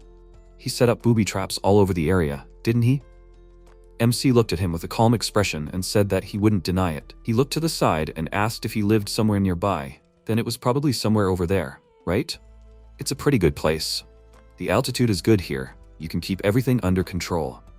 He looked at him with a serious expression and thought that he was looking in the direction of his main bunker. Pil-seong said that it was nice to see a familiar face, but he was on duty yesterday and didn't sleep at all. He was going to sleep now? If there was anything he was curious about, he could ask Younghui. He watched him silently, and she walked up to him and called his name. He asked if they were about to have dinner. Did he want to join in? He was about to refuse, but she asked if he was sure about it. They were having a barbecue, and he still decided to go with them. He was eating and thought that he didn't stay here for the food. Chairman Cholju had been famous for his perfect hideout since the beginning of the war. But why would a man with such a safe house go to this remote place? Finding out about it was his goal, and he was definitely not here for the beef. Younghui approached him and said that his appetite was amazing. She offered him another piece, and he was about to agree, but he remembered his goal and immediately refused. He said that he had a question. She said that there was shelling. Shells came from the Legionnaires. The hideout collapsed, and Sonju's group lost almost all of its people. Wouldn't you want to run away anywhere after something like that?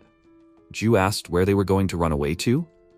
She showed him a photo on her phone and said that they were going to go to the Ogasawara Islands. The chairman said that they needed to escape from this hell and go to heaven. He asked if she would go with them too. She put her glass on the table and was about to say something about it. She didn't have time to finish, because Chilju came up to them and asked what they were talking about so enthusiastically.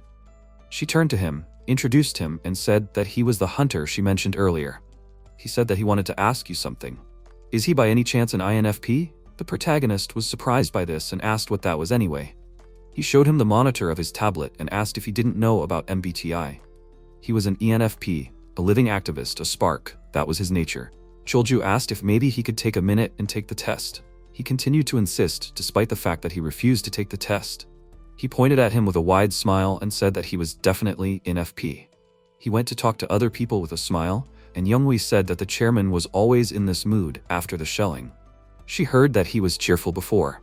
He looked in the same direction and asked when they were leaving. She said they were leaving in 2 days.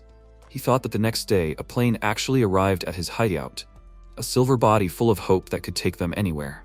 At the airfield, Chilju said that he was grateful to him for coming. They were counting on him. MC thought that he came back here for work. It all started with a conversation with Yunhee. Earlier, she said that he killed dozens of mutants with just a gun and an axe. Even in a movie, it's hard to film something like that. He thought that she was talking about his exploits, and for them, he was becoming an increasingly unattainable legend.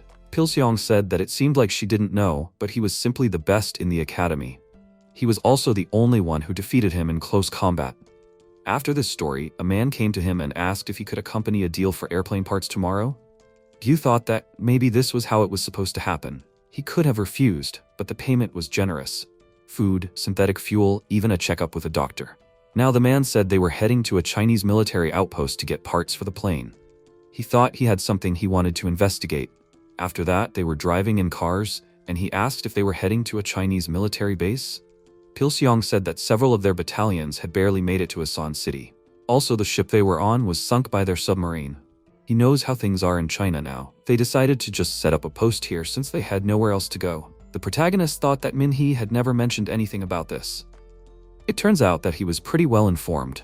After a while, they arrived at the right base and got out of the cars. Pilseong walked away and started talking to one of the Chinese soldiers. After that, he came back to the others and said with a smile that the deal was done. They should load this onto the truck. MC stood to the side and thought that it was a bit big to be part of a small plane. The lid of the box fell off, and he immediately saw what was inside. He started looking around and thought that he should pretend that he didn't see what he just saw. For some reason, the plane parts they received looked shockingly similar to a nuclear weapon. After a while, he went to see a doctor who started examining his mouth. Ju thought that they were currently under an air base. The base was used as a temporary residence by Songju's group, and they had set up a decent medical facility. The doctor said that he didn't find any damage to his muscles or ligaments. He was as healthy as their chairman.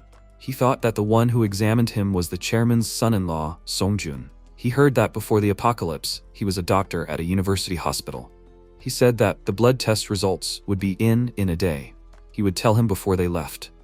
The protagonist looked at him and asked, would he also be flying to the island with the chairman?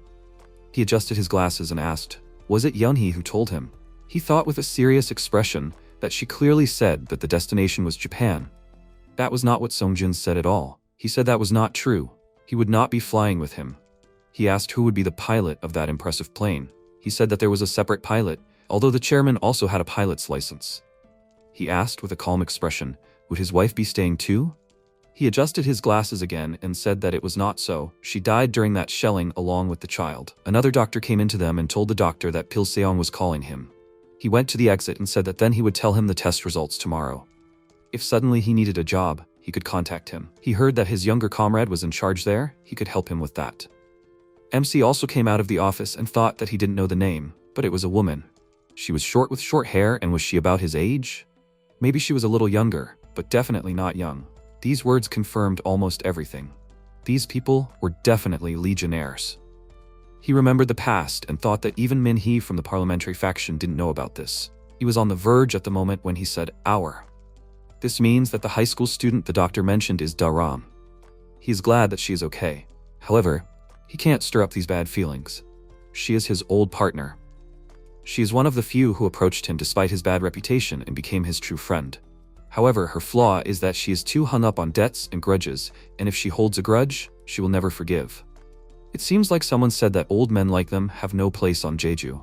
He hung his head with a dissatisfied look and thought that he needed to put everything he knew down. Pilseong and his men are actually legionnaires. Cholju, who they are guarding, has gone half crazy. He thinks he is flying to Japan, but in fact the destination is Jeju. On board the plane, there is a part that looks suspiciously like a nuclear bomb. Behind all this is Daram, who was kicked out. She never forgets grudges. He only has a bad feeling. Cholju came up to him and called him over with a small smile. He asked if he could sell him a gun with bullets.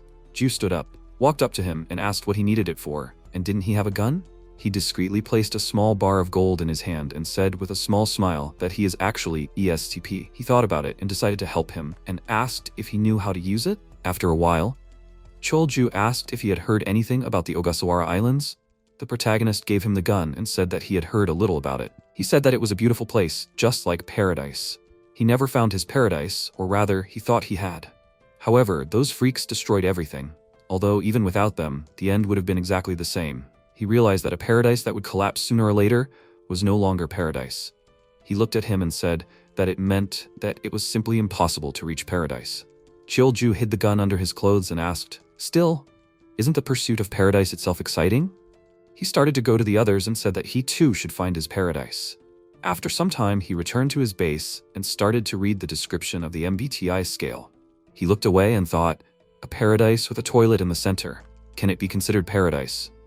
Maybe he will never see them again some time ago. Daram said that he should take care of himself and live well. He thought that maybe that farewell was much harder than he realized then.